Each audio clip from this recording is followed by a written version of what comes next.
Mic check, mic check, mic check, mic check, mic check. Mic check, mic check, mic check, mic check. Shout out to the chat. Make sure y'all hit the like button on the way in. I apologize about the delay, y'all. Every time I was about to start up, I had a little hiccup. Y'all know how it is when it's time to get back on this, get back on the PC, man. I come home off of the road and everything seems a little foreign. I have to get my hands back good on everything. But we back straight, y'all. Happy Friday, happy Friday. Salute to the chat. Y'all make sure you hit the like button on the way in, man. We got a great story for y'all today. And let me make sure everything's all in place. Yes, everything's looking good when I'm looking on the other side. So before we get started, man, let's hit our intro. Let's get us some good vibes going in, you know, make sure that everybody's got their medeline jumping and everything. I hope I'm helping somebody get through their day of work. Shout out to Iceberg, Truth Knowledge Seeker, Jamel Fareed, Justin N, Just J, Fat T. Salute to all y'all for just getting in here. Y'all, we about to get into some good details on what's going on out here right now. But before we start, let's take a little 2-minute break or whatever. And all this fucking king talking, my nigga, I beg to differ. You waking up a killer, I'm talking about a gorilla. I'm so sick of pussy niggas and how they get and they feeling. All that talking, Happy Friday, everybody. I've been the truth since the beginning. Who say they bigger What's good, than Shay? What's good, Jimmy McFly? I've been the truth since the beginning. See, these niggas, they just talk a lot. You can meet me in the parking lot. I've been the truth since the beginning. It's time to y'all get them likes up, man. Y'all make sure you share it for a friend to see. These niggas show respect in the right way. I'm a big dog, you niggas just a lightweight. And I chin check a nigga for what he might say.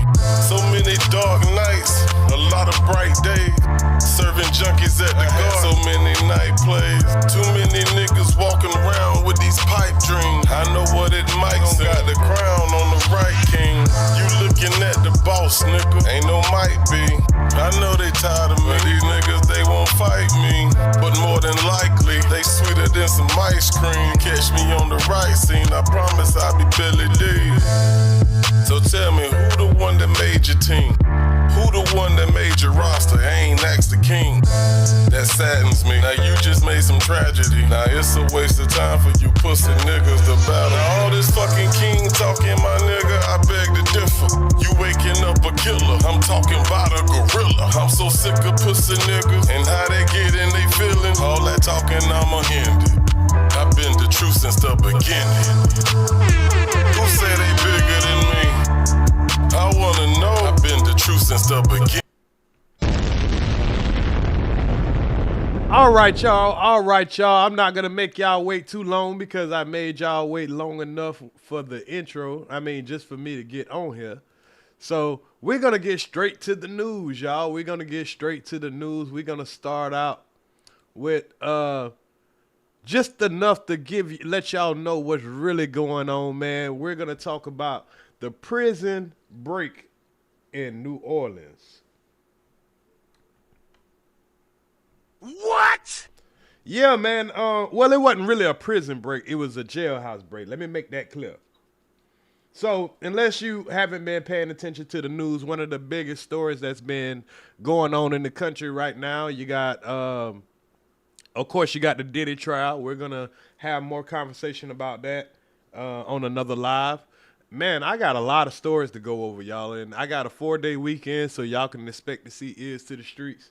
We'll be a little bit with the shits and more of with the news. So y'all stay tuned for that. But one of the biggest stories that's going on right now, besides the Diddy news, besides the big, beautiful bill that was put out there by Trump, and we're going to get into that, trust me.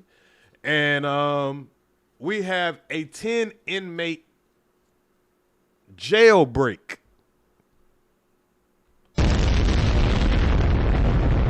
Now, in my lifetime, I don't know about y'all, and maybe maybe I just haven't maybe I haven't been having my ears to the streets enough. But in my lifetime, oh shit, let me bring myself up on camera, y'all. My fault. My fault. I know y'all don't want to just sit here and look at the reoccurring ears to the streets.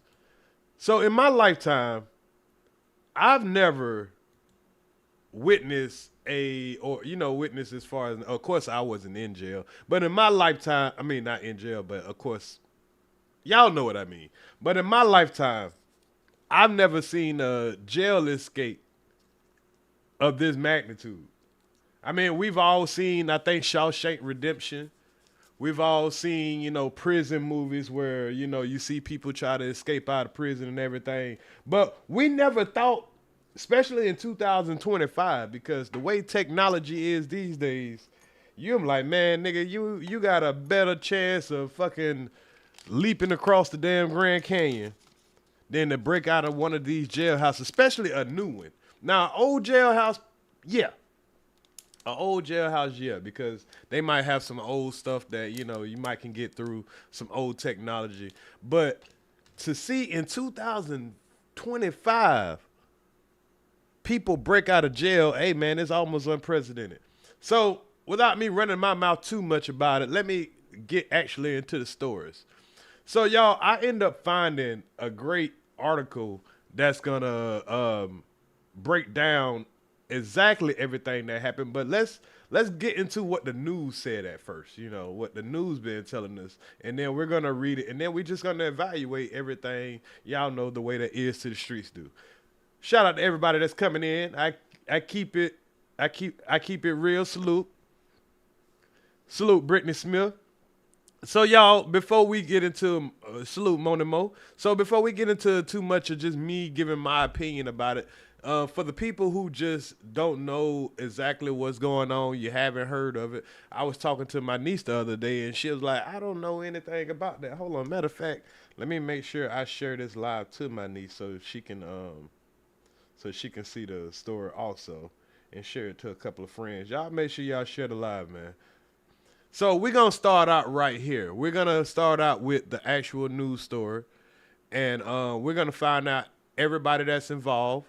And we're going to learn more about a couple of the inmates, because a couple of these inmates are very dangerous. One of the inmates is about to be sentenced for 4 murders, y'all. One of these inmates is a very, very, very, very dangerous individual. I'm talking about a dude that I got a little story about him. Man, it seemed like he wasn't no joke when it come around to New Orleans. So he ain't the type motherfucker that you want to be on the streets, especially if you snitched on him. I'm just saying. But let's see what we got here. Fair use, fair use. We're going to get into a couple of news clippings. And y'all sit back tight. Y'all make sure y'all hit the like button. And we're about to get into some good coverage of what's going on out here in these New Orleans streets.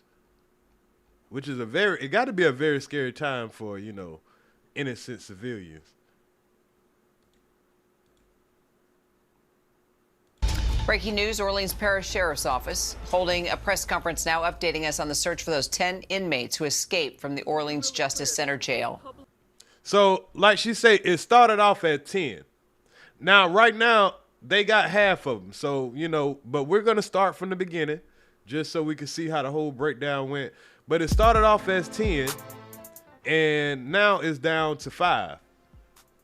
Now, we're a week into this whole situation. So having 5 inmates still on the run, that's a whole bunch of people. Salute, Reggie Reg. That's still a lot of people. But let's see what the news had to say, and let's see where the breakdown went at least what they're going to tell us how this whole thing broke down. Salute, steady grinding. Smart. You have smart ones and you have some that aren't quite so good. Months, man, look at my African American over here. You. Look at him. safety issue, and we all need to continue to work together to solve it. So y'all, and I don't mean to keep stopping it, but that's what a reaction is. Y'all can go do all your research yourself, but Earz is gonna react. So this is the lady that's supposed to be the sheriff. Y'all don't know what a sheriff's job is. The sheriff's job is to, you know, keep the jailhouses and all that safe and keep the, you know, prisoners locked behind the bar.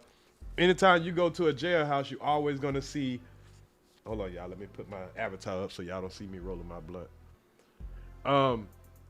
Anytime you in a jailhouse or whatever, you'll always see they'll have who the sheriff is of the town, because the sheriff is who you're gonna contact if something goes wrong in the jailhouse, all of that good stuff. So, of course, there's a black woman in New Orleans that's the sheriff. Y'all already know where this is leading at, right? Y'all already know that what it's leading to. To get these folks back in custody, and we are doing that. All of our energy at OPSO is going towards getting these folks back into custody and finding out exactly what happened. It's a fluid situation. When we're aiming to respond to all media inquiries as quickly as we can possibly do that, but I still have to investigate it, and the integrity of the investigation has to stand. We do acknowledge there is no... And yes, this is probably the biggest problem that she's facing right now, because everybody want to know what happened, why you ain't do this, why you ain't do that, and she probably like, nigga, I don't even know what the fuck happened. How y'all want to know what happened and I don't even know what happened? Because this is not a coincidence that these guys was able to break out. There had to be a lot of help. Nigga, I'd have been in jail. You ain't getting out of that motherfucker with without the right kind of help. They don't just be making little mistakes like where you could just jump in the fucking laundry bin and get pushed out like they do in the movies. Hell no. Trust me, I've been looking for ways to escape.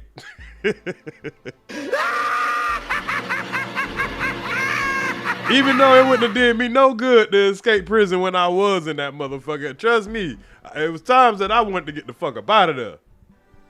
Oh yeah, they gonna blame her ass real quick. They gonna blame her real quick.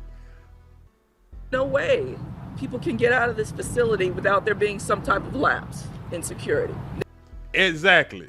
And she's putting that on display. Ain't no way somebody can get their ass out of that jailhouse without getting help from somebody that works in that jailhouse. It ain't no damn way you ain't gonna convince me. Hell to the no, you ain't convinced me that a motherfucker is getting out of there like that. Nah. No, sir. This was an inside job. There's no way. It's almost impossible, not completely, but almost impossible for anybody to get out of this facility without help from the outside. We intend to find out exactly what happened. We know that Why would Lenore travel thousands of miles? Now, of course, you know, she's saying that it's almost impossible. And I can go for that. Especially when I start showing y'all pictures of the actual facility. You gonna be like, ain't no goddamn way. And then they say that this facility is practically new. So to get out of a new jailhouse with all the employees, all the, you know, all the obstacles you have, it's you know, it's mind-boggling. But let's check it out. I want to say that we know that folks are normally locked down in this facility at 10:30 p.m.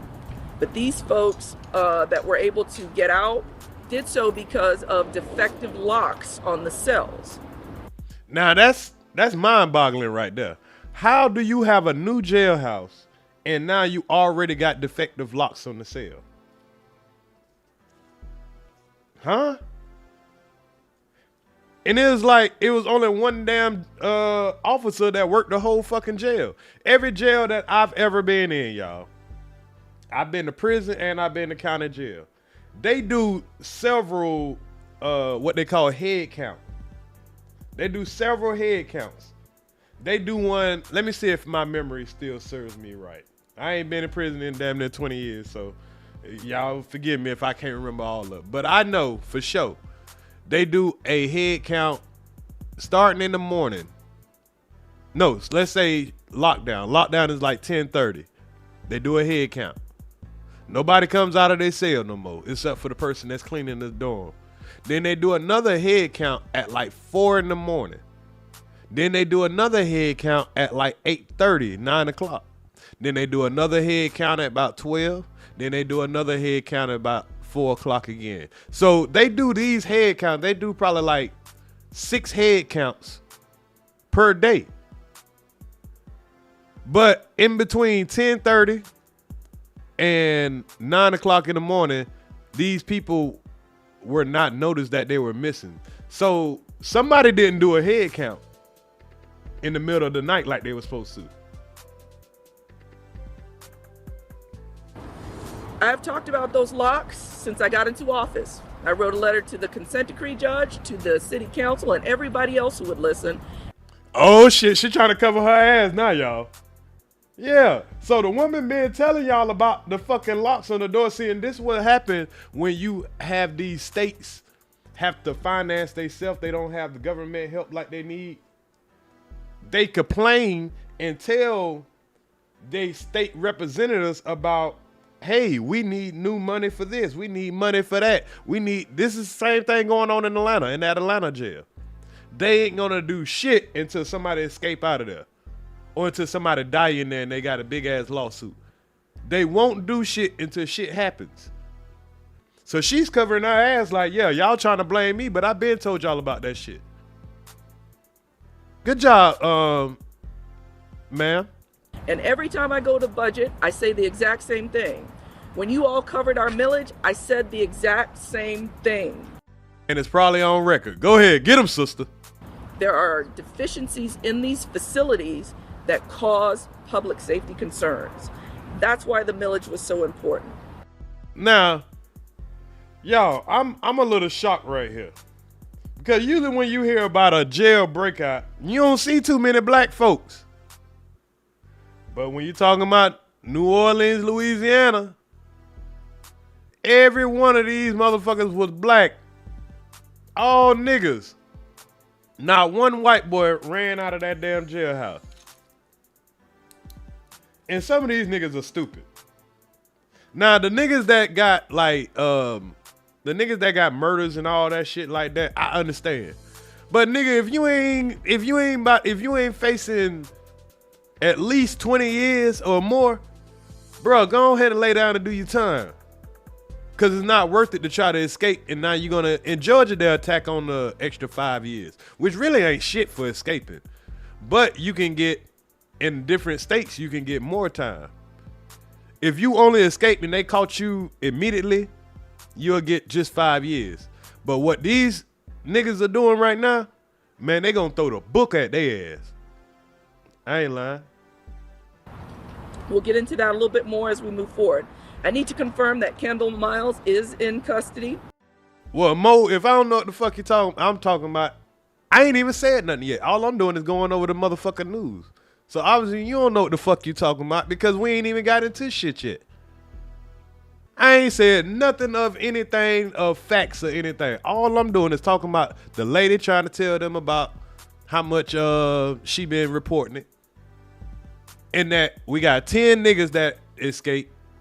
And that most of the time in a jailhouse is damn near impossible. What part of I don't know what I'm talking about that I done said matter factually? Because I haven't said anything as a fact yet. You just a troll that's coming in. And we ain't gonna fly you out. I'm gonna let you talk your little shit. I said that the jail is brand new, dummy. So you don't know what the fuck you talking about. I just said the jail is damn near new. That's what didn't I just say that, chat?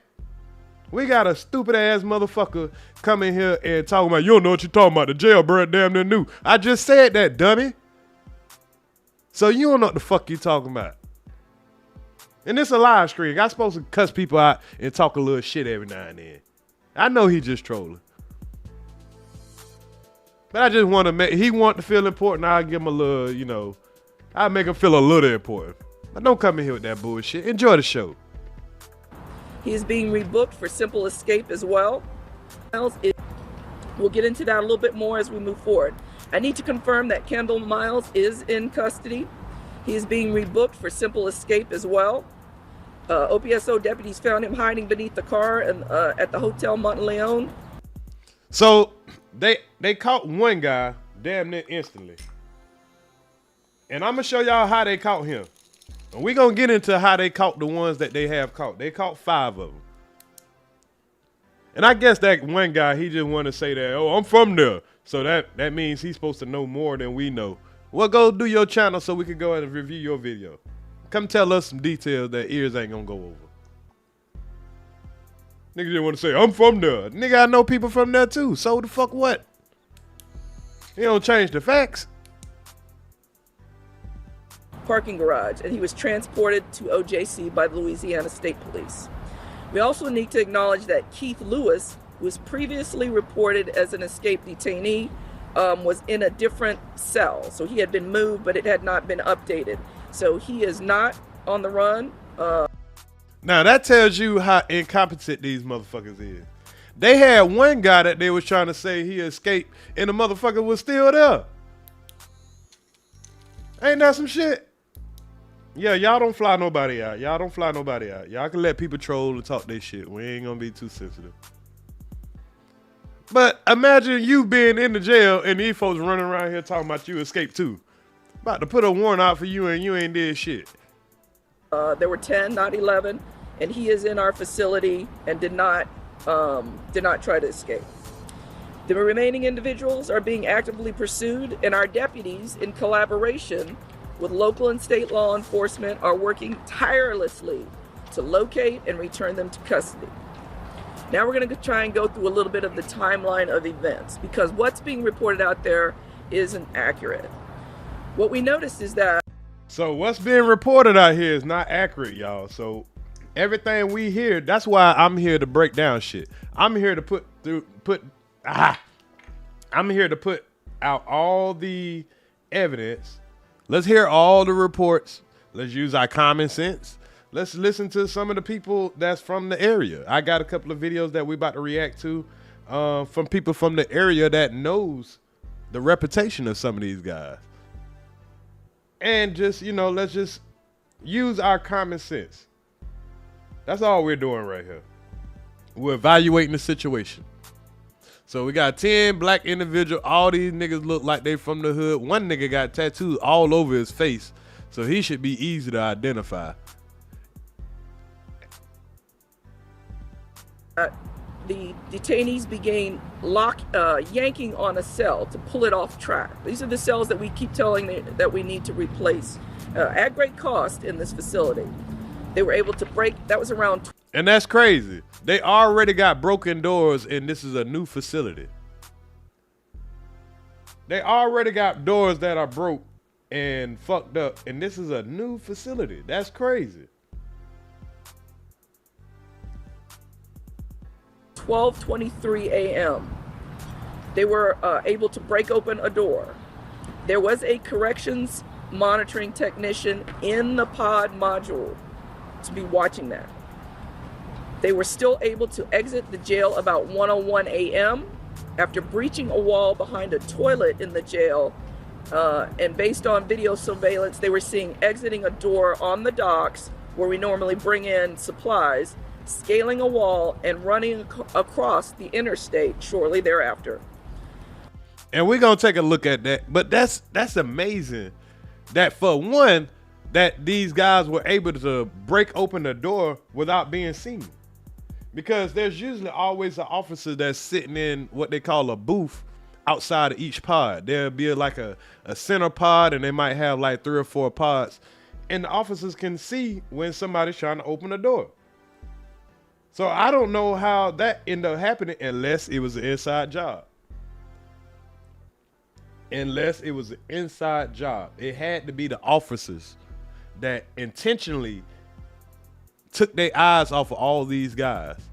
Because even when they got through the toilet and they broke out of the facility, it's still supposed to be like some watchdog guards that watch from a tower. Or they have like a surveillance room where all the officers do is just watch cameras all day of all the places in the building. Then they got cameras on the outside of the buildings. Like, there should have been a whole bunch of obstacles to stop them, not just one person going to get something to eat. So there's a lot of shit that don't make sense. We have indication that these detainees received assistance in their escape from individuals inside of our department, and the escape was discovered during a routine head count at 8:30 a.m. this morning. The deputy who was on duty promptly notified jail leadership, and around probably before 9:30, we notified the United States Marshals Task Force, which includes all of our partners in the area. So y'all, just to recap what she just said, just in case, you might have, had to take your phone down or something like that. From 12:30 a.m. in the middle of the night to 9 o'clock a.m. in the morning, nobody knew or nobody alerted anybody that these guys were gone. So these niggas had a 9-hour head start. 9-hour head start. Let's just say, how far can you get in, let's say, 7 hours? Because you got to get outside the gate. You got to find somebody and all that. In 7 hours, nigga, I could be from Louisiana. They could be in Texas in 7 hours. In a week, these boys can be all the way in fucking Washington State somewhere. All the way in Alaska somewhere. Well, they can't get to Alaska. They have to get on a plane, but y'all get what I'm saying. These boys could be anywhere right now. 9 whole hours it took them to even know that they were gone. And that was before 9:30 about the incident. I found out myself about 9 o'clock and was. No, Iceberg, they don't go 9 hours between no count. That's where it gotta be an inside job come in at. Cause they were supposed to do another count like probably 3 or 4 o'clock in the morning. Before breakfast, before they serve breakfast, they supposed to do a count. So they should have known that they was missing before breakfast even. I could get it if they didn't notice like between 10:30 because they did their last count around like whenever they do lockdown, which is like when I was locked up, it was 10 or 11. I believe it was 10. So they do a count around about 10:30. Everybody locked in their room, and then they come around in the middle of the night, like 3 o'clock, and they do they don't make you get up, but they'll go around and count the beds. So they should have noticed that toilet was missing and all that stuff like that around 3 o'clock in the morning. And then they come around after breakfast, they come around and do another head count around like 8:39. So then they must have skipped the head count. On my way to the jail and moving through it. About that time, the exact time I can't give you, but it was before 9:30. I asked our personnel, have we notified NOPD? Have we notified our partners? I was told yes. The task force was no. We gonna get to the janitor, and I'm gonna tell you my opinion about that. But it couldn't have just been a janitor. They're using the janitor as a scapegoat. That janitor, even if that janitor turned the water off, that still doesn't justify why they was able to open that door of that locked cell that nobody was in, that they all knew to go in because they can move the toilet. That doesn't justify why an officer wasn't able to see them opening that door. That doesn't justify why they didn't do a head count again in the middle of the night. That doesn't justify why the toilet was broke enough for them to rip off anyway. I've never been in a jail cell where I can fucking break a toilet. That doesn't justify how they was able to chip through the concrete all that time. That had to take weeks, maybe months, for them to chip away and chip away and chip away through that wall behind the toilet for them to get out. That doesn't justify why they haven't been doing inspections on the rooms, because they supposed to do an inspection on rooms every single day, if not at least once a week. Make sure there's no, contraband, make sure there's no damage to, any of that stuff. There's a lot of things that just a janitor. And I've never been in a jail where there was a janitor that wasn't an officer that I can have any contact with. What type of jail is this where you have a janitor in contact with criminals? Like, that he's a scapegoat. It's obvious. Notified. And then we were also able to discern that the NOPD was also notified through the Fusion Center. Now, when this went down, our first concern is to find out who these folks are, confirm, and then we've got to lock down the whole jail. And what up, Musso Bronze? So she's telling y'all why, even when they found out at 8:30, when they did their 8:30 count, and they realized somebody was gone. Cause y'all, when I was in prison, there was 2 people that escaped. One of them was from Brunswick. All right, y'all want an Earz story real quick? Can I tell y'all the Earz to the streets? You know, back in the day story. Would y'all like that? I'll tell y'all a personal prison story of mine of somebody that broke out of jail, and he was from Brunswick, and he happened to be kin to somebody that we know, an ex-NBA player that we know. He happened to be from Dixville, y'all. Would y'all like to hear the story, or should I tell it at the end of the line? I know y'all want to hear it. So, okay, y'all. So when I first got to the prison that I was at, right? So the prison that I was at, it was more of a work prison, right?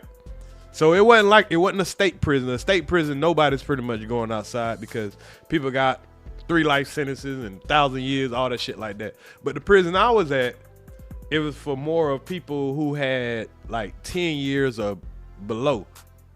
So nobody should be dumb enough to try to escape because you know you're going home soon. You get what I'm saying? So this one particular cat from Brunswick, from Dixville, this nigga had less than a year left. He had less than a year left. But guess what, y'all? He found out that his baby mama was fucking another nigga.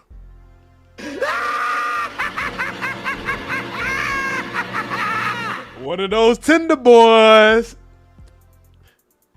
He was one of them Tinder boys. The nigga found out that his goddamn baby mama was fucking another nigga. So his detail was to go out and they would be in a van, right? And they would go to like the recreational center and they would clean up the, the recreational, not the recreational center, like a city park. So his detail involved him going out every day and he would have to, cut grass and all that shit. He had a sweet job. He found out his baby mama fucking another nigga. Boy, this nigga go out there, he's stressing. This nigga jumps in the detail van, drive straight to Brunswick. I ain't lying, y'all. I ain't lying. I swear to God, this is a true story. The nigga drove to Brunswick and this nigga was all driving around Dixville in the motherfucking van that says state prisoner on the side of it.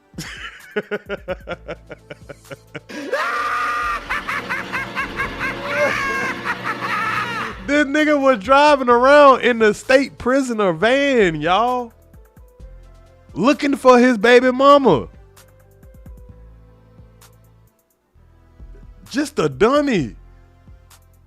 So they came and found this dumb ass, and the dummy got 5 more years tacked on top of the damn lad. The nigga had 1 year left. The nigga got himself 5 more years. What you think his baby mama was doing in them next 5 years?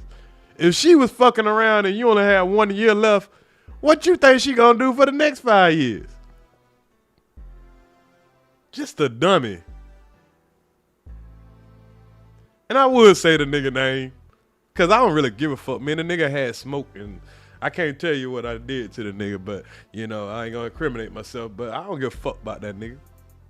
But yeah, he the cousin of the of them goofy motherfuckers that's over here embarrassing themselves. That was just a quick story, y'all. Quick story. And find out, make sure nobody else is missing. That's the first thing we have to do. We also have people being moved out to court. We've got to confirm who those are. So this is a fluid situation as we're. Oh yeah. So back to kind of what I was about to say. When a person breaks out of prison though, they gonna do their head count. They gonna go back, and I've seen this happen even when they miscount, right? Even if, let's just say they just miscounted. First time they gonna count, they gonna leave out. Then they gonna come back and they gonna do a second count because they got something wrong. They'll leave out. And then if they figure they got it wrong the second time, now they gonna come through and they gonna come through about 10 officers. All the officers of the goddamn prison. They gonna come in every one of the dorms and they gonna make everybody stand up.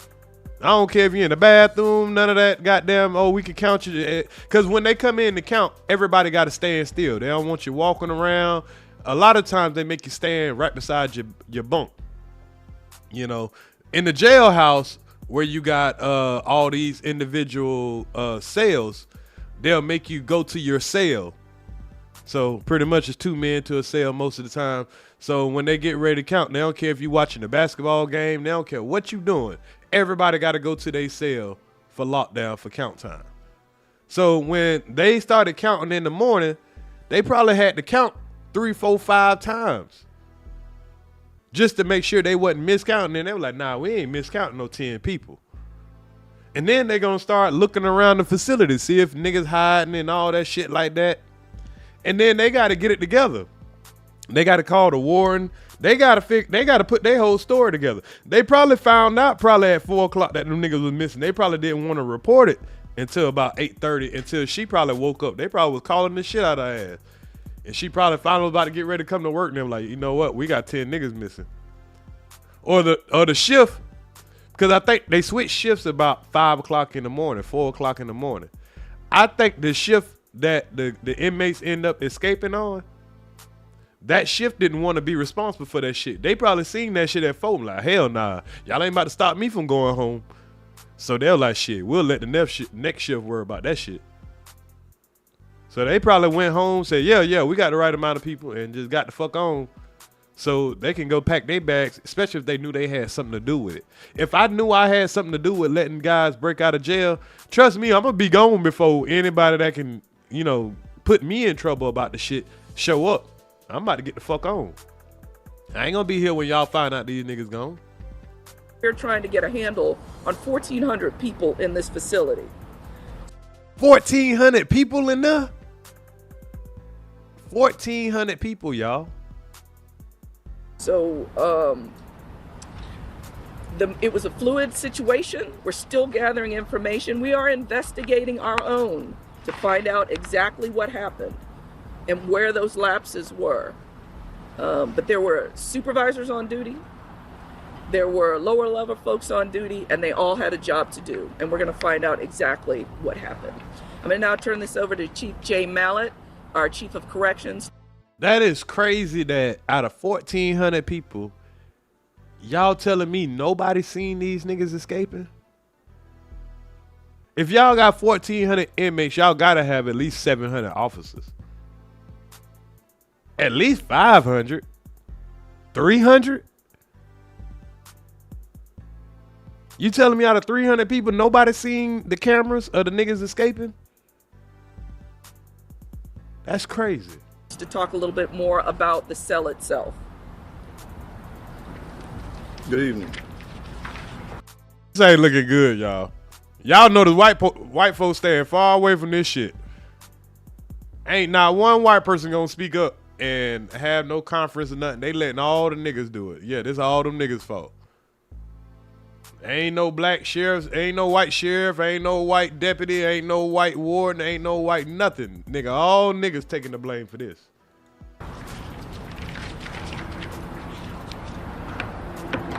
We do know that there are several security breaches. We're investigating, but the primary security breach that concern is the facility's infrastructure. We've identified that. Oh, no. That's not the primary. The primary is y'all officers. Cut the cap. We have a large number of high security individuals in a minimum custody facility. This particular breach of security occurred on the first floor of one of our security parts where we had slider doors. These doors are able to be manipulated by forced off the track. No, they ain't.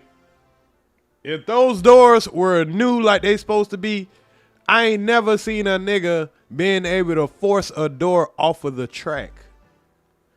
Y'all remember I was just working at a jailhouse. I just recently did the air conditioning on the jailhouse. I watched the guys put the doors on there, the security doors. You ain't breaking them motherfuckers off the track, especially once they lock in. You gotta turn a key. But I mean, maybe Louisiana got different type of shit. I don't know. The track that they're on, which allows individuals to enter and exit at will. We do know that some toiletries in a handicapped cell was used to be removed. This is what Ivy League universities you can get. The bolts, some of the toilets, some of the infrastructure, some of the fixtures were removed. We know that this could not be removed from the inside, so we are investigating that to see exactly who entered these areas, what kind of work was done, if there was work being done, and if this is an inside job. We remain fully committed to locating the escapees. We're working with local and federal and state partners. We continue to ask the public for their vigilance. And if anyone has any information about the whereabouts of these individuals, please reach out. Thank you. Well, I wish I knew who one of them niggas was, boy, because they got 20 bands on these niggas' head. I definitely would be trying to get that 20 band.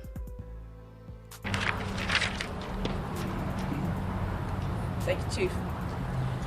All right, this incident has once again highlighted the critical need for repairs and upgrades to our facilities, particularly to ensure that doors and locks are fully functional. We currently have 24 pods, and our staff is stretched thin. We're only at about 60% staffing. We still need 150 deputies in this jail and another 50 for the new jail about to open. So we're actively... What? Y'all got a new jail about to open, but y'all short 100 and something staffers? God damn, y'all got that much crime going on that y'all need all these jailhouses, but y'all ain't got nobody to run the jailhouse. And y'all steady opening up jailhouses.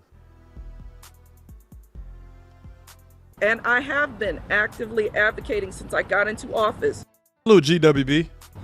For more money to fix these broken, the broken parts of the jail that make it unsecure. Now look how big this jail is, y'all. And I got another article that is gonna, give more detail of it. But look how big this jail is though, y'all. These niggas had to break out over here somewhere. They had to jump the fence. These niggas had to run across the highway. Look at this busy ass highway. They had to run, man, get the fuck out of here. And just this week, we went to a capital budget hearing to lobby for more improvements to address just these issues, which would help improve security and safety for both the detainees and our deputies. All right, we'll go take questions. Sheriff, how many people Now let's see what type of dumbass questions they gonna ask. did you have on staff for this overnight shift that would have not reported this between 1 a.m. and 8:30 a.m.? And wouldn't they have to have known about it if there were plumbing items removed and they were able to get out and there was no notice until 8:30? So I'm going to turn that over to Chief Mallard. Good question. We actually had 4 supervisors and 36 staff here. That's a pretty, low ratio, but that's what we had. On that particular part, we had a monitoring individual that was actually on site. Where we believe that the exit occurred was behind the cell wall. Nah, where was all those supervisors' antennas? The staff that was available at that particular time of day, without going into too many.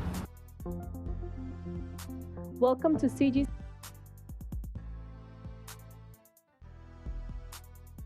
Restrictions, wouldn't know that was going on behind the scene. That's more so a physical plant. Yeah, you're right, Iceberg. 49 officers for 1,400 inmates. Yeah, that is crazy work. That is crazy work. Infrastructure deal that we do more routine daily type inspections of to make sure that these things are right. Wouldn't they need power tools or something? And that's something that we're investigating, because you're absolutely right. It was more than just a breach of security. It was some type of help, and we looked. And like old boy said, wouldn't they need some type of power tools or something? Look at this, y'all. Like these niggas, come on, bro. You ain't doing this with no plastic forks, and like you don't get no major tools in there. Like, nigga, you ain't digging through no fucking old ass stucco or something. That shit is brick. Reinforced brick. I just did a jailhouse. I seen the infrastructure of a jailhouse, nigga. They fill in the brick. Yeah, there might be a toilet and plumbing and all that behind it, but that shit is filled with brick. We've been, researching, we've been looking, investigating, and looking, and it would definitely be some type of tool used other than just the strength of a sheer individual. Shay, you mentioned a technician earlier. Why didn't that person alert staffers earlier? I know you said somebody was also in the pod at the time, and that they were still able to get out. If you could kind of run through. We're still running through the timeline to narrow that down. Okay, we got to figure that out. How you had somebody in the pod, a technician, because they have a person that never leaves the pod. There's never a time where an officer can leave the pod and nobody's sitting in the pod watching the cameras or watching the dorms. That is part of the job, to do that responsibility. That's in everyone's post order. So we're still trying to narrow that down, and as we get information, we'll be sure. And also, have the family members of these escapees been notified? Do they know? If you could kind of talk a little bit about what they're saying. Yeah, some of them have reached out to us to try and help. So we're very grateful for that. We obviously don't want to identify what's going on there, but we're definitely getting some help on trying to locate them. Foxy? Sheriff, you said that people are politicizing the escape here at the jail, sure. But we talked with Superintendent Ann Kirkpatrick early this morning. She also made it very clear that her department, we talked to the U.S. Marshals, we talked to the Louisiana State Police, none of them say they were notified before 10:30 a.m. And then once again, y'all said that y'all discovered this at 8:30. Why wasn't the public and partners, local, state, federal, made aware of this sooner? So I verified, so we have people on the U.S. Marshals Task Force. That's who we notified to make sure the whole task force is ready to roll. And they've been ready to roll since then. So I'm not sure how those up at the top found out, but I know that we notified the task force earlier because our members sit on it. And they came also up here to check on it. So we know that happened. What was your first part of your question? Chief Kirkpatrick has been nothing but a help to us, and we're very appreciative of both the state police and the New Orleans Police Department. But once again, yeah, I got you, Iceberg. Hold on real quick. I'll go ahead and drop it. That way, if you want to come up here and say,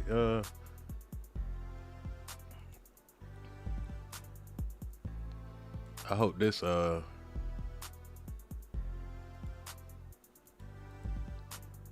I'll go ahead and drop it. So whatever questions you got.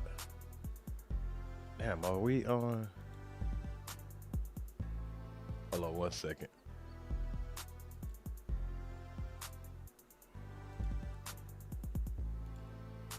See if that link right there works, Iceberg. Again, you all said that you all made the discovery around 8:30 this morning. The escape happened early hours overnight. Yeah. And once again, public was not notified until 10:30 when y'all's press release came out. So I found out about 9. So the first thing we have to find out is what happened. This dumb motherfucker she say, I found out at 9, so the public found out at 10. Goddamn, you gonna let the lady find out who missing first? You wanna just tell the people, hey, people missing, man. Okay, there you go.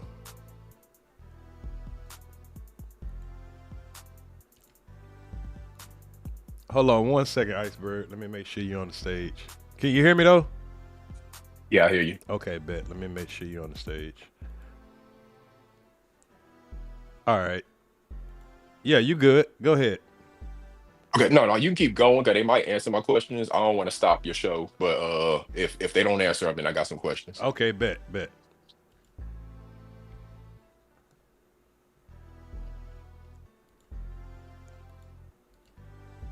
So you got to go inside the facility to be able to see. They could have been anywhere. We have to make sure that's exactly what happened. We have to pull all the video and find out what happened. That takes a little bit of time. Yeah, that's what I just said. Like, they asking, okay, if you found out at 8:30, why you didn't tell us at 8:45? Or if you found out at 8, why you didn't you found out at 9, why it took the 10? Like, goddamn, you gonna let the woman find out who the fuck missing first? Look at the surveillance, see if they're around the facility, if they missed something, ask some questions first. I swear these reporters ask the dumbest shit. Then we had to first prioritize talking to victims to make sure they were safe and making sure law enforcement could respond to them if they needed something. I know the superintendent. My bad. You said that they yanked on the cell and they were able to get out and they ran across the interstate, but how were they able to get off their jail property? And also, have you lost trust in your deputies because you believe this is an inside job? Some of them. We have really hard-working deputies, but we're not going to tar and feather everybody with the same brush. We're going to find out exactly what happened, who's responsible, hold them accountable both administratively and criminally. And how did they get off the jail property? That was my first question. Get off the jail property. They went out a loading bay door where we bring in supplies, and then they got over a wall. I'm not sure if they used the chief medical can tell you more about how they actually got it. What we saw was they left, went through an exit door that's in between the actual cell block and the pipe chases. And this is a large facility, so the pipe chase, the exit door, for some reason or another, was designed to lead directly outside. The individuals left out the door, went down the stairs, went to the perimeter wall and scaled the wall. We did some looking today and realized that it's some razor wire that we need to put up, some issues, but they scale the wall, jump down, and then you have a clear path to the railroad track or the interstate. Now, what's crazy about this is it's almost like, and do y'all see how even on the other side of the wall there's bars in between, everything? But what's crazy about it is, how in the world did these niggas know the layout of the jail? It's like one of the niggas had a blueprint of the jail or some shit. Because even when you get through the wall and you back there and all that, how do you know what way to go to get out? How do you have 10 inmates running around a facility that got 1,400 inmates in and they just happen to be out of their cell all of a sudden? Like, there's a lot of questions to ask. There's a lot of questions to ask, yeah. Sheriff Hudson, will you be releasing the surveillance video that shows the escape? I think right now we're part of the investigation going on, but I think eventually, we'll be able to release that. We just have to make sure it doesn't give out any security risks for us for the rest of the folks here still in custody. Sheriff, do you believe that you need to revise your policies? Go ahead. Okay, it's just a lot of questions, dumbass questions that they got left. Iceberg, before I get to the next video, did you had a question you want to ask? Well, and let me know if my question is kind of, gonna spoil anything for the next video. I heard y'all talking about the janitor, and you was talking about that some. So is this janitor because I've never worked in a jail or a prison. I've only, worked out on the street as a police officer. So would the janitor be almost like a maintenance man too? Like, do all types of stuff like that? I've never seen a janitor or a maintenance man in a prison. Right. Being an inmate. Yeah, being an inmate. Shouldn't. Yeah. I've never had contact with anybody in a jailhouse that was not an officer. Right. And that's my whole point. I was thinking that if there was a janitor or maintenance man or something like that that needed to be in, say, like that wing of a jail or a prison, they would only be there when the actual officers who are running the prison have all of the inmates somewhere else, whether they out on the yard, whether they, at, breakfast, lunch, dinner, something like that. You would think for a maintenance man, a janitor, or somebody like that to bring tools and stuff like that into that wing of the prison where, if them inmates get a hold of that shit, they're going to do something, bad with it. They wouldn't even have them in the same place at the same time. Right. See, if let's say a janitor did have to come in, because like this is a jailhouse, so it's different than prison. Prison, you might have an open dorm or you have the cells and all that, whatever. But in a jailhouse, they're going to have these open pods, right? So from my understanding, they said that this particular pod, I believe it was like for a handicapped person. So nobody was actually assigned to this room. So the door was locked on this room. So let's say they had to have a janitor come in there to fix a plumbing problem or something like that.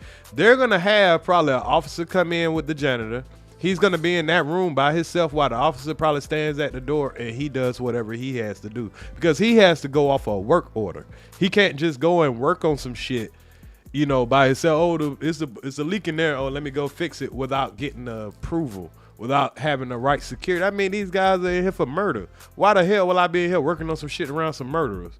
I ain't even gonna take that job. You got all the tools and shit. Right. I ain't even about to take that job. Like, I got tools and shit, and I'm about to go in here while I got a bunch of niggas standing behind me, heckling me.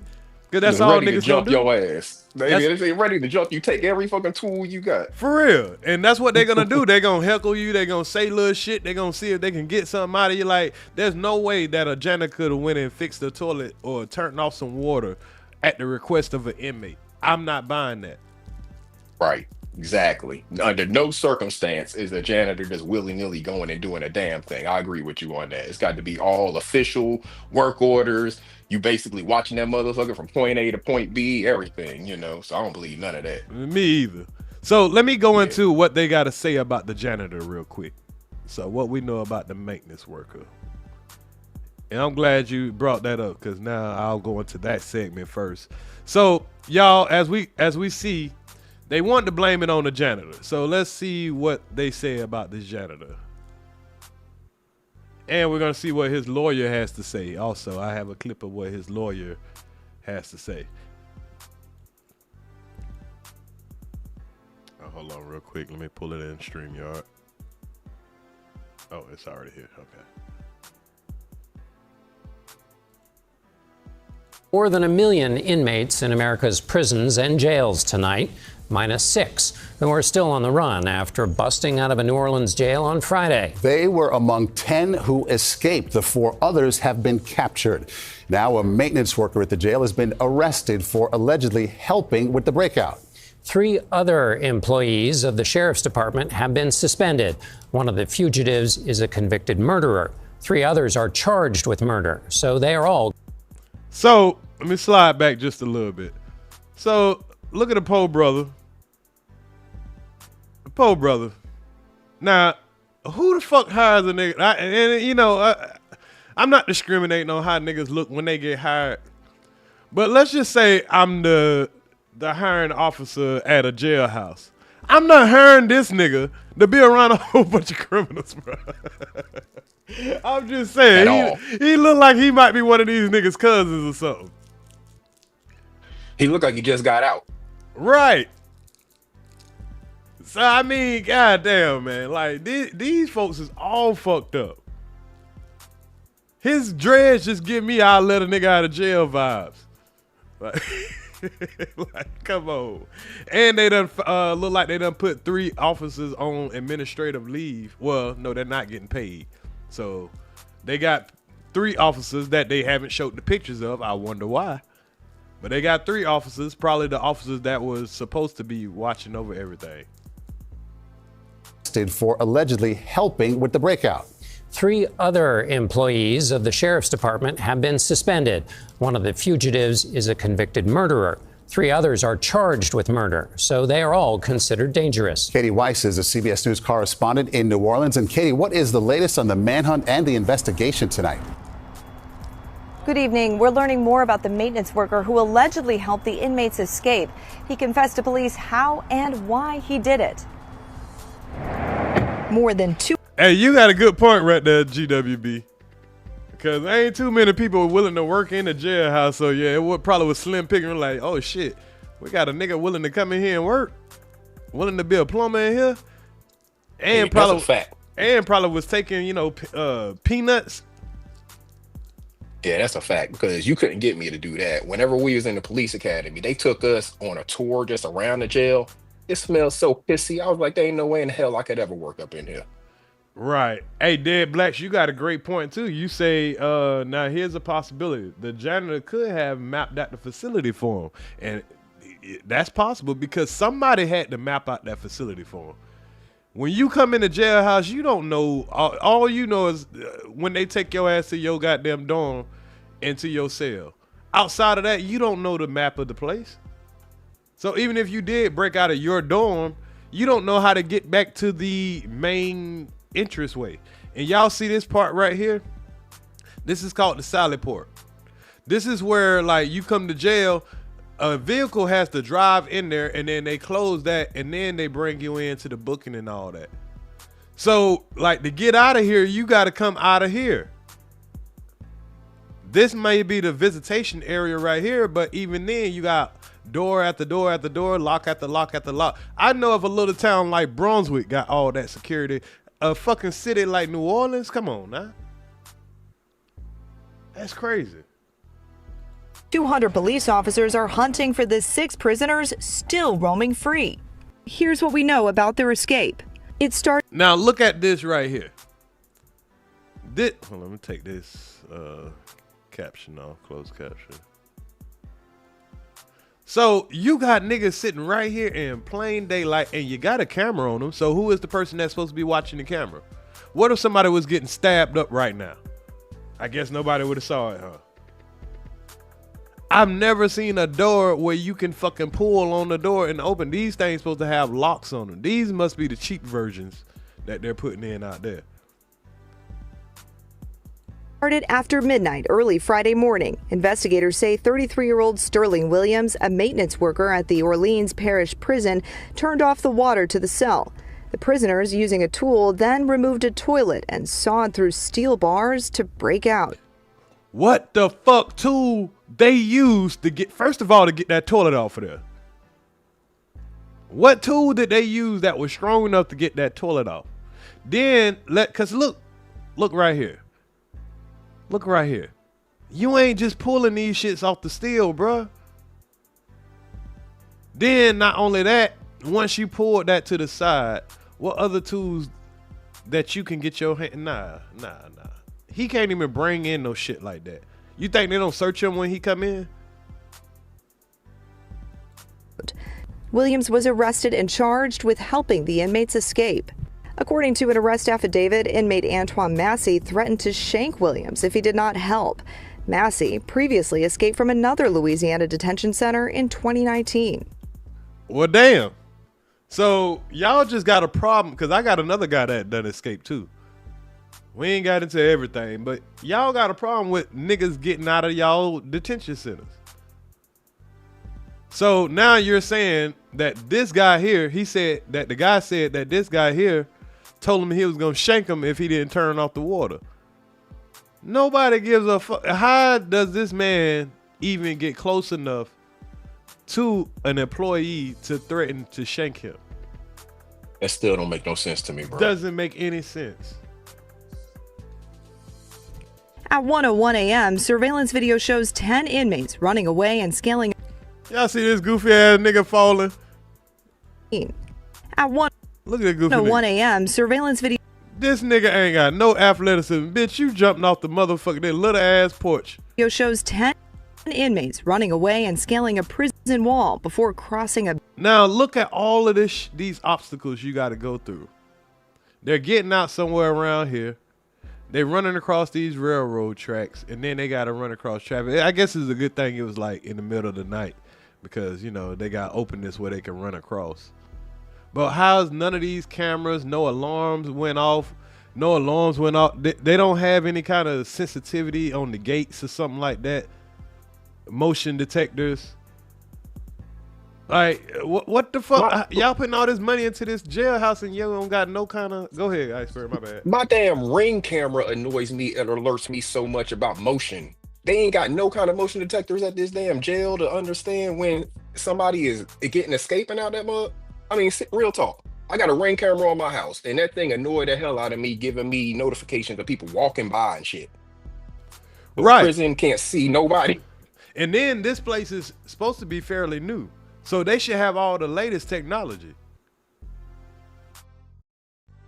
What happened to barbed wire at the top of the fence and all of that? I mean, well, I think they put sheets or blankets over the fence. That's probably why. Because that weak ass barbed wire. They supposed to have razor wire on there. That's what I'm saying. It's supposed to be like three layers of razor wire.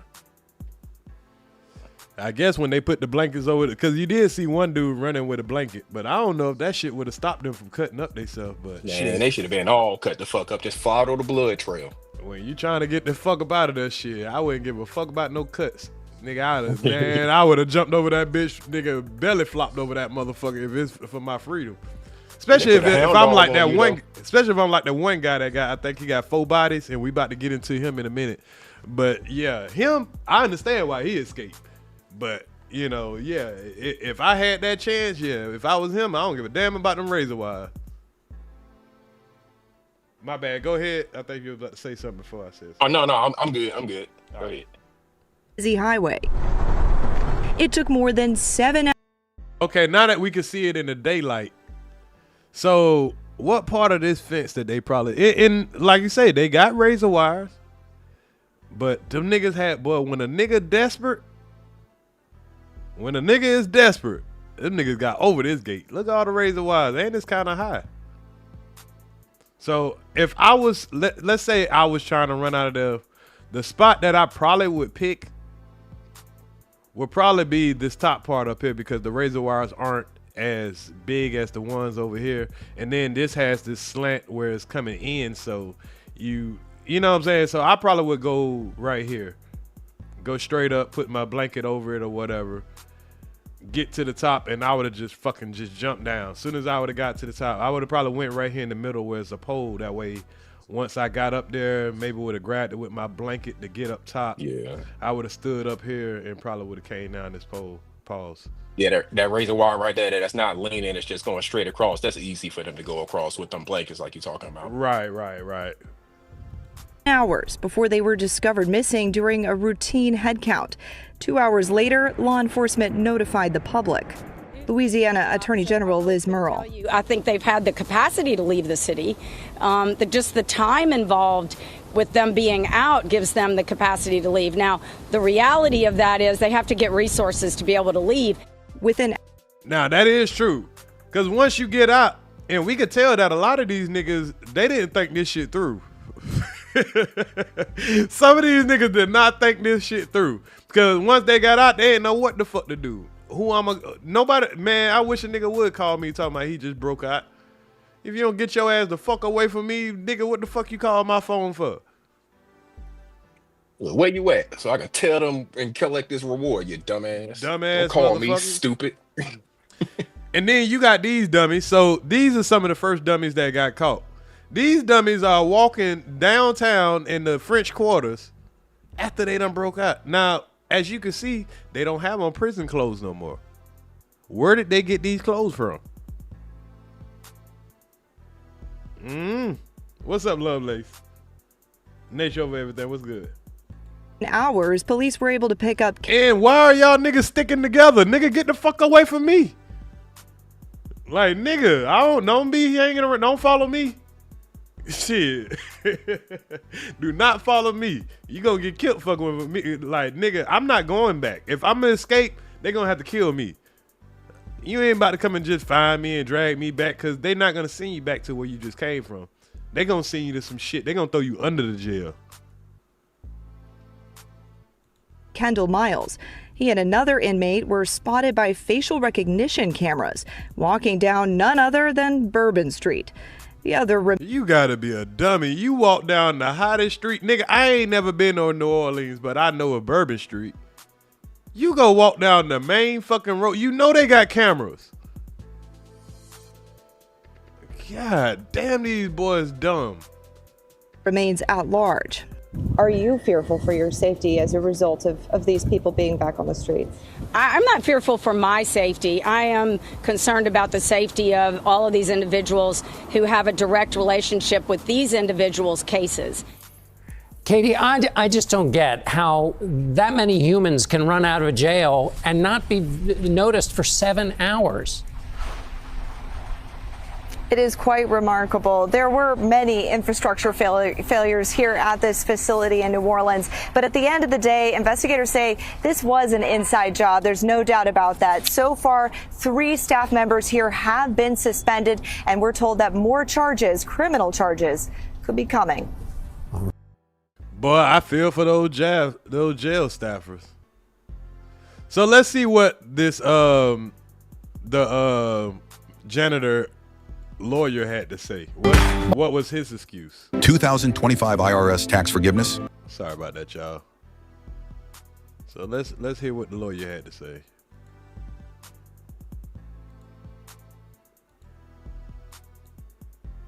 And the music isn't too loud in the background, is it? Iceberg, is that music too loud in the background? It's good for me. Okay, cool. Yeah. All right, let's see what the lawyer had to say. Mr. Williams is absolutely innocent. Of course he would say that. That's the first thing your lawyer got to come out his mouth with. Hey, my client is absolutely innocent. He ain't doing a goddamn thing. He was used as a tool by the escapees and is being used as a fall guy by Sheriff Hudson. There's been accusations that he turned off the water, moved the toilet. What would you say to these accusations? Well, first off, him turning off the water is not an accusation, it's a fact. We readily admit that. He is the jail plumber. There was an overflowing toilet in what he tells me was a handicap stall that should not have been in use, nevertheless was open, and this toilet apparatus was clogged and spilling out into the floor. He was told. Which happens a lot because, like, when niggas get tired of being in their cell, say a nigga got, they put somebody on lockdown. What niggas do is they cause an inconvenience. Niggas will start flooding the toilet. They'll put all the tissue in the toilet, or and once they take all the tissue, then they'll just keep flushing the toilet until the whole room overflows. So niggas do that, you know what I'm saying, to you know, because they done been in their room for 40 days or whatever, and they want to get out of that motherfucker, they'll overflow the toilet. And I've never seen a maintenance worker come in and work on it while the inmate is right there. They'll usually take all the inmates out just so the maintenance worker can work on something. Told by a deputy, there was no work order, nevertheless was open, and this toilet apparatus was clogged and spilling out into the floor.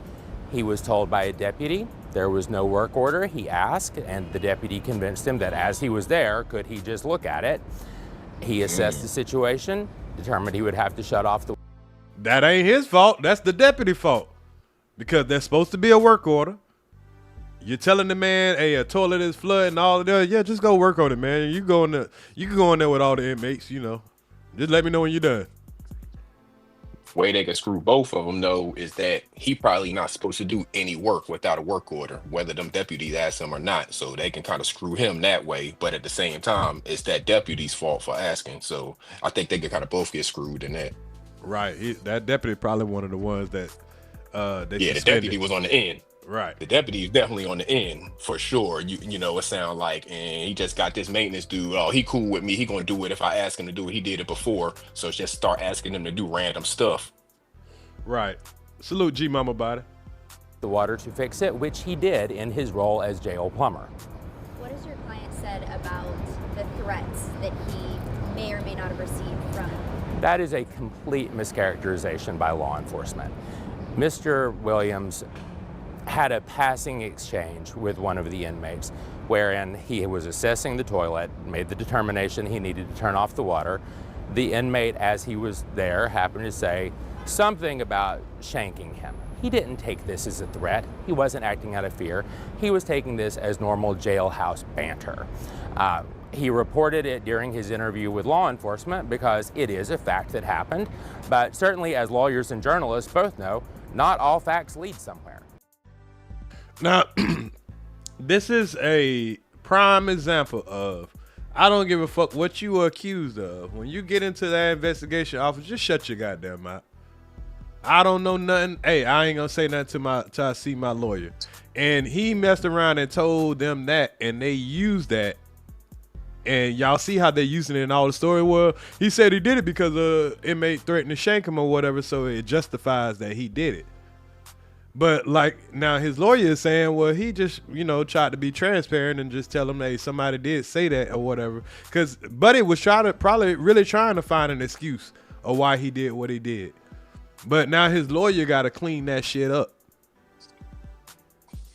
That was a good spin that the lawyer put on it, though. I mean, because you put that in a jury one way, you know, you got the law enforcement side saying he was claiming he was about to get shanked and he did it for that reason. The lawyer's like, nah, that happened, but that ain't the reason he did it. He did it because this officer told him to do it, putting it back on the law enforcement. So that's a good spin by the lawyer. Right, because at the end of the day, you got to make the law enforcement responsible and stop trying to make a jailhouse janitor, because now he might can sue the jailhouse if he was getting threatened and he was forced to do something because they didn't provide him security.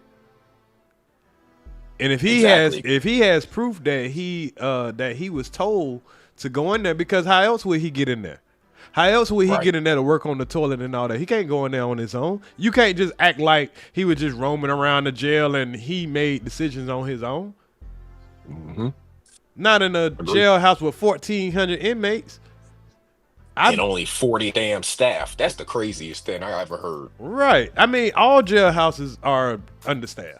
There's probably not a jailhouse in the country that's not understaffed. But what they do when they're understaffed, they keep your ass in the dorms more often. They keep you in your room more often. They don't let you out. They let 2 people out at a time and all that type shit like that when they know they're understaffed. Even that jail in Atlanta, that's probably the worst fucking jail in the country. DeKalb County. They ain't had nobody escape though. They got drones and shit flying people burgers and shit in there, but they ain't got people getting out of there. They're understaffed. I'm pretty sure that's what they do. They only let a certain amount of niggas out at a time. It sucks, but hey. He stated it as a fact, which it was. The fact that law enforcement has now tried to jump on that and make that his reason for conspiring, I suppose, is nothing more than a fallacy. Where's your client being held and what comes next for him? Has he bonded out? His bond is over $1 million and he's a jail plumber. What? What? The man bond is over $1 million, y'all. Yeah, they trying to railroad him. They don't want him getting out, goddamn putting his story out there. See, this has become a cover-up, y'all. And now we need to throw out there anybody that can't afford no high-priced lawyer. We need to throw anybody under the bus that could have been, you know, just ignorant to the situation, because we're about to hear about the other 3 people that they have arrested. You notice that the officers, they just sent them home. They just put them on leave. They didn't arrest them. But all of these civilians, all of a sudden, they getting arrested, though. And you know why they doing it, right? You go back to that picture when you had the picture up of him. What did you and I both say about him? You don't have to go back to it. I'm just saying. You remember when you had the picture up of him? Right. What did you and I both say about him? That's the whole reason why they feeling like they can get away with it, because he looked the way that he did. He looked the way he do. He look like he's straight out of the hood. You know what you paying him. You probably paying this man $20 an hour or something like that. He doesn't look like he's, you know, upkept. He's not like a professional plumber. He doesn't work for a plumbing company. You know, that one is smart. You have smart ones and you have some that aren't quite so good. Look I don't know who hired him this lawyer. Over here. Look at him. I don't think this is a I don't think he's a public. Pro bono. Yeah, he probably working pro bono because this will get him the attention he need. Yeah, he know this is a big case, so he gonna get, you know, the attention, and especially if he get this dude off, he gonna be writing books and on all the talk shows and everything. Oh yeah, he gonna be the man if he get him off. He about to get rich off this case. Right. And old boy probably could just start a GoFundMe and get a whole bunch of support, and he gonna get paid. Shout out to Cool Legal. Been a supporter for 12 months. He has not bonded out. As far as where he's being held, I would prefer to keep that a secret for his own safety. Man, everybody know where y'all sent these boys at. Y'all sent these boys to Angola. If y'all don't know what Angola is probably one of the top 5 worst prisons in the country. They're one of the only prisons that still has the chain gang. I mean, where they actually got you on chains next to the next nigga. Where's that? It's in Louisiana. I ain't never heard. I don't know nothing about these prisons. Yeah, Angola. See, I used to hear about Angola a lot because, you know, back in the 90s, we used to listen to, you used to listen to Soulja Slim? I know who he is, but I didn't listen to him. Like okay, that. I was a big Soldier Slim fan. And I used to hear about Angola. At first, I didn't know what it is. Then when Boosie got locked up, that's where Boosie was at, because they got Death Row in Angola. That's where C Murder. That's where C Murder is at. That's where Terrence Gangsta Williams was at.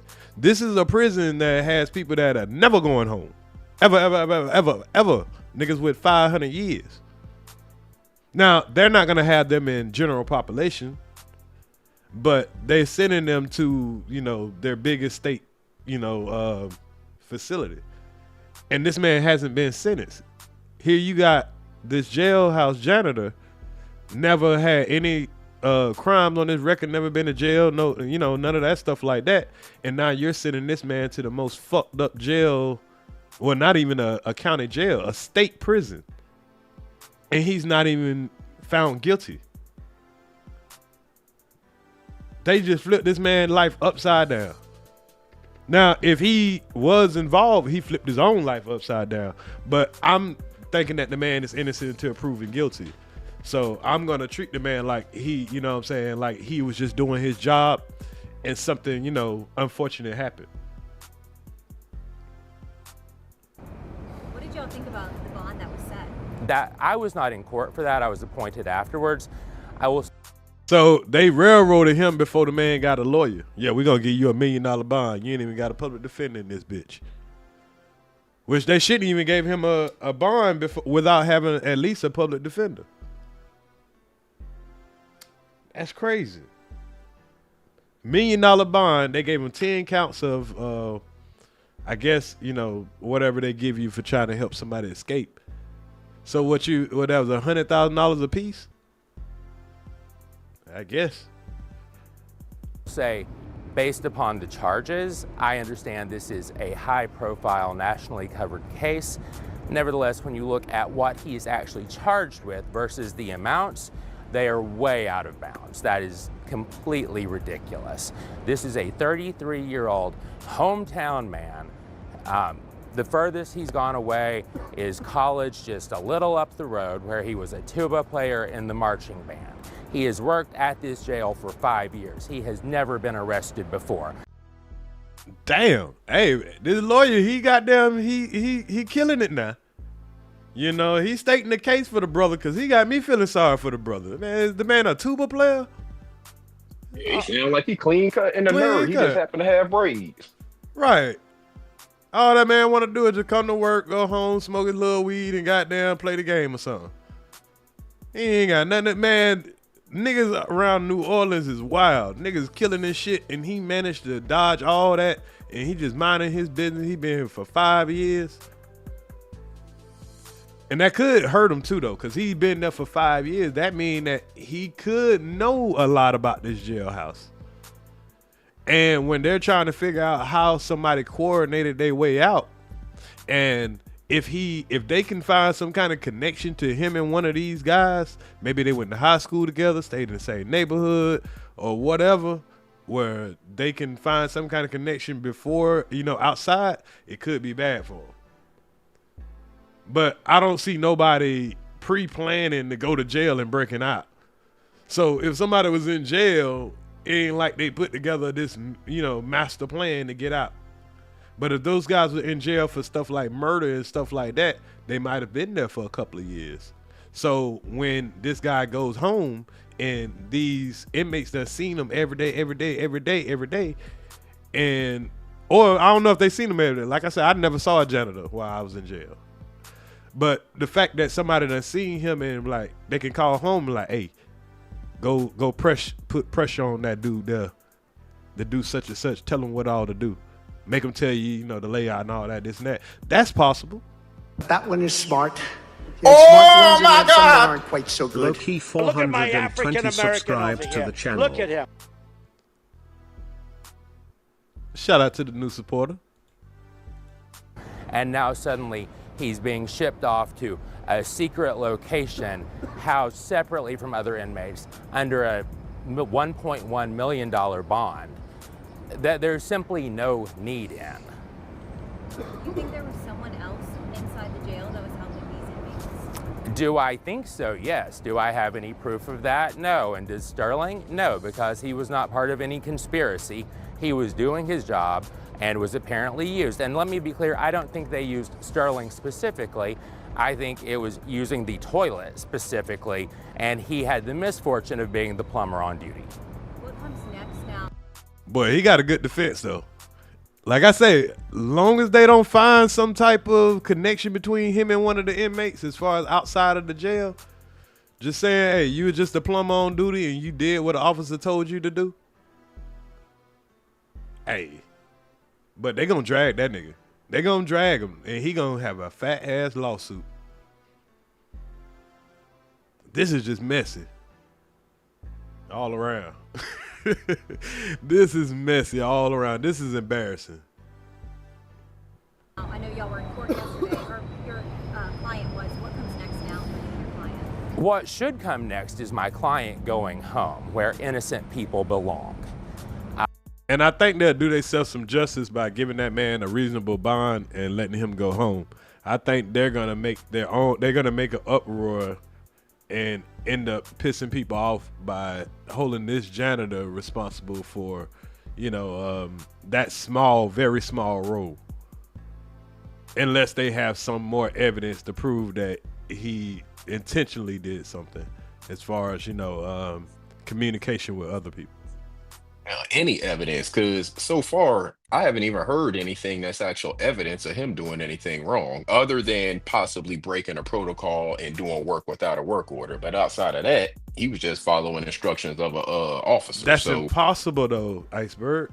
It's impossible for him to get into the dorm without. That's what I'm saying. Know what I'm saying? That's what I'm saying. I can't see anything that he did wrong, other than if he did some work without the work order, doing it, just because the officer there asked him to do it. That's the only thing I can see that he did wrong. I don't see anything else where they would have any evidence of him doing anything wrong, unless they actually do have evidence of him providing, maps, tools, or anything like that. What do they have against him? Because think about it, right? You can't just go and turn off water of one toilet unless you go into a maintenance room and you go to the specific room. I don't know what their maintenance room might look like. It might, but I'm pretty sure they got it labeled, because I work around plumbers.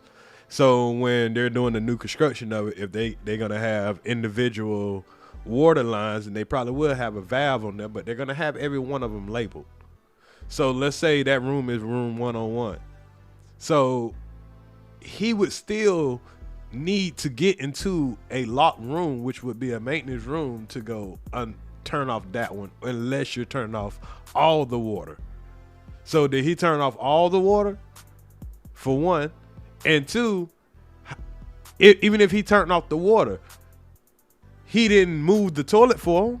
He didn't break the toilet loose for him. So how the fuck, you know what I'm saying? Even if he turned off the water, how the fuck did they get the tools, or how the fuck did they get back there to the point of the water? So he's a scapegoat. How did they even cut the water line? Yep, all that. And so unless they got some proof of him giving the tools to them or providing the tools in some way, I don't see how he is responsible for any of it.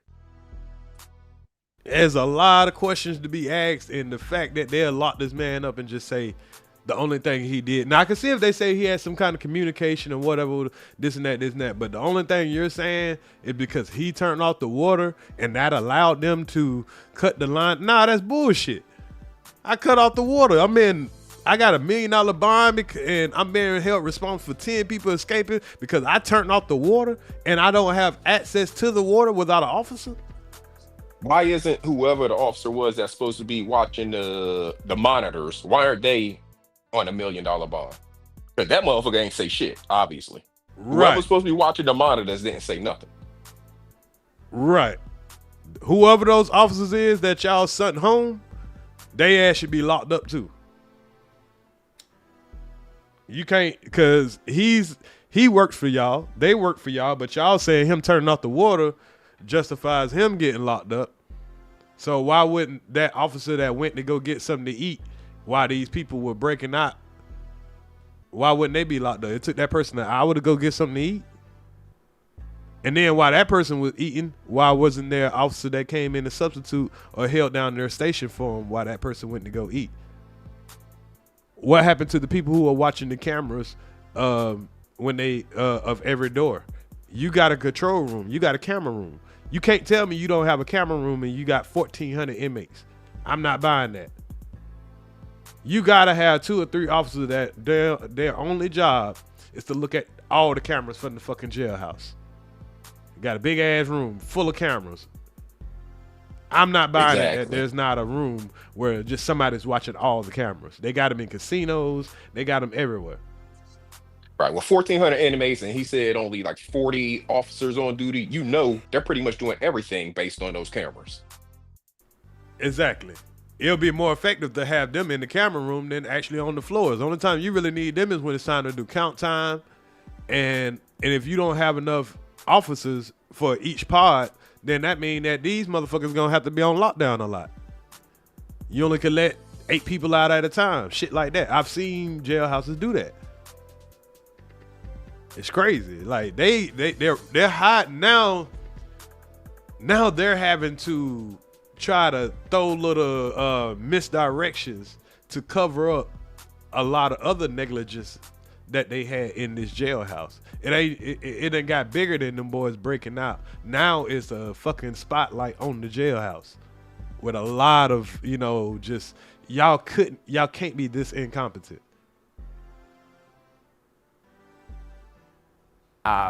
However, what we can expect is he will go through the screening process just like any other case that comes to the DA's office. They have up to 60 days to accept or refuse charges.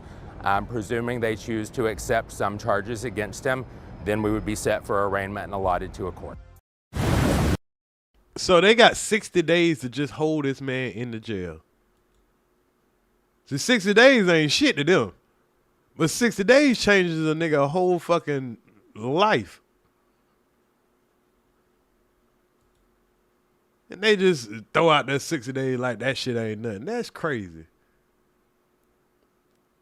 And not only, y'all, that they have that situation right here, right there. They got another guy that is on the run. Here, let's look at this story real quick before we get into the rest of this. I haven't even seen what this all about yet, but this just dropped 8 hours ago. You said that you ain't talking about the same damn jail, are you? Nah, this ain't even the same jail.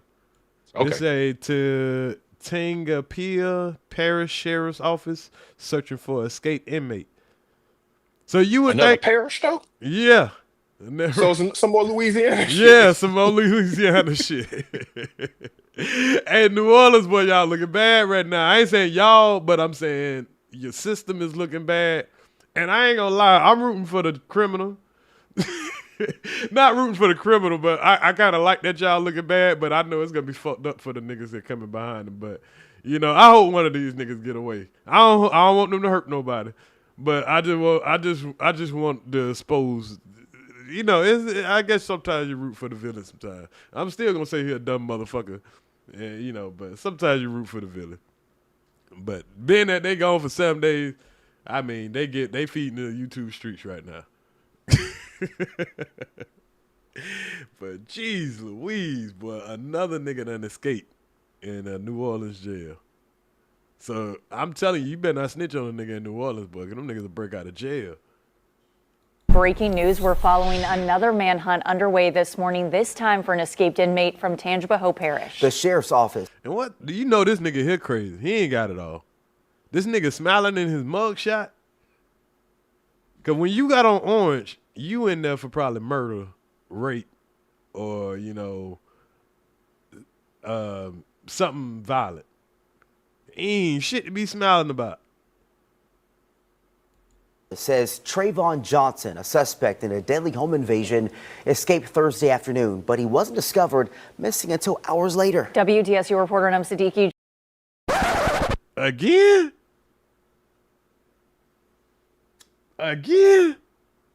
Hours later, boy, they about to take, man, the feds about to take over Louisiana. I ain't lying. Joining us live from Tangipahoa Parish right now with more on that inmate and the timeline of his escape. Anum, good morning.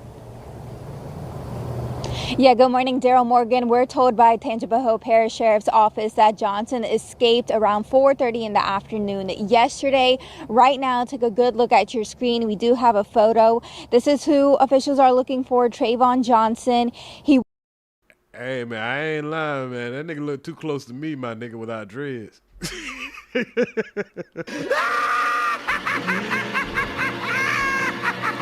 Y'all might need to grab this nigga up real quick. He look like a lot of niggas I know.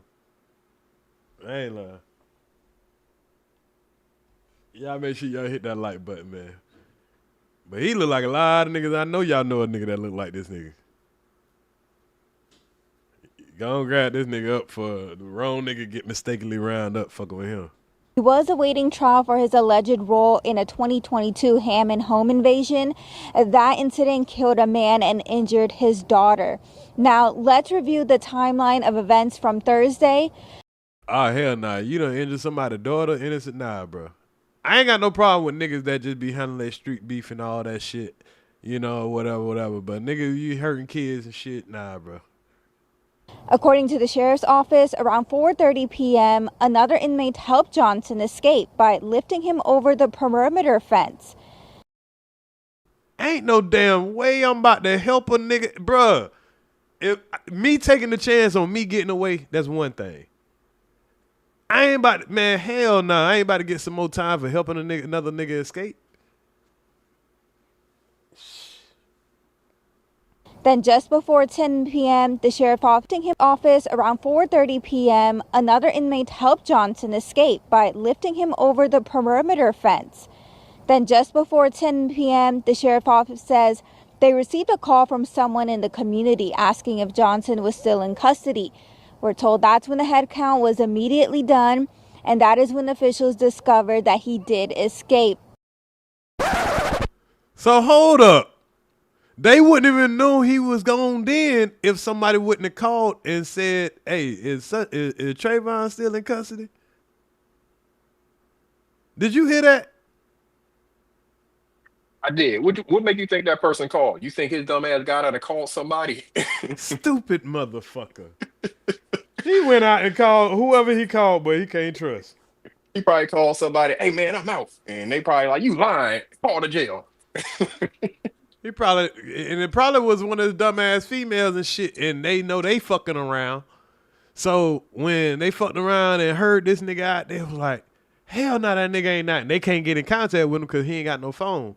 So what they did is probably called the jailhouse like, hey, do y'all got this person still in custody? Or, you know, whoever the person is that, you know, the victim was. They might have got, you know, news that he was out. So that's like, hey, hold on, let me see. Is this dude still in custody? Because people talking about he out. And he do home invasions and shit. So they like, y'all got to come find this motherfucker. Hell yeah. That mean he a jack boy. Right, shit, yeah. The last thing you want to know is a nigga that like to rob just broke out of prison. And don't care about killing somebody in the process. Yeah, y'all got to get him. Yeah, get that nigga. This little nigga stupid. Now, right before midnight, a media release about the escape was sent to the newsroom from the sheriff's office. The sheriff's office does plan to hold a news conference about this incident, but right now we don't have a timeline. But of course, we'll be in the parish to keep you up with the latest. Daryl Morgan. And we understand this is not the first time Trayvon Johnson has escaped from the Tangipahoa Parish jail, right? God damn, this nigga escape artist. Hey man, these little niggas dumb as fuck, but then they be smart as fuck at the same time.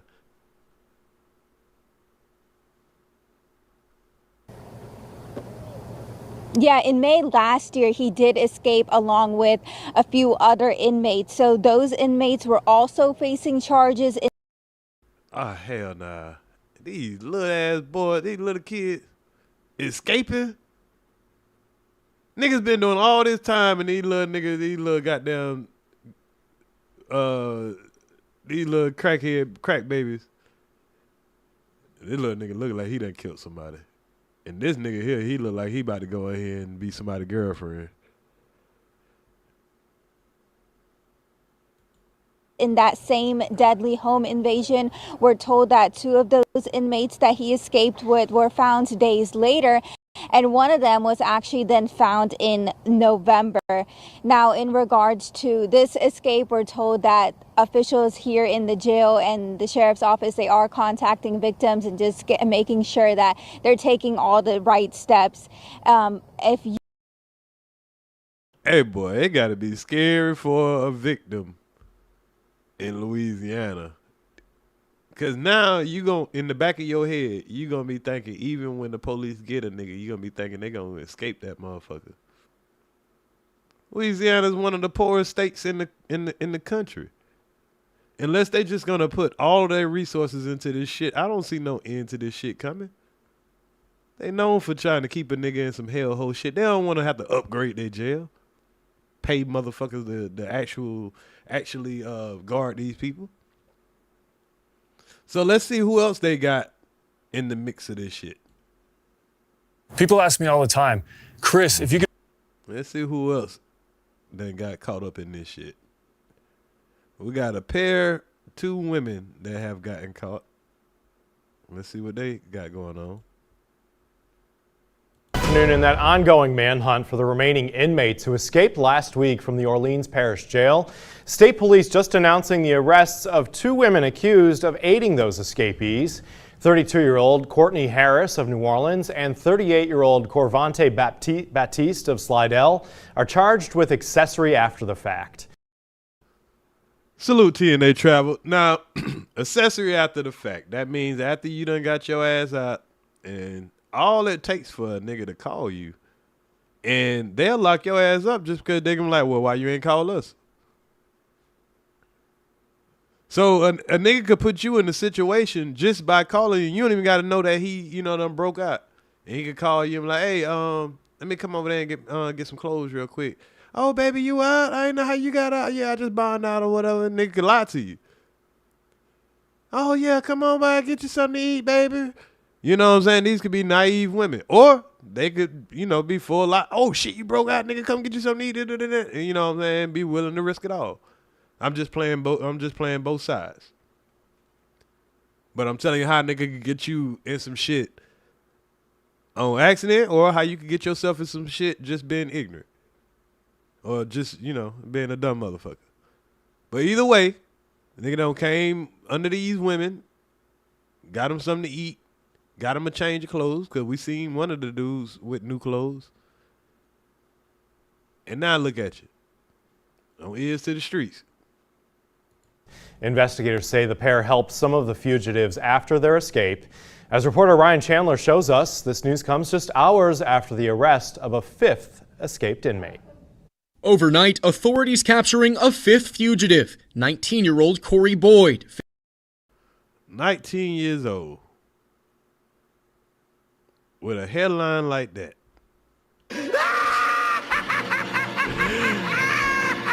Hey, let me stop, boy, because these young niggas wild out here, man. Nigga might fuck around and run across the Earz to the streets, and he don't like that. He might hold a grudge for 10, 20 years, because he going to be gone for another 20 years.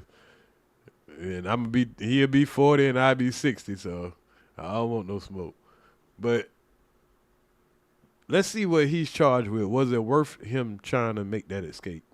But he was the 5th fugitive that got caught. And we're going to go over all the people that got caught and all the people that are left.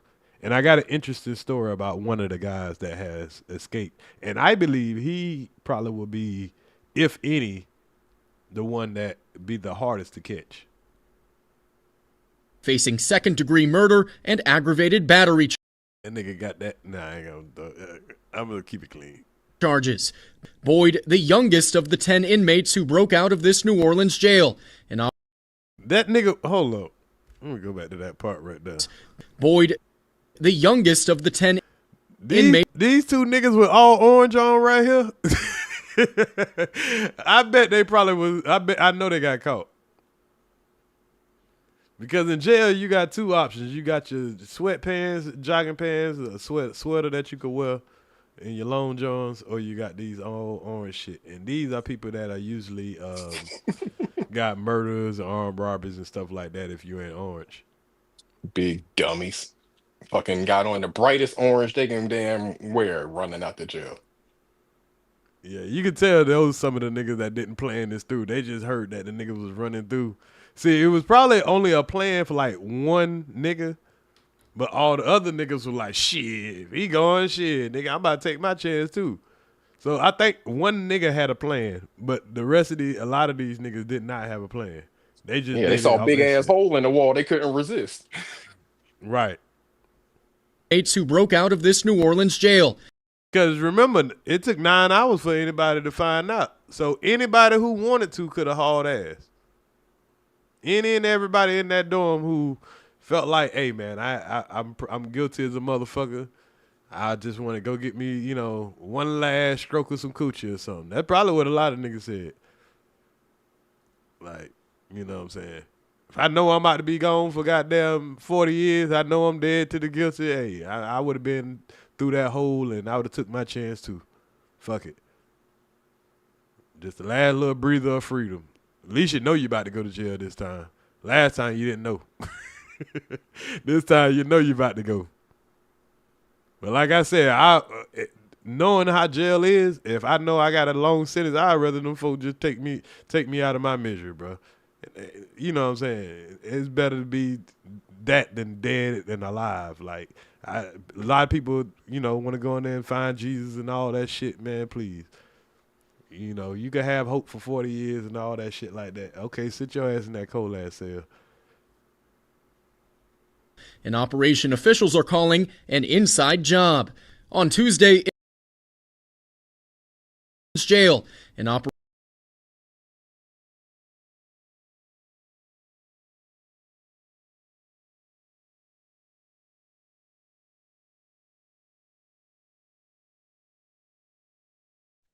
You talking? You on mute if you're saying something. Oh, my bad. Appreciate that. I'm talking about buddy right here. He just was, when minding your business, talking about this nigga name should be minding my damn business. Because they definitely gonna pull this nigga in the office. Nigga, we seen you pass by. This nigga covering his face. That wasn't me. Nope, that wasn't me.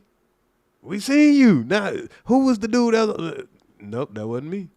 Operation officials are calling an inside job. On Tuesday, investigators whoever that nigga that was opening that door, boy, he gonna get some extra charges. Arresting jail maintenance worker Sterling Williams, who they say helped the inmates escape. According to the arrest affidavit, Williams told investigators one of the inmates threatened to shank him and directed him to turn off the water in a cell. Now, let's just say that happened. Okay, Iceberg, you're a civilian. You ain't never been. Say you was working there, and I know you wouldn't be dumb enough to go into a dorm by yourself to turn off water and have an inmate be able to even talk to you, talking about he gonna shake it. But let's just say that happened. Would you have done it? Hell no, because think about this. All right, for him to say threaten to shank me, that would have had to happen, inside with the population of people. Like you were saying earlier, for me to go turn off the water, I got to go somewhere else behind, in some little corridors or cubbies or something. It's not like the valve is right there at the toilet. Otherwise, the prisoners will be fucking with it all the time, right? Right. So I got to go to some special place to do it. Where the hell you think I'm going before I go to that special place? I'm gonna tell like a motherfucker. This motherfucker just said he gonna shank me if I don't turn the water off. I'm going to tell. I ain't going to do that shit. So no, I ain't going to do it. I'm going to tell on your ass. I'm snitching like a motherfucker. Right, because he locked up. I'm not. Now you could just make sure I never have any contact where I could get shanked. So like exactly. Man, so he, like I say, oh boy, he fucked this up by not waiting for a lawyer. And maybe he did have something to do with this because he felt the need to try to, justify why he shut the water off instead of just saying, hey, I shut it off because the officer told me to. See, now his lawyer is saying, yeah, he was instructed to turn the water off, this and that. His lawyer done made up a lie. But he fucked around and told the truth. Hey, man, I turned it off because nigga said he was going to shake me. Dummy, don't say nothing at all. Just like, oh, or if you're going to cooperate, be like, hey, I turned the water off because I was told to. Bitch, make it your word versus the officer's word. But they're going to fire you because you didn't follow protocol. But being fired is better than being charged. But, hey. They say Williams complied, and 10 men were able to crawl out of this hole behind a toilet and run free. Williams is now facing 10 counts of principal to simple escape and 1 count of malfeasance in office. Principal to simple escape. I gotta Google that. So they stacked the charges on him. That's why his bond's so high. They gave him 10 counts. They probably got like 100,000 on each one of them counts. Principal to simple escape in Louisiana. So it means I believe it means like you're a contributor. Like you're I just want to get the breakdown of it and how much time you can get and all that stuff like that. And you know. Okay, hold on. Let me pull this up so everybody can see it.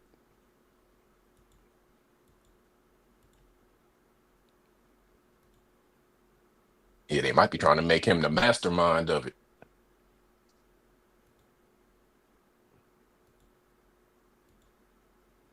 Okay. So here we go. All right. We got Louisiana 2024 Louisiana laws revised status. Criminal law, simple escape, aggravated escape. A simple escape shall mean the following: intentional departure under circumstances where a human life is not in danger of a person in prison, committed or detained, place such person legally confined from a designated area or place of such. But it's saying that a person is not in danger. This man is saying he was in danger, so how you gonna charge him with that? Okay, this is just telling pretty much what escape is. We gotta know that. I think they kind of made a charge for this nigga. Because I said principal or simple escape in Louisiana, and the first thing they pulled up was this man's charge. A maintenance worker at jail, 33 years old, Sterling Williams, was charged with multiple counts of being a principal to simple escape and maleficent office. Louisiana Attorney General Liz Morrell said Williams ostensibly blah, blah, blah. But there's no clear definition of what that is. And then the first thing that comes up is simple escape and aggravated escape. So they got charges for actually escaping, but no charges for a person that, you know, coordinate or help the person escape from inside, I guess. Yeah, they must do it where they basically give you the same charge of the escape, you know, basically as the person escaping, they may be kind of charging him with the same level of charge, but they're trying to say that he was the coordinator of it all by calling him the principal of it.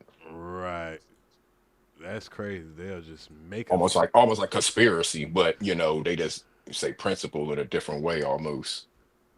They literally made up a charge for my boy. Shit. But you know you fucked. So I mean, not really, because now that would make it easier for a lawyer to probably break down like how do you sentence this.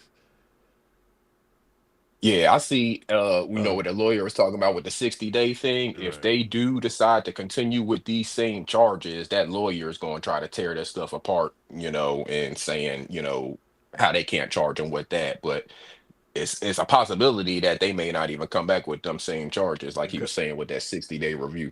Because how I would attack this, and I'm not a lawyer, but I would just be like, okay, well, are we gonna charge everybody that, you know, did their job that night, but it was in neglect? So we're gonna charge him for turning off the water. Are we gonna charge the woman that went to go get her food and didn't see the guys opening the door? Are we gonna charge the people who were responsible for funding and getting that door fixed when we reported it? Are we gonna charge the people who were looking at the cameras that didn't see them running it out the door, crossing the fence? Are we gonna charge we got to charge everybody if you're gonna charge one person for just not doing their job or just doing it, you know, in a dumbass way. He turned off the water. And then that he said he turned off the water because he was threatening to get shanked. And that's why he did it. But as his lawyer is saying, they took that out of context. So he's going to argue that unless they got it on video, on audio, of him actually saying that, which they probably don't. This investigation is still an ongoing investigation, and so there could be more arrests that will follow. Law enforcement's also sending a message to those who may be helping the men hide. You can either choose prison, because we are going to catch you and charge you, or you can cooperate. Now, with half of the escapees recaptured and I told you that nigga that failed probably got captured. He was the nigga with dreads. All the niggas with the long dreads got captured. And, man, if I had got away, bro, I would have went. If I got here, I'm going to cut my hair, and I'd have been around this bitch dressed as a damn woman. Shit, fuck that. I mean, you would think that's the first thing you do. If you got dreads, cut them shits the fuck off. If you escaping on the run, the first thing you got to do is change your appearance. Right. Cause I would have the shit. If you gonna go get help from your aunties and shit, man, give me your wig, give me your dress, bras, all that shit. So if I gotta walk out here, you know, because I'm gonna get the fuck away from family, because of course that's where they're gonna go to first. So, you know, but now being the fact that I gotta navigate my way to try to get as far as away as possible, only how I'm gonna be able to navigate that is not look like myself. Because everybody's gonna snitch on you. Even the hoodest niggas of the hoodest niggas are gonna snitch for them 20 bands. You know what I'm saying? So you ain't really getting nowhere unless you already just got some people that's already down with the plan. But I don't know about any of these niggas dressing up as women, because these niggas. But, you know, like, I would have tried, boy. I'm going to try to conceal my identity as much as possible, though. I mean, but all three of them dudes that got them dreads on them top three pictures, all three of them would look different with a Caesar fade. Right. Think about it. All of them with a Caesar haircut. All of them would look totally different. The dude in the middle cut off that facial hair and a Caesar haircut. He looks like a totally different person. And I still see people around with COVID masks on. So right, all the time. Why wouldn't you have on shades, COVID masks, cut your hair? All fade. Like, motherfucker wouldn't even person. be able to see who the fuck I am. I would have been walking around with a COVID mask and sunglasses anytime I had to goddamn move around. Facts. I'm only moving around at nighttime. So, I mean, like, I don't know. Like I said, they in New Orleans. They in New Orleans. You can have that blackout tint on your windows and everything. Right. Which, I mean, if you just get knocked and say you've been locked up for a year waiting on trial, you probably ain't got too much of shit. You ain't got no car. You ain't got no money. So you're going to have to contact somebody. You ain't got no guns, so you can't go around robbing folks. So, you know, you're going to need somebody that's going to be, you know, down with being around you. So most of these niggas going to go straight to their hood. And all expected in custody at a maximum security prison in Angola, Louisiana, an independent investigation is underway. The sheriff who oversees the jail accepting some blame. There were procedural failures and missed notifications. But there were also intentional wrongdoings. Among the 5 escapees still at large. Now, we got to give these niggas some credit. A whole week and you ain't have shit. And this nigga here in particular, this the nigga I'm telling y'all about. And we about to watch a little him and this nigga here. These two, I believe, are the most dangerous and probably the most smartest. That one on the right looked like he could pass for a woman real easy with you know, some little things. Right. It's the tattoos on his neck that's going to fuck him up, though. Same thing with this nigga with the tattoos on his face. Yeah, the one tattoos on his face, he done for. He got to stay in the shadows. But he's escaped before, though. He's another nigga that done escaped, you know, multiple times. They caught his ass again, too, before. Right. And this time, they going to send his ass straight to Angola. Yup. But this dude here, do you remember a couple of years ago, the Mardi Gras shooting? When somebody they had a mass shooting at the Mardi Gras and 2 people died? Vaguely.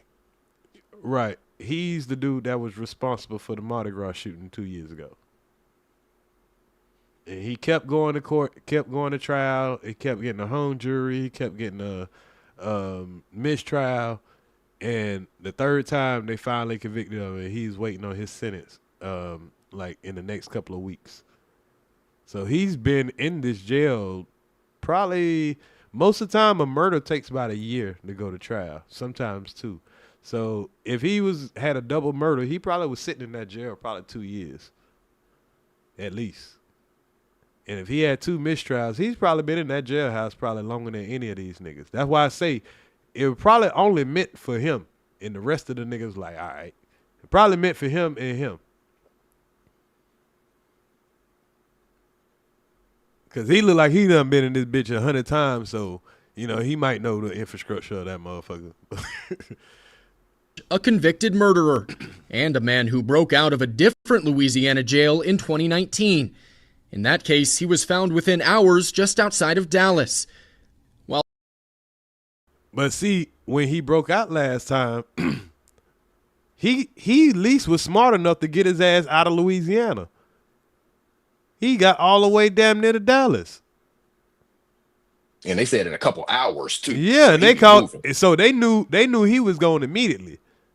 So think about how far he can get with 9 hours.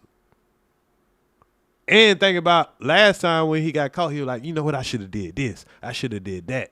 So this nigga got experience. In Mexico. Yeah, he got experience. Yeah, they in Mexico if they smart. Right. He done thought about it like, all right, if I ever have to do this shit again, this what I'm gonna do next time. He probably already put some pieces in place. But for them not to already have him on like some kind of max level, kind of, you know, in the hole type shit already, being that he done tried to escape before, that's on them.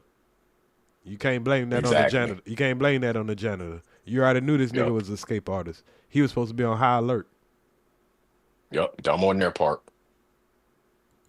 While police have captured the other inmates in New Orleans, 6 days into the manhunt, officials say it's possible 6 days in the manhunt, all them other niggas still in New Orleans. That nigga was in Dallas within a couple of hours. Where you think that nigga was at in 9 hours? In 7 days? Shit.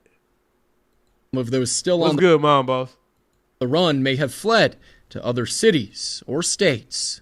We have one mission only, and that is to recapture these inmates, these escapees. And coming up next hour on News 15. Now, that one nigga I was telling y'all about, his victims got the fuck out of town when they found out that he was gone. Now, let me show y'all, like, this is not a one-off, y'all. This is not a one-off. So let's look at a little bit more of that guy that has the long history of breaking out. All right, guys. And then I'm going to show y'all, another individual that broke out in 2013. And y'all can help me watch this video, but it seemed like to me that the nigga was breaking out like at nighttime and going on the Mardi Gras streets and then going back in jail like he never been gone. But y'all can help me determine that. What? Y'all, maybe I looked at the video wrong or something. That's why I said I'm gonna just watch it with y'all and y'all can tell me. Y'all make sure y'all hit the like button, man. This is the only way you're gonna get this type of breakdown. A possibly dangerous. So now we're about to talk about the one guy we were just talking about with the tattoos on his face. That's the escape artist, and he got to Dallas within 3 hours. So now we're about to look at a little bit of them breaking down his history of breaking out of jails. Because that 2019, that wasn't his first time. That's why I say this nigga got experience. They need to hire this nigga to, you know what I'm saying, to pick his brain. Because it said he has jailbreaks all the way back to 2007. This nigga a vet at this shit. Game of cat and mouse with a man all too familiar with breaking the rules. Antoine Massey, he's one of the 5 inmates still on the run after escaping the Orleans Parish Justice Center. And as Eleanor Tabone explains, this is not the first time he's escaped. Last Friday, just after lunch, 6 inmates escaped. Oh, hold on, Bird. That's a closer look at that gate real quick. Let's look at that again.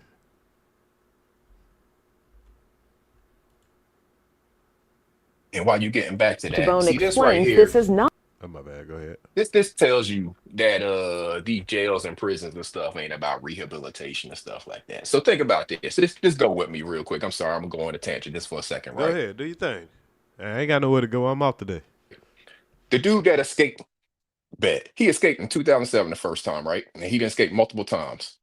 If they were really thinking about rehabilitation and stuff, he's the person they should have been hiring way back in 2007. If he got rehab and stuff, they should have hired his ass for their prison designs ever since then. He know how to get out of them motherfuckers, so figure out how he's escaping, give this motherfucker a job, and actually put him on a path to do something constructive with his life instead of making him have to keep breaking out of your raggedy shit. Learn from him. He's smarter than all of them. Like, don't that make sense to you? They talk about rehabilitation and stuff. Well, these motherfucker obviously knows how to escape y'all's raggedy ass system. So why don't they actually employ him? Put him on a path to actually do something positive and learn.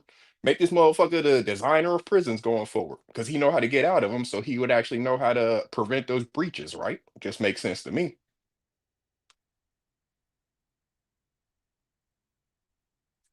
You're on mute if you talk. Oh, yeah. It makes a lot of sense to me. Now, in this particular picture, I was looking at it while you was talking. I don't think this is the jail that was broken out of last week. I think this is the jail back in 2007. So back then, they didn't even have the razor wires up there. Look like they got regular barbed wire up here, but that ain't shit. I jump over that motherfucker with bare hand. Right. You hop that running and don't even slow down. Fuck yeah. But yeah, so if he broke out of this, but let's see what he did in 2007. Friday, just after lunch, 6 inmates escaped from the city's juvenile jail called the Youth Study Center. Oh, okay, so this was juvie, so, But, I mean, they still, it's probably easy to get out of juvie. Easier, I ain't gonna say easy. Before the Juvenile Justice Intervention Centre became what it is today, it was the Youth Study Centre. In 2007, Antoine Massey escaped from here. According to our partners at NOLA.com, police found Antoine Massey on the Interstate 10 service road in eastern New Orleans. At the time, Massey was being held on armed robbery and aggravated assault charges. The bottom line is that if he was being held for those type of charges now, they should have had a little bit more, security on him.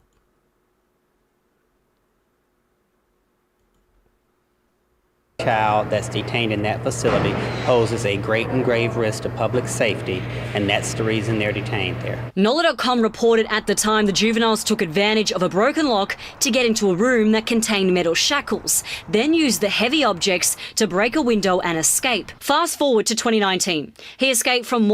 Oh boy, them little niggas wanting to get up out of there. Them little niggas was wildin'.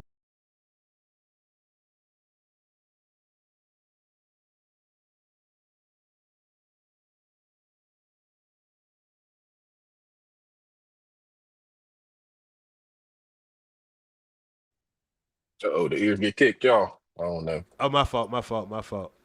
Okay. I'm back.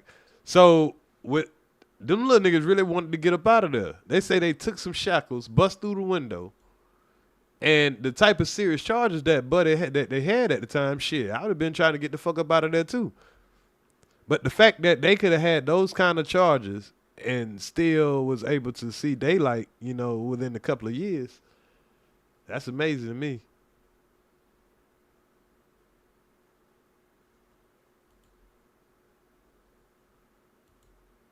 Oh, hello. Morehouse Detention Center, just outside of Monroe. He was caught the same day, but in Texas. I believe that Antoine Massey probably wasn't handled properly. Now, did you hear that? Even back in 2007, they caught him the same day, but guess what? He was all the way in Texas. He know to get the fuck on. Now, where do you think the first place they're going to look this time when they looking for his stupid ass? If he go back to Texas, boy, you got to be dumb. Boy, you better not take your ass to Texas. He must got some people in Texas, though. Then in 2023, Massey. Rewind it back just a little bit. Just outside of Monroe, he was caught the same day, but in Texas. I believe that Antoine Massey probably wasn't handled properly. Then in 2023, Massey did it again. In November of 2023, Antoine Massey was ordered into our ankle monitor program, and he was placed on ankle monitor, and 2 very short hours later, he cut his ankle monitor off. Matt Dennis with Assured Supervision account. Boy, this boy is a whole wabbit. How the hell did y'all not know this boy had rabbit in him? He cutting off his ankle monitor. Man, he's supposed to be on high security. Accountability Program, or ASAP, an electronic monitoring company, says Massey was a red flag from the start. The truth is, Antoine Massey didn't just escape my ankle monitor. We received him after escaping an ankle monitor. We were warned. He says Massey's history of escapes should have been a warning that he must be taken seriously. If you're going to run a brick and mortar jail with 4 walls, I'm not sure that the first floor is where you should keep very dangerous people. Yeah, that makes a lot of sense now. Yeah, the first floor, you shouldn't have the most escape artist type niggas on the first floor. I don't know many prisons that even house people on the first floor. Because look at how this prison rises up and it has multiple floors. Well, not prison. I keep saying prison, but it's a jail. There's a difference. But it rises multiple floors, so it is amazing that they would be housing people that are waiting for sentencing and that have already been waiting for sentencing, people who have very violent crimes and probably are more prone to, escape. First floor should be for trustees. Yeah, you ain't never seen a killer in Crops. Because believe me, whether all these niggas that been convicted of a killing, all these niggas had something to do with killings. All them niggas that didn't escape, they had something to do with a murder. They might be second degree and all that. Somebody died fucking with these niggas. New Orleans is big for, niggas killing around there. They've been doing that for a long time. Or people that know how to escape. I don't think that you should keep them on a tier or in a pod where there's no live deputies walking around. According to documents WWL Louisiana got this week, investigators say 33-year-old Sterling Williams. See, they always quick when that point come up of how they got out, they got him as the downfall. Oh, it was because this guy turned off the water. That's how all of them got out. Ignore that all these fucking criminals are on the fucking first floor, all these escape artists, all these niggas that are, high case type niggas about to, got 4 bodies, 2 bodies. Fuck all that. Fuck the fact that you only got 49 officers for 1,400 inmates. Fuck that it took you 9 hours and that meant somebody had to skip a head count and went home without counting the inmates and knew that there were 10 inmates missing and ain't said shit. So fuck all the shit that they did. They always bring it back to this guy right here. A jail maintenance worker is facing charges after he confessed to helping the 10 inmates escape. The documents say he acted. He confessed. That's what they say.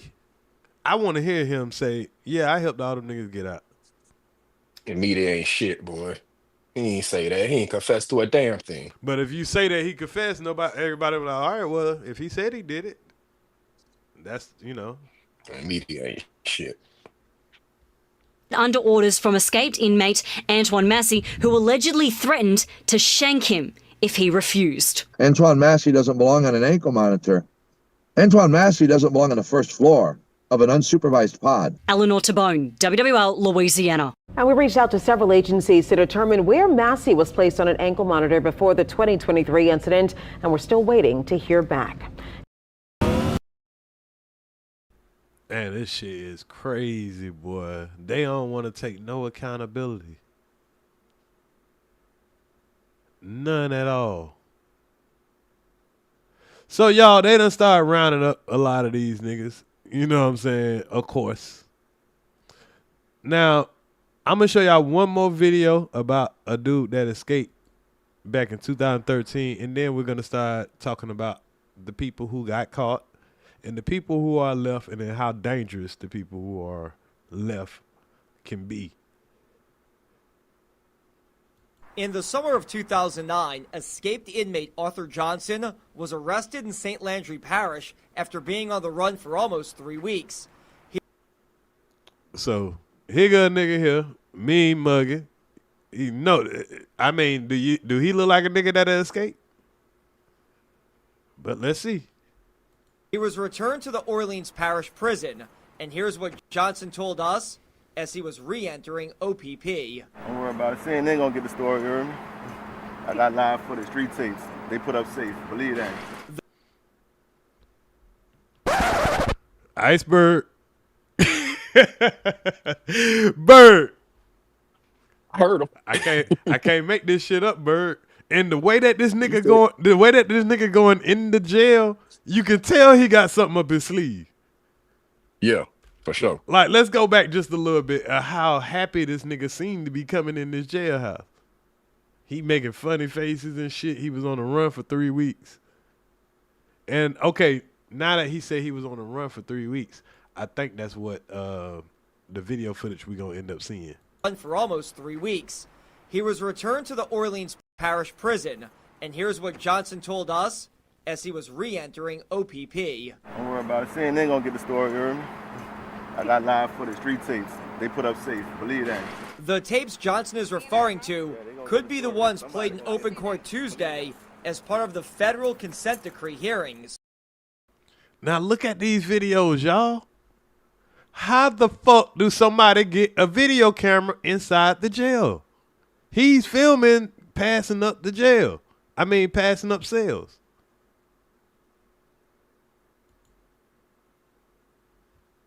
Look closely at this third picture down here. These are people that are in the jail, in the cells, top and bottom. Look at here. Here's a person inside the jail cell.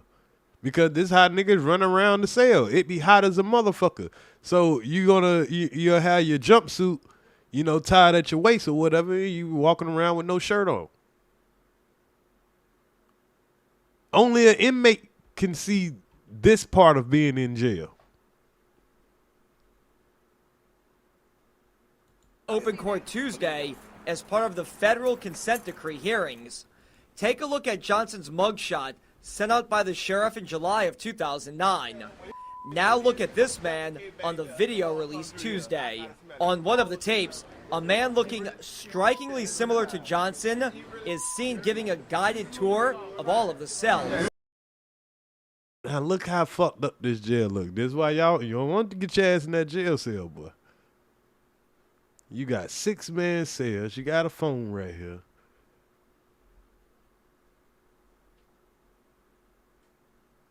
And obviously he got his phone in here. This how niggas got to take their shit. Somebody must be back here taking the shit. You got to put your little curtain up so everybody don't have to see you taking the shit.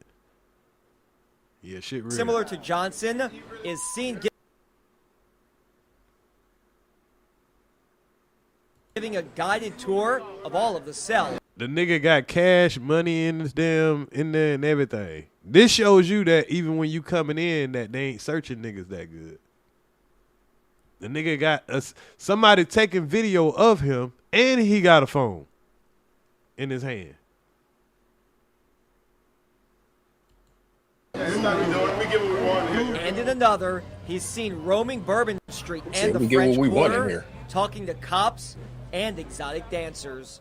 Y'all know I'm supposed to be in jail right now. The video from the French. The nigga escaped jail, He went into jail, had a cell phone in jail, had money in jail, showed them how sweet they jail is, escaped they jail. The nigga on Bourbon Street, chilling at Mardi Gras, recording himself, saying, I'm supposed to be in jail right now, but ain't nobody looking for me. I can't make this shit up, man.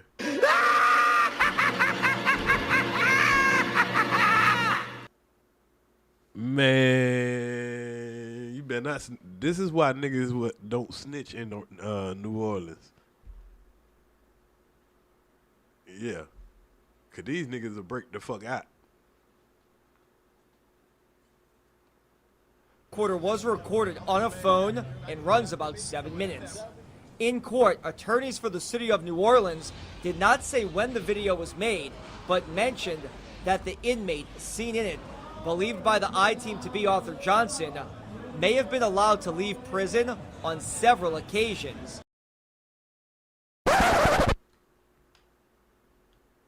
What? You on mute, bro? I ain't on mute. I was wondering, did you hear the same shit that I just heard? Yeah. He definitely he got a boo thing that run that jail or something. My boss heard it. She said aloud. Yeah, what the fuck? Yeah. Nigga's supposed to be locked up, but the nigga's supposed to be locked up. He's not reported escaped. But he's out on fucking Bourbon Street chilling with everybody. Man, that's some dangerous shit. That is some dangerous shit. Let me back that up just a little bit. Play that part again for y'all. Cops and exotic dancers. Because y'all know I'm supposed to be in jail right now. The video from the French Quarter was recorded on a phone and runs about 7 minutes. In court, attorneys for the city of New Orleans did not say when the video was made, but mentioned that the inmate seen in it, believed by the I-Team to be Arthur Johnson, may have been allowed to leave prison on several occasions. The man in the video gives a hint at the time he was roaming free on Bourbon Street. Gusman, y'all gonna pay me. I'm on Bourbon with the tourists, you heard me? I ain't supposed to be out here. No, I'm supposed to be in jail. I go to court, July, I go to court with it. August the 5th. If they don't let me go, I'm running. And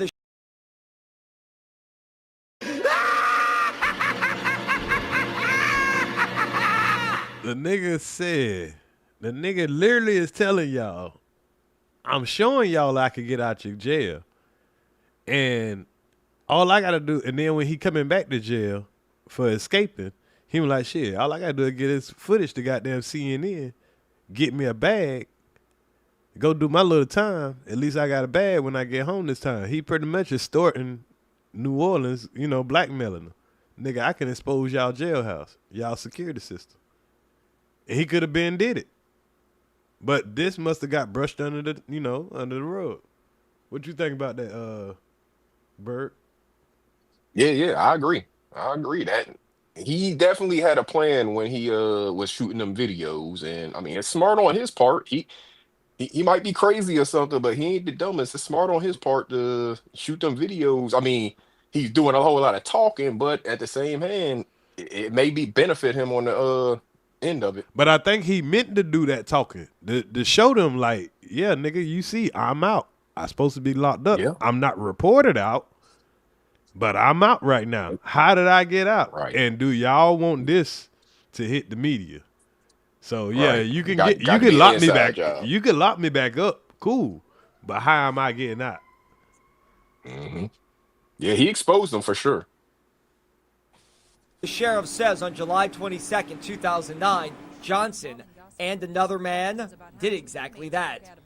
On the eve of the escape, the sheriff even showed the media how the men allegedly busted out. A locking Allegedly.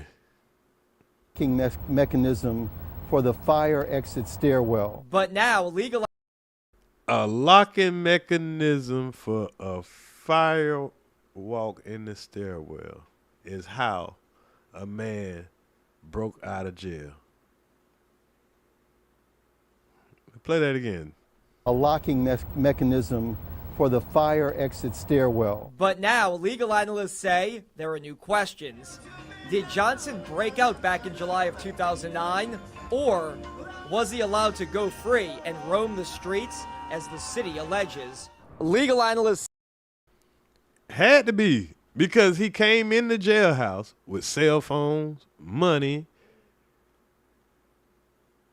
The nigga downtown just chilling.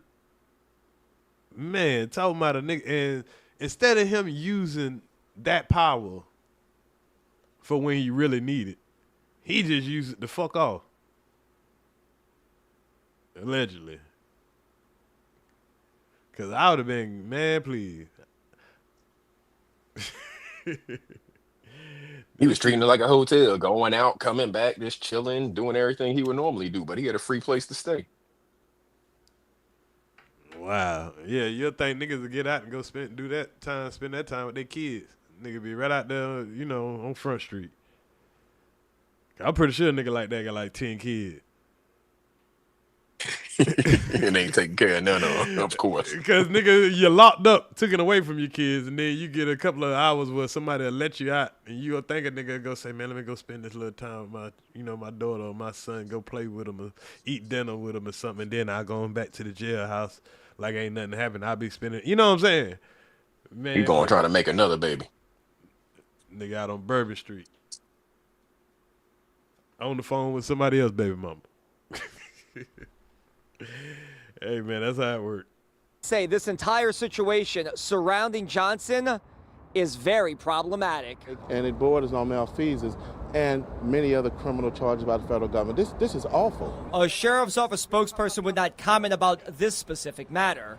But legal analysts say if the sheriff knew when Johnson was returned that the prisoner was making videotapes inside and outside of prison, the public should have been told what was going on. In essence, the truth of the matter is they didn't tell the public the truth. On your side, I'm Travers Mackle. Was that a gun? You tell me. What the hell was that? And there was a story about that. The truth of the matter is they didn't tell the public the truth. On your side. What in the hell? They're in prison. What the hell? They in jail. What the hell? What's going on? Boy, I can't. Nah, I ain't even passing through New Orleans. Can't risk going to jail in New Orleans. Niggas got guns in the jail. They got guns, cell phones, money. You know they got drugs. They might as well have women in there.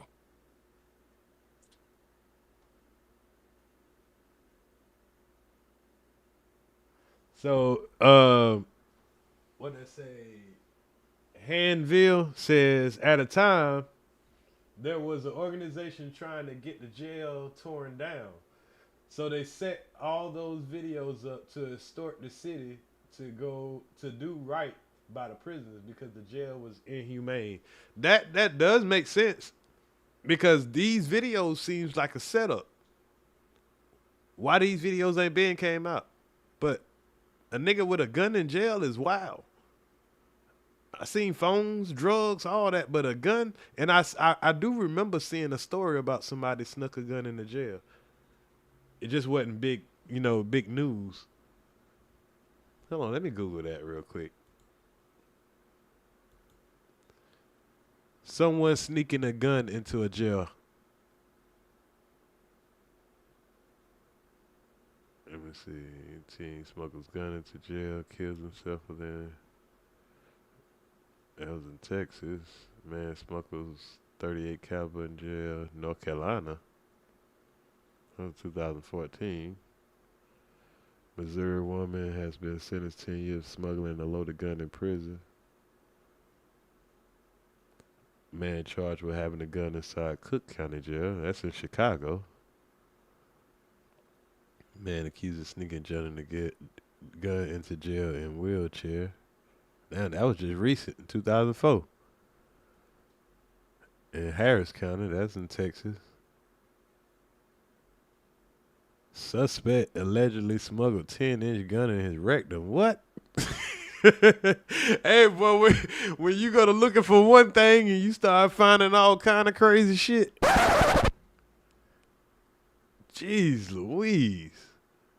So there's been a lot of cases of people smuggling guns in jail, including in their rectum.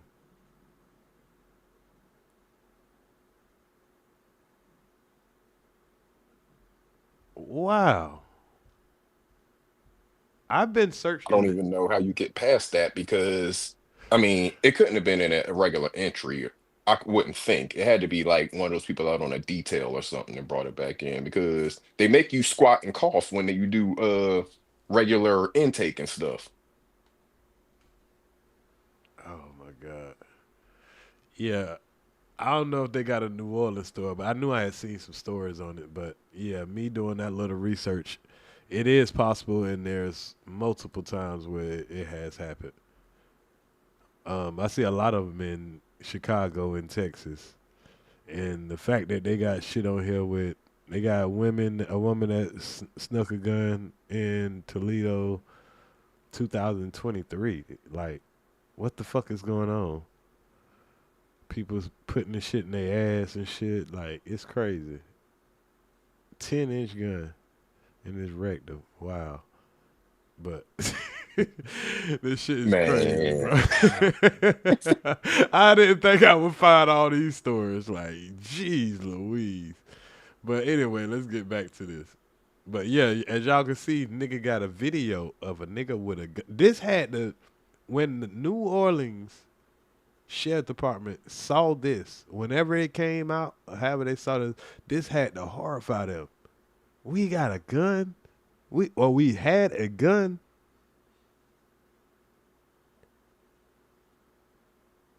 In our motherfucking jailhouse? And some of the people in the background, they act like that shit's just normal. They just chilling, having regular conversation. I'm Travers Mackle, WDSU News.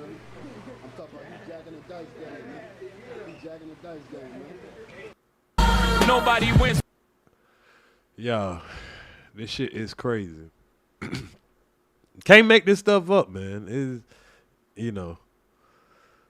But okay, so we know about, you know, the problems that they have with people, you know, breaking out of jail or whatever. Now, what y'all think the first thing a dumb young nigga gonna do when they get out, breaking out of jail? I'll let somebody guess. You get the first guess, Iceberg. You said a young one? Yeah. A young one gonna go to their mama house. This generation.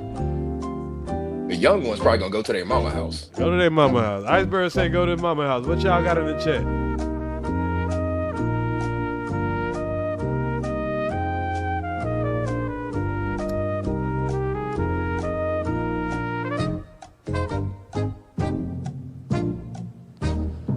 Y'all, we are in 2025.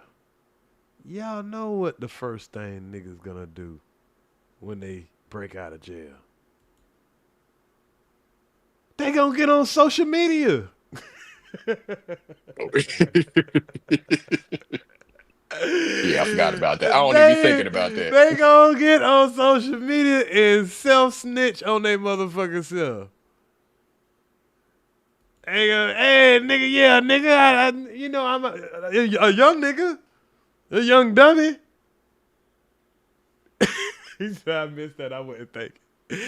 One of the dummies that got caught and should have got caught, the nigga went straight to, I have to show it to y'all for you to believe it. Oh, hold on. Let me go back a little bit.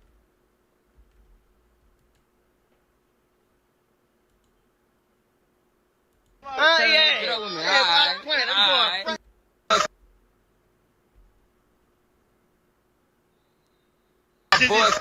And I'm about to go with a 2. Yeah. Get up with me. All right. You fresh out, huh? Fresh out of jail. Stop playing. What? Yeah.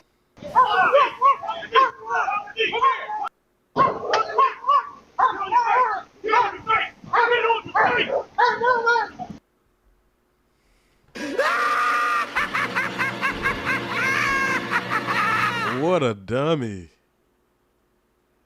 The nigga went straight to fucking Twitter or whatever, my fucking Facebook, whatever he could possibly find to to be tracked. Yeah, man, my nigga, I'm fresh out. And you're fresh back in there.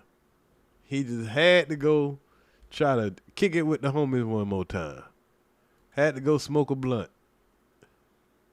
And I'm willing to guess that he's one of the guys that didn't have a murder charge, didn't have something that he was about to be in jail for 50 years to life or something. So he just breaking out of jail just because he can, just because it was an opportunity. And I'm about to go with a 2. Get up with me. Alright. You fresh out, huh? Fresh out of jail. Stop playing. What? Yeah.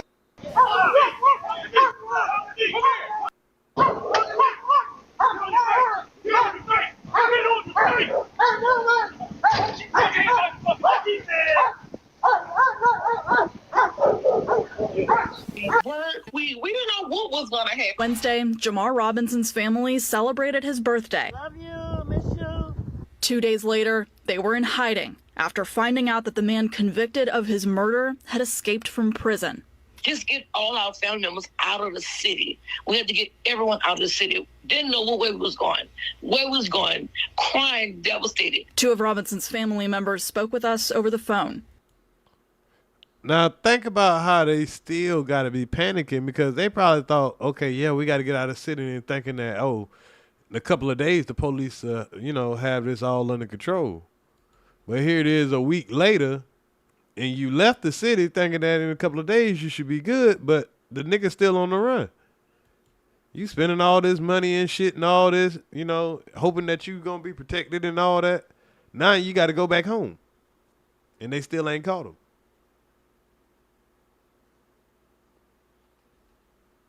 Crazy. They asked not to be named for their safety. The news, I see the boys pulling on the door. Like, this prison was just recently built. And you mean to tell me the doors was that easy to pull apart? Family, I had to know I was going to give y'all the story about. Right. And she definitely has a valid point.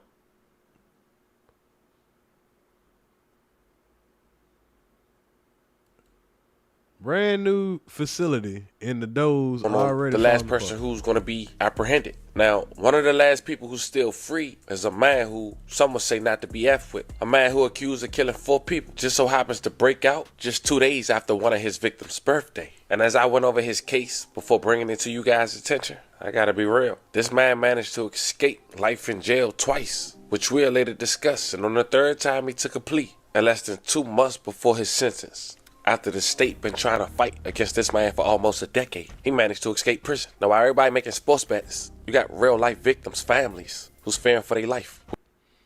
And that's true.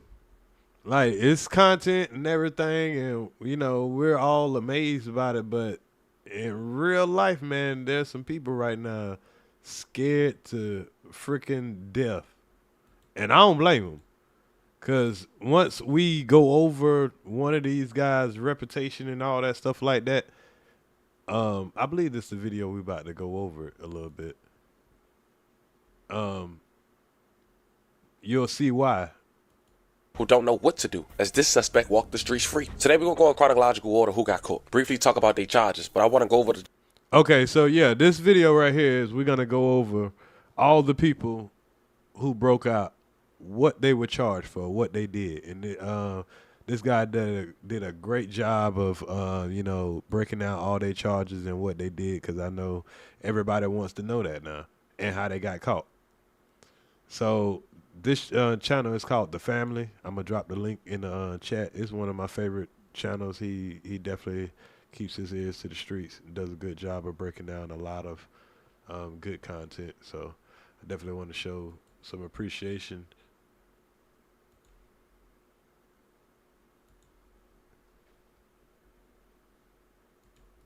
So y'all go check this out. Check him out. if you want to see the whole video. But let's continue on. Charges of one man in full detail, a man accused of 4 bodies, and a managed to escape jail just 2 months before being sentenced. I even saw one dude get caught after going on social media with his homie, drinking some apple juice, saying fresh out, like he ain't just breakout. Not to mention, as the reward creeps up to $20,000, a $20,000 though, boy. But y'all, here's another guy that got caught. So we seen the one dummy that got caught going live and talking about, yeah, nigga, I'm fresh out, drinking juice and shit. Now, the second nigga that got caught, this is him. Sleep at the bus stop. Remember I said a lot of these niggas ain't think this shit through? Now, if you gonna be homeless, you gonna be broke, and you gonna be hungry, you might as well just stay your ass in jail. You got 3 hots in the cot. Somebody just stumbled upon the easiest $20,000 they ever made. Bird. I wish I was the nigga with this camera right now that caught this nigga here. Facts. I saw something on Facebook. They made a joke about this, right? And they showed that dude sleep on the bus stop. I didn't even know what the hell they was talking about. So this shit really happened. That's dumb as hell. Right. They actually caught one of the escapees sleeping at a bus stop. And that man got the easiest $20,000 of his life.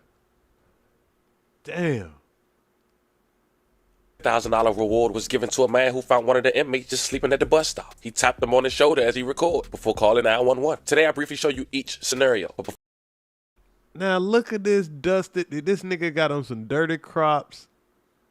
He look like he done stole some clothes out of somebody's goddamn backyard. Bruh, if you gon' why escape jail to go live like this? Why? You might as well just stay in jail. If you going home to this, just go ahead and stay in jail, my nigga. This don't make no darn sense. He didn't think this all the way through.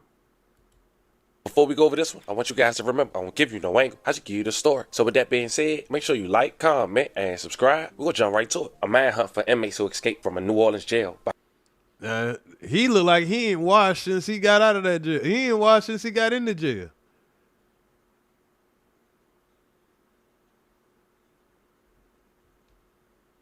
Fleeing through a hole behind a toilet, enter its 5th day on Tuesday. As officials increased the reward for the capture of the fugitives, 6 of the 10 remain at large as of Tuesday morning. These stunning images from inside a New Orleans jail cell where 10 inmates, some charged with murder, escaped, sparking an urgent citywide manhunt. The toilet dislodged from a cell wall, exposing an opening. Scrawled on the wall above, "We innocent and too easy," with an arrow toward the hole where they escaped, out of view of the officer on duty. Authorities say it happened just after midnight when the... I think that was one of their big mistakes too. Putting too easy on there because you're antagonizing the police.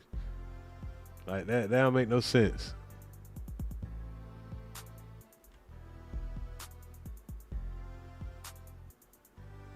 Out of view of the officer on duty. I'll be right back, bro. I'll stay up here, but I'll be right back. All right.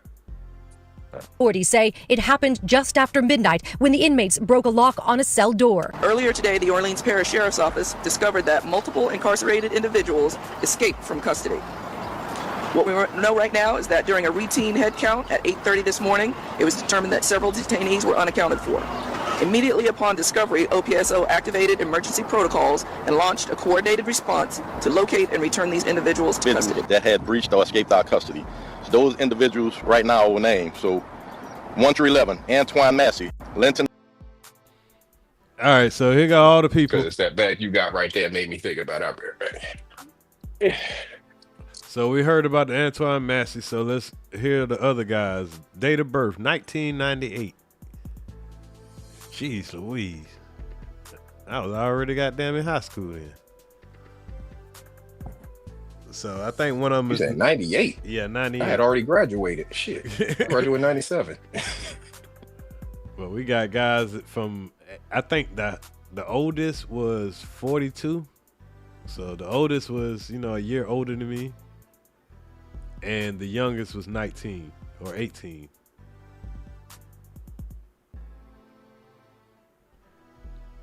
right, so he's gonna. Van Buren, Jermaine Donald, Leo Tate, Kendall Miles, Derek Groves, Corey Boyd, Gary Price, Robert Moody, DeCannon Dennis, and Keith Lewis. Now that last dude, I know he got caught. He looked like he. Robert Moody, DeCannon Dennis, and Keith Lewis. Now this motherfucker. Hey, boy.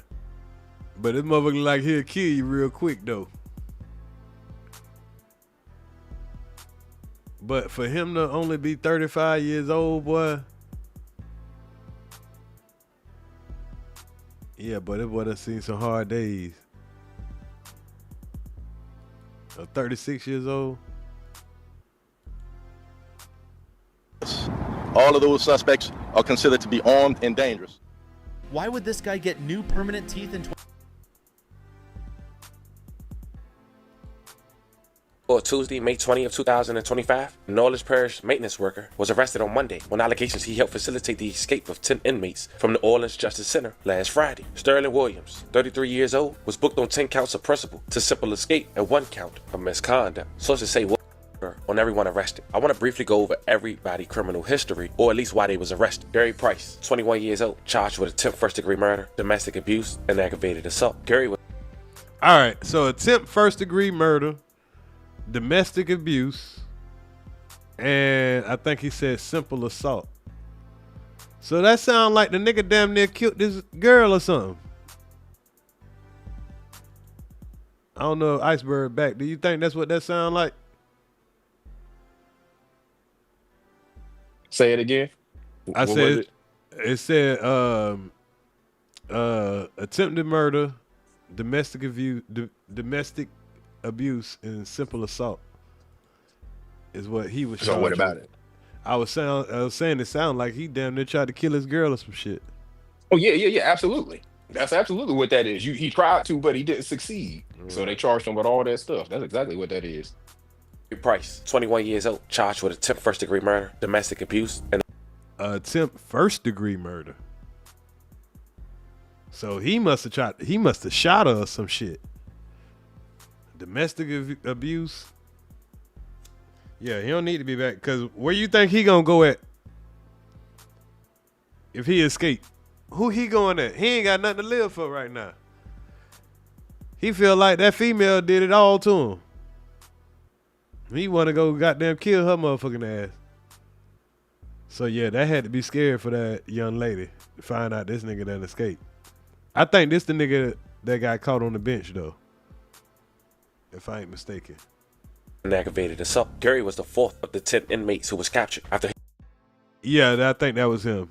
He said he was the 4th, so he was captured. I think that was the nigga on the bench. He was seen on the neighboring Ring doorbell camera going into an abandoned home. Oh, okay. So my bad. So he got caught on the humbug trying to go into an abandoned house. Obviously, he ain't had nowhere to fucking go. 9 hours. And that's as far as he made it. Do you think that, in my opinion, the charges that he was facing and all that, I think that would have been, I justify his thinking of trying to escape. I would have tried to escape with that, looking at that type of time. You want to put yourself in a criminal mind for a quick second, and would you have tried to escape facing those charges if you had the opportunity? Absolutely. If I saw an escape plan and a way to get out, because I mean, he getting probably a good 20 plus, for that first degree attempt murder, and then they throw the aggravated assault and all that on there. So yeah, absolutely, I would have tried to get out if I could. I think he would have been looking at like 15 years, but even with 15 years, he was born in 2024, so he's 20 years old. I mean, not 24. He was born in 2004, so he's only 21 years old. Yeah, because at that age, I couldn't think that far ahead anyway. 15 years, that's the rest of my life. Yeah. And they only probably gonna add on like 10 years to his shit. So he'll still get like 25 years And he'll still get out a little bit older than us. I mean, but at least he'll see daylight again, you know what I mean? But yeah, I would have took that attempt if I was him. He was one of them niggas that seen it going on, and he was like, he didn't have no plan. He didn't even know he was gonna be able to. He just like, man, if I can get out there, I'm gonna just try it. But yeah, he definitely ain't had no plan.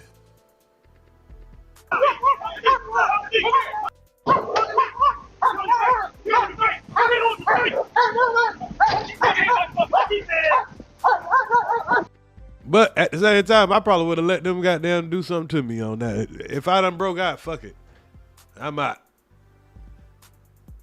You'd have had to do something to me. I ain't just about to let y'all just take me back in here and do all that extra shit. Because, boy, they gonna treat you a whole different way when you come back. I'm telling you. Next is Linton Van Buren, 26 years old. He was arrested in 2021 for second-degree murder and armed robbery. Van Buren was still awaiting a trial date. Second-degree murder and armed robbery. Yeah, I'll take a run for it.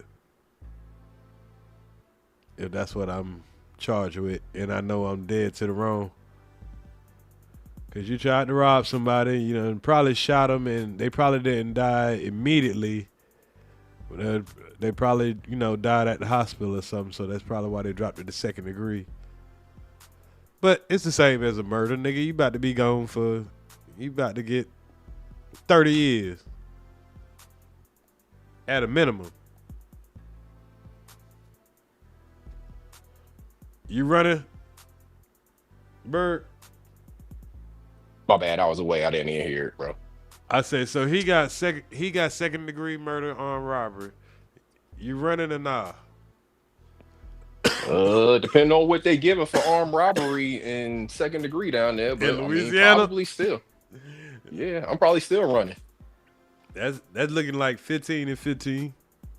Looking yeah, I'm probably still running. Yeah, I'm running. Absolutely. Incident happened on November 29th on the 9700 block of Chief Highway. The victim was identified as Earz Brown. Yeah, see, he tried to rob a young guy and ended up probably killing him. 34 years old. Next is Antonio Massey. He's 32 years old. Okay, here get the escape artist. That's the one the maintenance worker said threatened him with a shank. He was arrested for DA involving strangulation and theft of a vehicle. Massey has a history of refused DA charges. The next suspect is Leo Tate.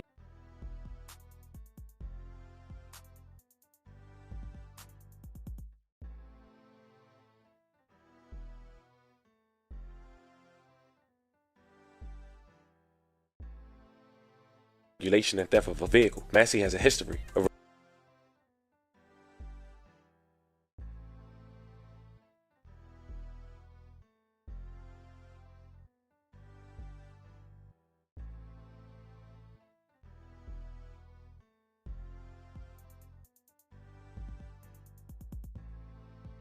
said threatened him with a shank. He was arrested for DA involving strangulation and theft of a vehicle. Massey has a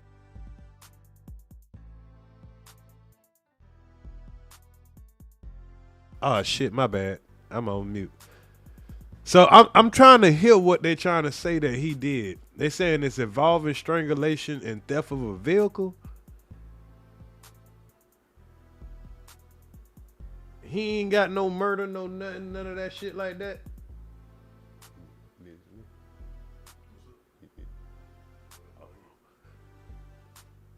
So the nigga escaped with those weak ass charges, nigga. You'll be home like next week or something. You will get a bond like soon. What the fuck is you? This nigga dumb. A history of refused DA charges. The next suspect is Leo Tate. Now, Tate just 31 years old. He was facing second-degree murder charges and attempt second-degree murder charges in connecting with the 2018 shooting in which a 19-year-old woman was killed and a 16-year-old was sent to the hospital. You see, he accepted a plea deal in 2018 and the murder-related charges were dismissed, but he was convicted of obstruction of justice and was sentenced to 10 years. The next is this nigga running for 10 years. Oh man. This nigga just made 10 years go to 20 years. Because they going to give him the max sentence. Like, the minimum for escape is 5 years, I believe. But I don't think none of these niggas going to get the minimum.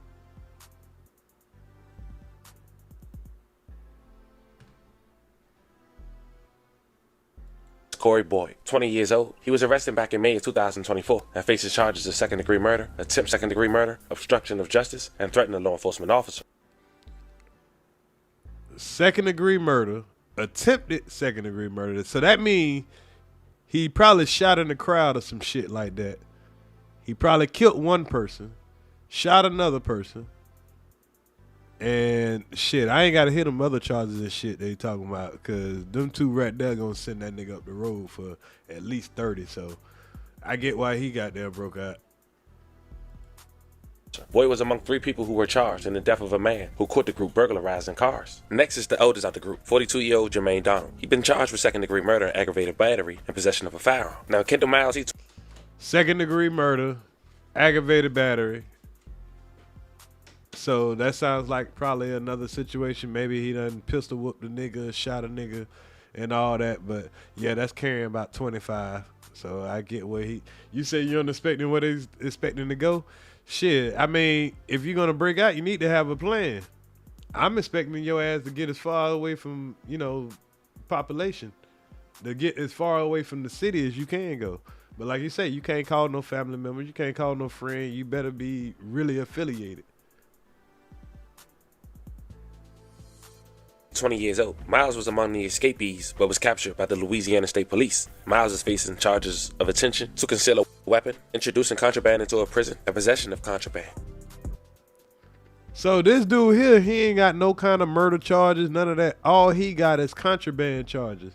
This nigga just got an escape charge just because he tried to escape. Like, he wasn't even gonna do 5 years. Nah, they gonna probably try to get this nigga the max penalty when it comes to his escape charge. Here, let me rewind that back again. Jermaine Donald. He'd been charged with second-degree murder, aggravated battery, and possession of a firearm. Now, Kendall Miles, he's 20 years old. Miles was among the escapees, but was captured by the Louisiana State Police. Miles is facing charges of attention to conceal a weapon, attention to that one is smart. Oh my God! That aren't quite so Real good. once Look at again my subscribe to the African-American over channel. here. Look at him. So this dude here, he's only 20 years old. All he got is trying to conceal the weapon, which I don't know how much time that would have carried, but I don't think he was going to get 10, 20 years for trying to conceal a weapon. He probably could have bonded out. Now you just got an escape charge and one of the biggest escapes of a jailhouse in America. And they got to make an example out of you. Yeah, that's probably one of the dumbest mistakes you ever made in your life. Unless you're going to go write a book about it, or you're going to make a YouTube channel and, capitalize off the shit. That's the only way, or some kind of, Instagram, and tell how dumb you feel about doing that shit. But, I mean, you about to go away for about at least 10. Stupid, man. introducing contraband into a prison, and possession of contraband. So it said that he was in possession of contraband. That mean that he was trying to give somebody some drugs in prison. That's what it sounded like they just said. He was trying to, like, how them niggas be trying to throw weed over the fence and shit. And now he trying to escape. Boy, you was a dumb young nigga. Miles previously escaped the Bridge City Center for Youth and was accused of robbing and carjacking a man in New Orleans in 2022. He was indicted on attempted murder and carjacking charges. Police said, "Oh, I'm sorry. I was speaking too soon."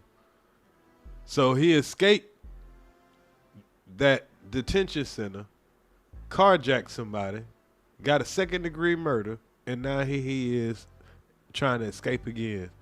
And that goes back to the point of them saying, why do you got all of these escape artists and dudes that are accused of these high crimes and you got them on the first floor? Said at the same time of Miles' arrest, he shot the carjacking victim twice before taking his vehicle. Now the next inmate was Robert Moody. Damn, imagine minding your business and a nigga that just broke out of jail carjack you and shoot you at the same time because they trying to, escape prison. And then they go to the damn jailhouse and they put them on the first floor of a jailhouse where they got 49 officers and 1,500 prisoners. And then a nigga break out of jail again. 21 years old, had been booked into the jail on weapons and drug charges. He was also charged with obscenity in July 2024, but he had weapons and drug charges. Bruh, come on, bruh. Go on, do your little bit of time for that. pled not guilty to all charges. Moody was captured on the 3500 block of 2nd Street with the help of a Crime Stoppers tip and is back in custody. Next is the... Man, you just dumb. Bro, you could have got some drug court. You ain't even have a violent crime. Bro, you ain't have 5 years worth of shit. And this nigga just, man, just stupid, bro. Cannon Dennis, 24 years old, facing illegal weapon charges, extortion, kidnapping, armed robbery, and theft charges. Extortion, kidnapping, and, you know, drug charges or whatever. Those could be a lot of trumped up charges. You know, but, hey, I probably would have took my chance of beating that, but he probably was looking at about 15. Being he, you know, 20-something years old, he probably like, man, fuck that shit. I ain't trying to do no 20 years, 15, 20 years. She just added on about 15. He was apprehended on Dale Street. Now, last but not least, some would say would be considered the most dangerous person on his list, which is hard to believe. Derek Groves, 27 years old, was convicted in October 2024 in connection with the killing of 2 people during Mardi Gras in 2018. But before we go over those charges and how he just now took a plea in 2024, I want to talk about Derek's grandmother. His grandmother's name was Kim Marie Groves. In October of 1994, a man named Davis, a New Orleans police officer. All right, y'all. Now, I can't make this shit up, but there's a plot twist to this whole jail escape shit. Can you believe that? Berg, you done came back yet? No, I'm not listening. I'll be back in like 1 more minute. All right. So here's a plot twist, y'all.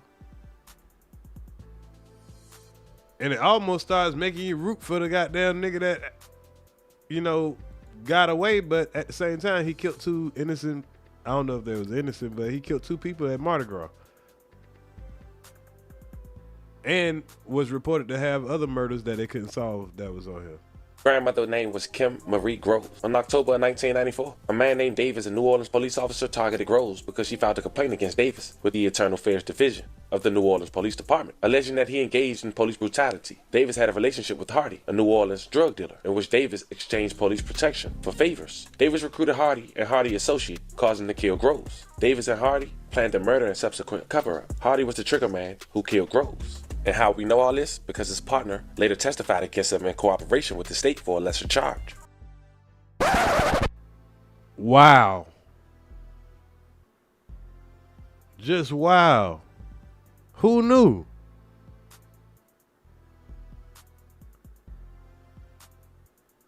You see, families for a victim identified as Jamar Robinson and Brian Jackson, as well as the New Orleans community, was excited after a unanimous and powerful verdict on a Friday, October 18, 2024, in the case of Derek Groves. Groves was found guilty on all counts, 2 charges of second-degree murder and 2 charges of attempt second-degree murder. The conviction stems from the tragic events of Mardi Gras. So, the situation at the Mardi Gras, he shot 2 people and 2 people died. So, you know, and they, like I say, he kept getting mistrials, hung juries, and all this stuff about the situation. And then he finally got found guilty after they kept retrying him.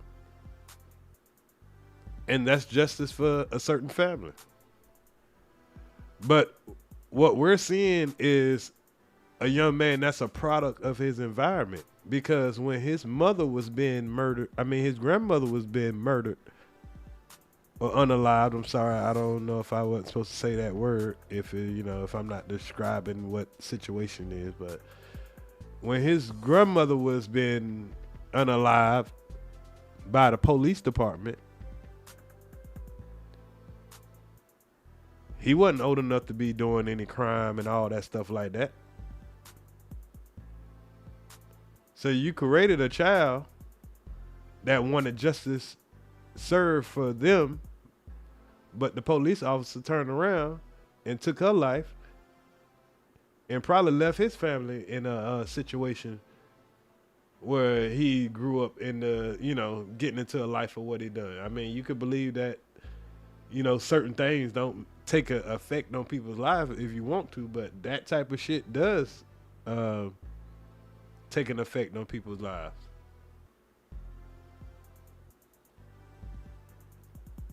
Garage Day in 2018, when what should have been a day of celebration turned into one of unimaginable loss. The shooting claimed the lives of Jamal Robinson and Brian Jackson, while leaving the two other victims physically and emotionally scarred. The case garnered widespread attention, not only because of the horrific nature of the crime, but also due to the numerous trial attempts required to achieve the conviction. Initially, Groves was convicted in 2019, alongside his co-defendant Kendall Barnes. However, the passage of a new law required unanimous jury verdicts for felony cases permitted a retrial in January of 2023. A mistrial was declared after the one of 12 jurors inappropriately read media accounts of the case, and a subsequent trial in June 2023 ended with the deadlocked jury. The evidence against Groves was overwhelming. The prosecution, led by Assistant District Attorney Forrest Led and Zachary Creel, presented a compelling case. 3 eyewitnesses courageously testified, identifying Groves and his co-defendant as the gunman. Cell phone records further dismantled Groves' alibi, placing him at the scene of the crime, while ballistics testing confirmed use of an AK-47 during the attack of what should have been a joyous Mardi Gras family gathering.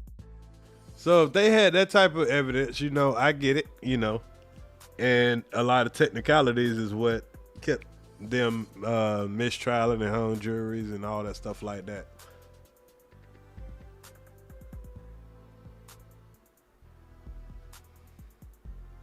In July, he was set to be sentenced, and in return, he escaped jail just 2 months prior, leaving the family of the victims in fear for their lives. Last year, I bet they would be in fear for their life because those family members were probably in court. You know what I mean? And he probably was like, oh boy, like, man, shit. He probably been plotting up for years because, like I say, if he went through all those mistrials and all that stuff like that, he's probably been in that jailhouse for about 2.5 years. 3 years, maybe. Could have been 4. I heard they were saying 2019. So that sounds like 6 years.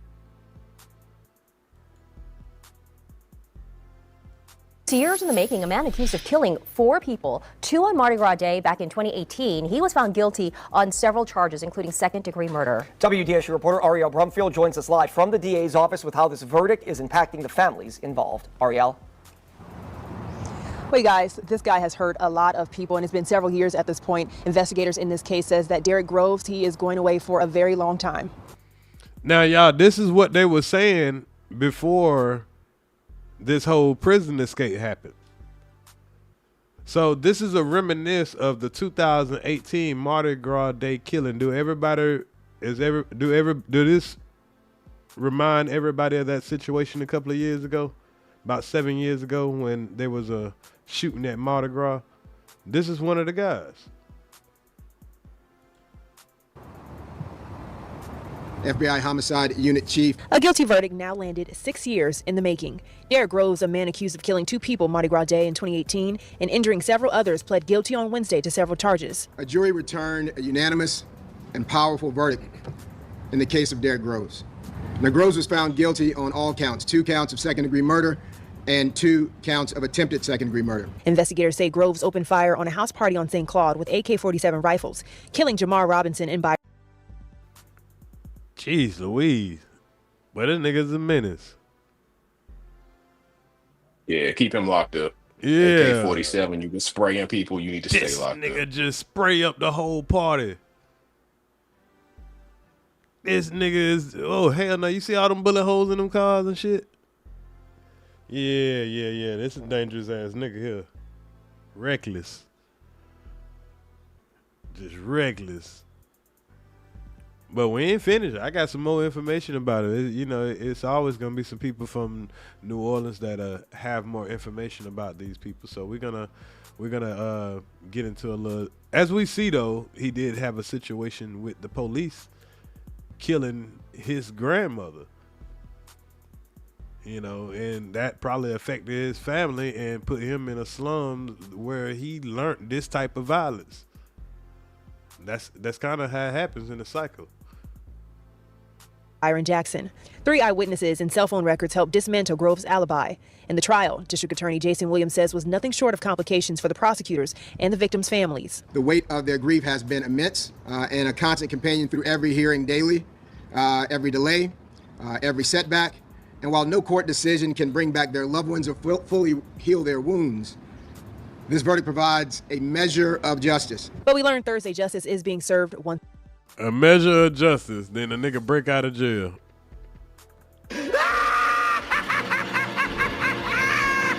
Ain't that some shit? Some bullshit. That's some bullshit. Y'all fucking did this goddamn victory lap. Once again, 2 other victims Groves is accused of killing, Tyrone Francis and Woodrow Smith. Derek Groves is a heinous criminal who ran terror down in the lower Ninth Ward for well over a decade. Did y'all just hear that? He reigned terror down on the lower Ninth Ward for over a decade. They ain't talking about some just one little situation. They know this nigga in the streets already. And what we about to go over, yeah, this a nigga that you don't want running around here, especially with nothing to lose. And if I was him, I would not be surrendering. I would make them kill me, but I wouldn't want to be around this nigga when they coming for him. I'm just saying. Cause they gonna want him bad. And I think he, like I say, either him or the nigga with the tattoos on his face. Those will probably be the last ones they catch. I could be wrong. But the one with the tattoos on his face, I think he probably got more resources. Well, not resources, but I think he's tried it a couple of times. He got more experience. And giving him 9-hour head start, and that nigga was already another state over with only a 3-hour head start. Shit, yeah, that boy ain't playing. And that reign of terror has been ended. In fact, today, Derek Groves pled to 2 more murder cases. Groves pled guilty to 2 counts of manslaughter and 2 counts of second-degree murder. So he pled guilty to 2 more murders, y'all. So not only he had the 2 murders at Mardi Gras, and he had 2 pretty much attempted murders because 2 other people got shot but didn't die. But he pled guilty to 2 other murders that they had him for, previously. But they probably just ain't bring him out until he had those 2 murders.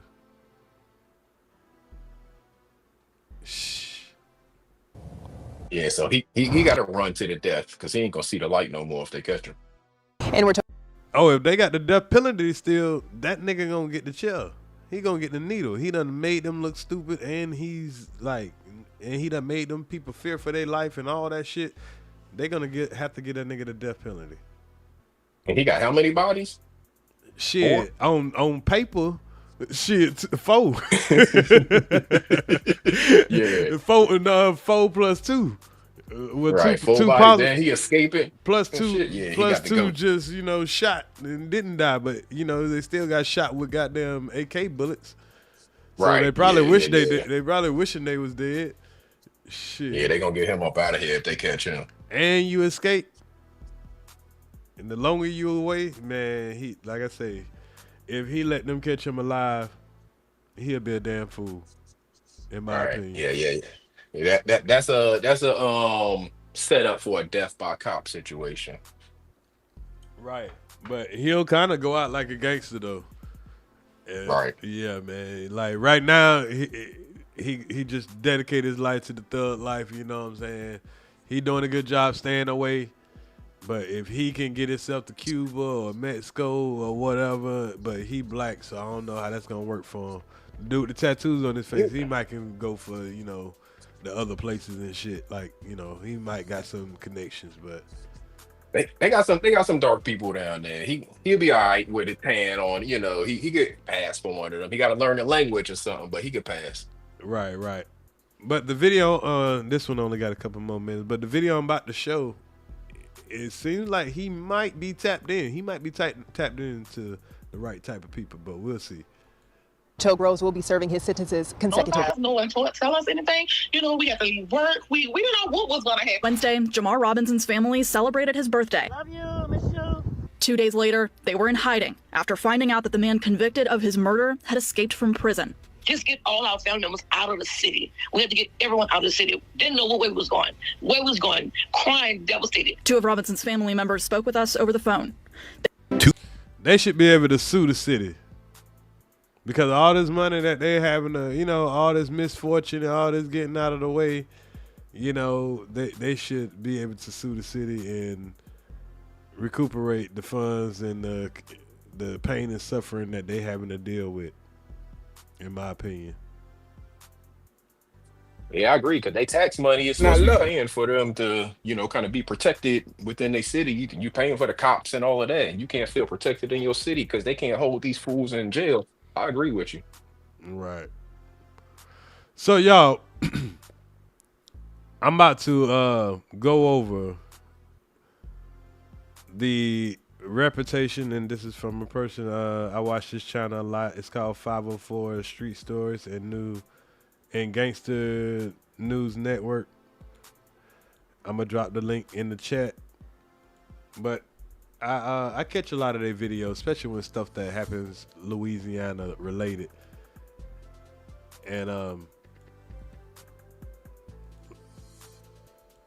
I just want to share this video with y'all, just to let y'all know how serious it is of a person, you know, of these magnitudes are locked up in prison. I mean, not in prison, but in a jailhouse. Yeah, you got people in the jailhouse that just got a jaywalking ticket that they ain't paid, but they also housing people for 2, 3, 5, 6 years that are facing multiple murders and all that stuff like that. It makes no sense for them to be on the first floor, first of all, as that other person said.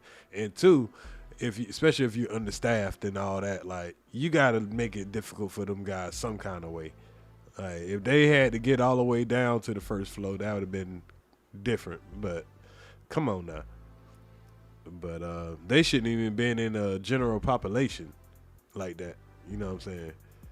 But that's just a whole different story. Now look, I see these guys broke out of jail, and now I think 3 of them got caught. See? Don't go running around here thinking y'all dog the bounty hunter, you hear me, and trying to run up on one of them dudes. You understand? Or up your gun on one of them. Lay down, citizens arrest. And the dude run straight at your ass with an eye full of kill. In the making, a man accused of killing 4 people, 2 on Mardi Gras Day back in 2018. All I could think of is getting her over here in safety. You know, this is ridiculous. People are supposed to have a good time, not going and killing each other. Derek Groves is a heinous criminal who ran terror down in the lower 9th Ward for well over a decade. What are you? So I don't know if they're just making this dude look really reckless, but you can decide for yourself, because I think the nigga is reckless as a motherfucker. But shit, you know, decide for yourself. Do you think about the children and expected mothers with babies that you could have killed? Why are you doing this to these people, to us? We never asked for it. You know, get help, whatever's going on. Handle it a different way. Don't kill each other. Groves pled guilty to 2 counts of manslaughter and 2 counts of second-degree murder.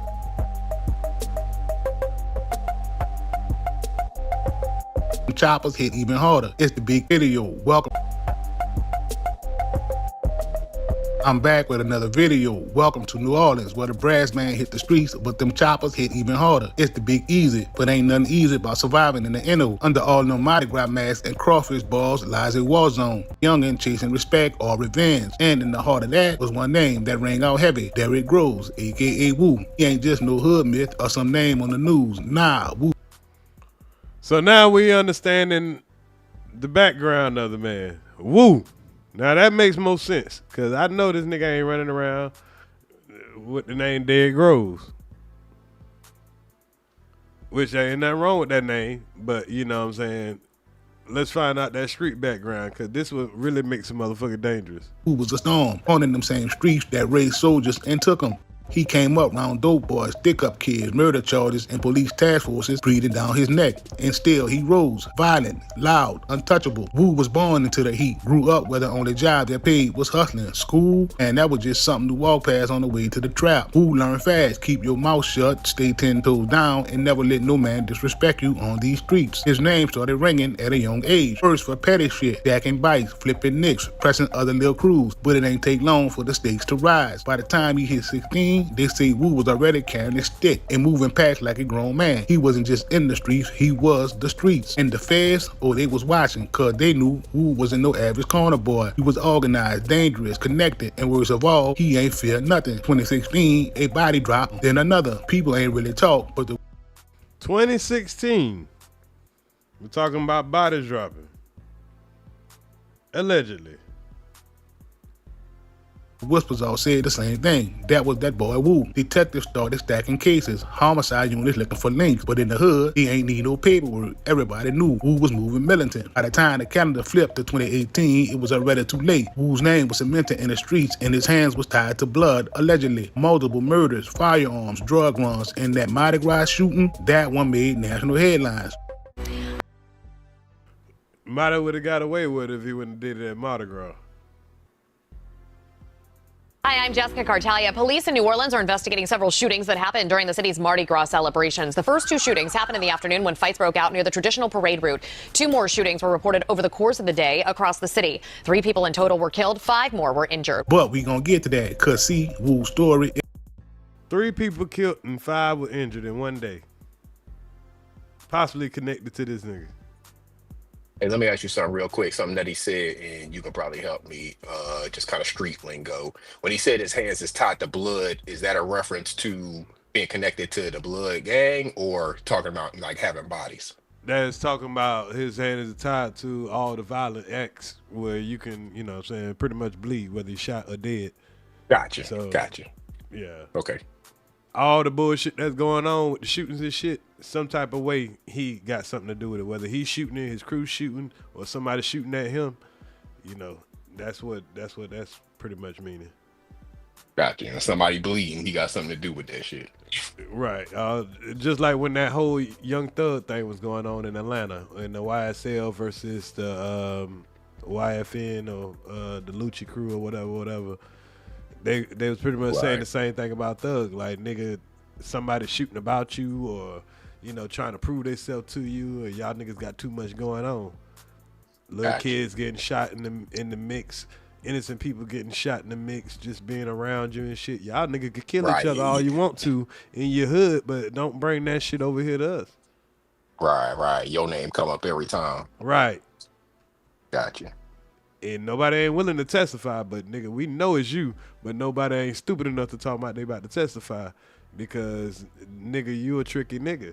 You know what I'm saying? And he probably got niggas that around him just like him. So yeah, one thing New Orleans, they got a weird little law if they can't indict you within. I don't want to do it the wrong way, so because I might have somebody in New Orleans that might go and talk shit. But I believe it's within like 90 days they have to free you. So you can scare the fuck out of somebody in 90 days, you know what I'm saying, not to, want to testify or something like that. If they ain't ready for trial, if you get a fast speedy trial, something like that. But it's a reason why a lot of these niggas are getting away and feeling bold about doing what they doing down there. Right. It ain't just about one shooting. It's about how a kid from the trenches went from pushing grams to pushing bodies in the dirt, and how the feds finally caught up, but only after the damage was already done. 2017, the feds started moving quiet, but heavy. See, Wu wasn't just on NOPD's radar no more. Nah, now it was the DEA, ATF, and even Homeland Security. Yeah, it was like that, because they knew he wasn't just out here hustling. He was allegedly moving work across lines that ran up and down the Gulf. They got eyes on trap spots, wires on phones. They flipping Wu's little homies one by one, trying to find a crack in the armor. But Wu, he was playing chess, kept his circle tight, spoke in codes, changed phones like outfit. To them alphabet boys, he was a ghost. But ghosts leave trails, and Wu's trail was bodies, burners, and work. 2018, first official Fed hits come down. Federal agents indict Wu on firearm charges. They say so he had the feds already on him. indict them for firearm charges. When they start doing little fuck shit like that, that mean that you ain't moving real sloppy. So now we got to start, you know, we got to get you off the streets. You causing problems. He got caught possessing multiple guns while already being a convicted felon, including a 45 with the serial filed off, a Draco pistol, and an extended Glock with a switch. But oh yeah, see, he was one of them dangerous type of niggas that, see, when them niggas get a lot of guns like that, them niggas be goddamn hitting them pawn shops, them niggas that be breaking in houses. So being that he was on the streets at a young age, he probably was a master at stealing. Do they still have those laws, those automatic laws with guns by convicted felons, like automatic 5 years, or was that just a North Carolina thing? Yeah, that's federal, right? Yeah, it is federal, but they can choose not to pick it up. Right. So a lot of times, if you just you know regular degular, they'll let the state handle it. But if they feel like it's a little something to it, yeah, they can pick it up. Right. Okay. Here's the twist. So being that they found these type of guns and they had scratched out serial numbers and he done been suspects and, you know, multiple shit or whatever. Yeah, all that. Yeah, they had to take a bigger look at that. Them guns, they tied to unsolved murders. So while the charges on paper said firearm possession, behind the scenes, they were stacking the puzzle. The feds ain't moving unless they got motive. And with Wu, every weapon came with whispers, retaliation hits, ambushes, turf walls, all of it allegedly though. But the streets ain't need no indictment to know what time it was. Wu was out here, but not free. Indictments were dropping like mixtapes. Wu just moved slicker. Later that same year, boom, new charges. This time, narcotics trafficking. They say Wu was pushing more than just local weight. We talking multi-state operations heavy on pills, lean, coke, and weed. Federal paperwork called it a coordinated distribution network with ties to violent crews stretching from New Orleans to Atlanta and all the way to Houston. Phones got tapped, trap houses got raided, GPS trackers got slapped on calls. So they probably was just fucking with anybody that was fucking with this nigga. Yeah, they got him sounding like, you know, criminal organization going on.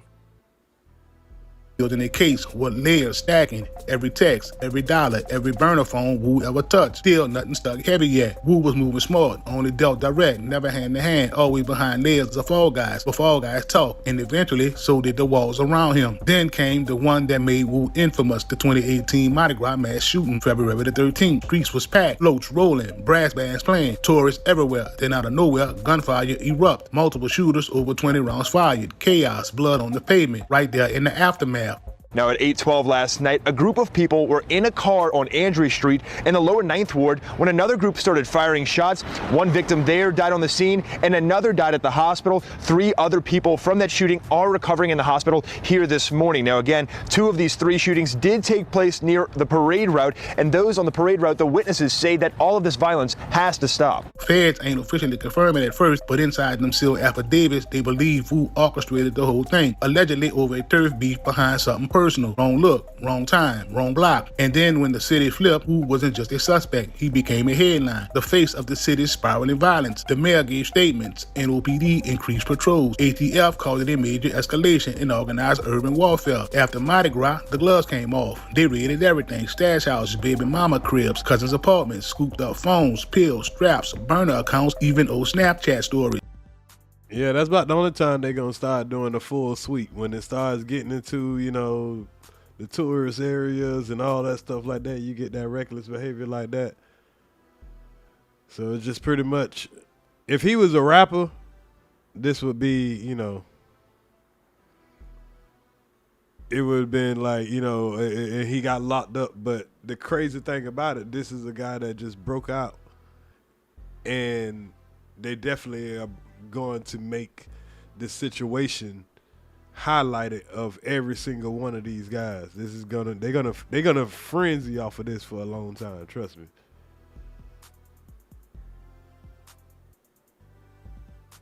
In late 2018, Wu was officially indicted in federal court. You say you wonder where it got sloppy. It got sloppy when he shot up some shit around Mardi Gras.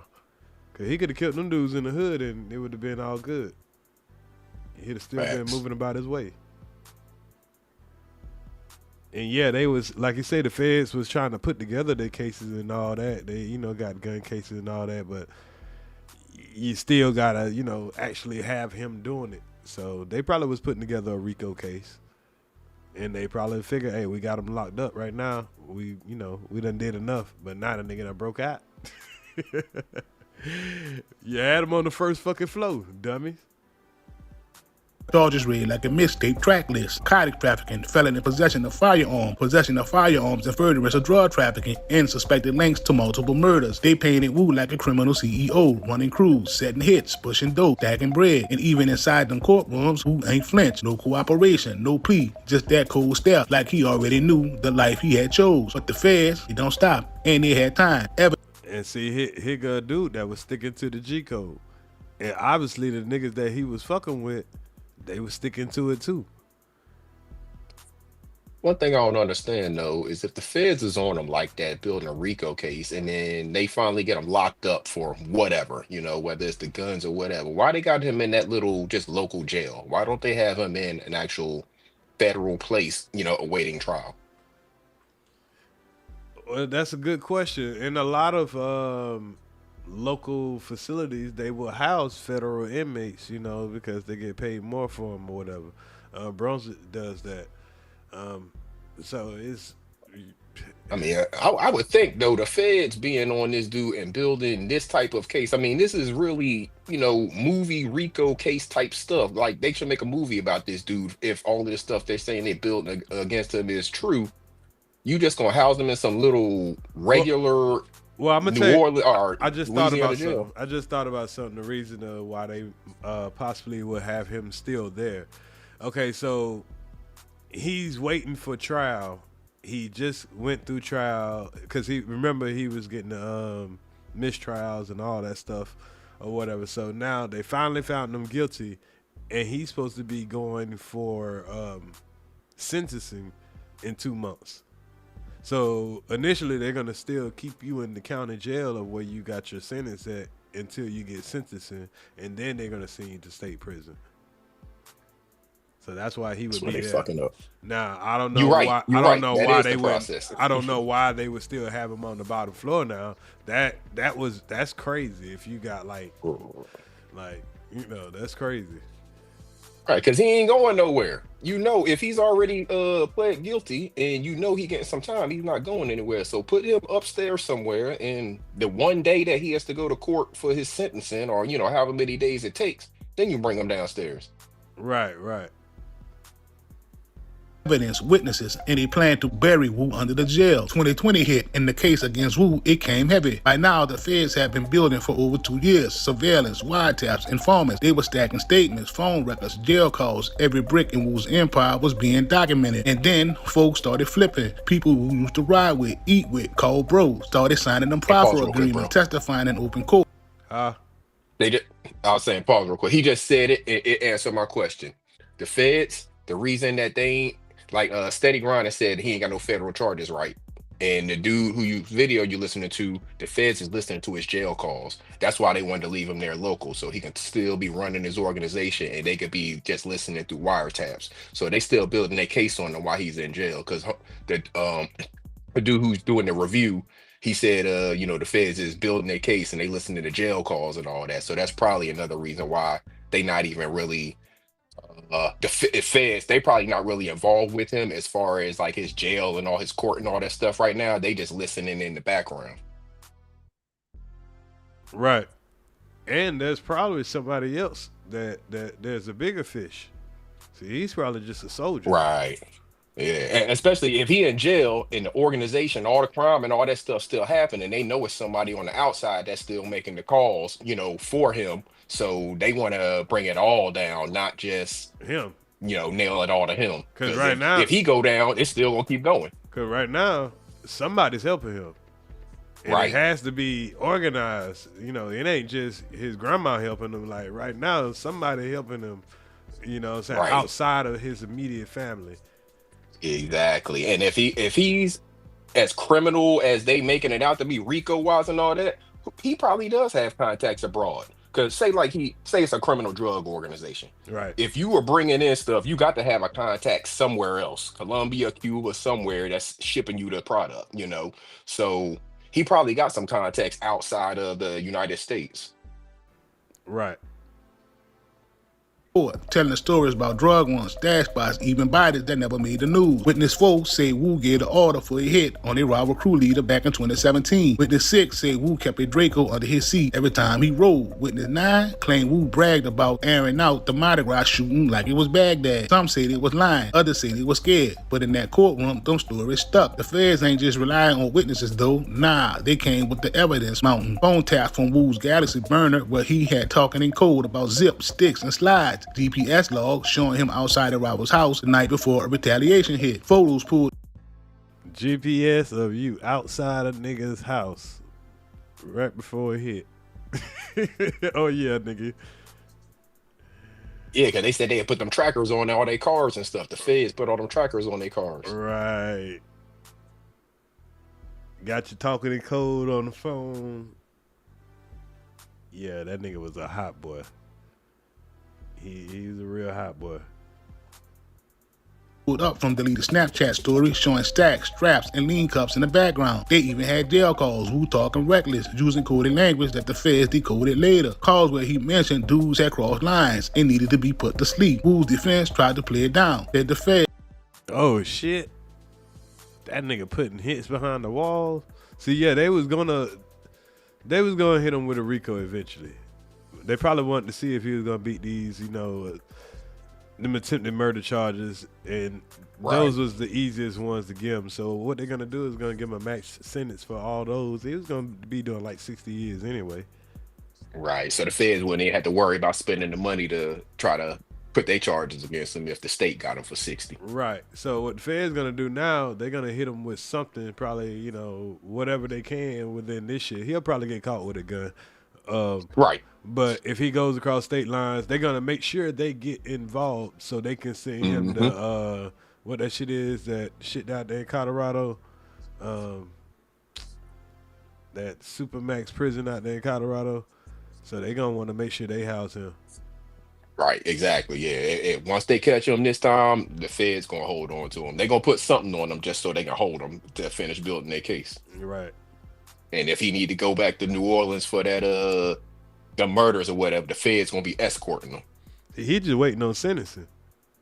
So if he got to go back for that, the feds they gonna be escorting him back for that sentence, and then he gonna be sitting in a federal prison waiting for that other stuff. Yeah. So what they're gonna give him is the max sentence for all of them, and then probably the max sentence for the escape, which it won't be life, but it'll be so many numbers that he'll be way out limiting his life. Right. It'll be like 191 years or some shit like that. All right, yeah. One of them crazy numbers, and they not gonna make it. They gonna make all his stuff where it's not concurrent, it's consecutive. So you got to finish 120 before you start the next 20, something crazy like that. Right. So, but hey man, he better just, if I was him, he better just enjoy it and just take himself out, do them folks a favor.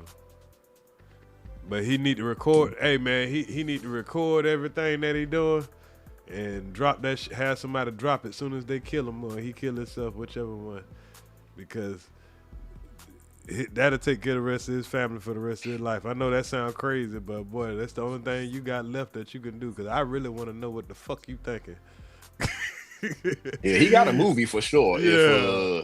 If he go out in a blaze like that, he got a movie. Otherwise, he better be outside these borders and never come back. Right. I want to know this journey that you was on to stay away from this shit for seven whole days and counting.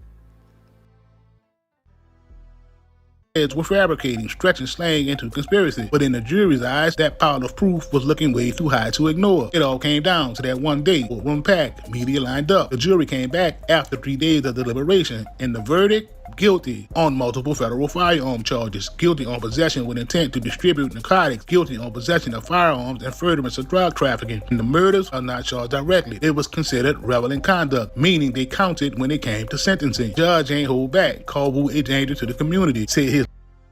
Say what? They just felt like they had so much on the nigga, we ain't even gonna throw the murders in there. Yeah, they had enough other charges they could trump up. Shit. Yeah, but yeah, this nigga menace to society for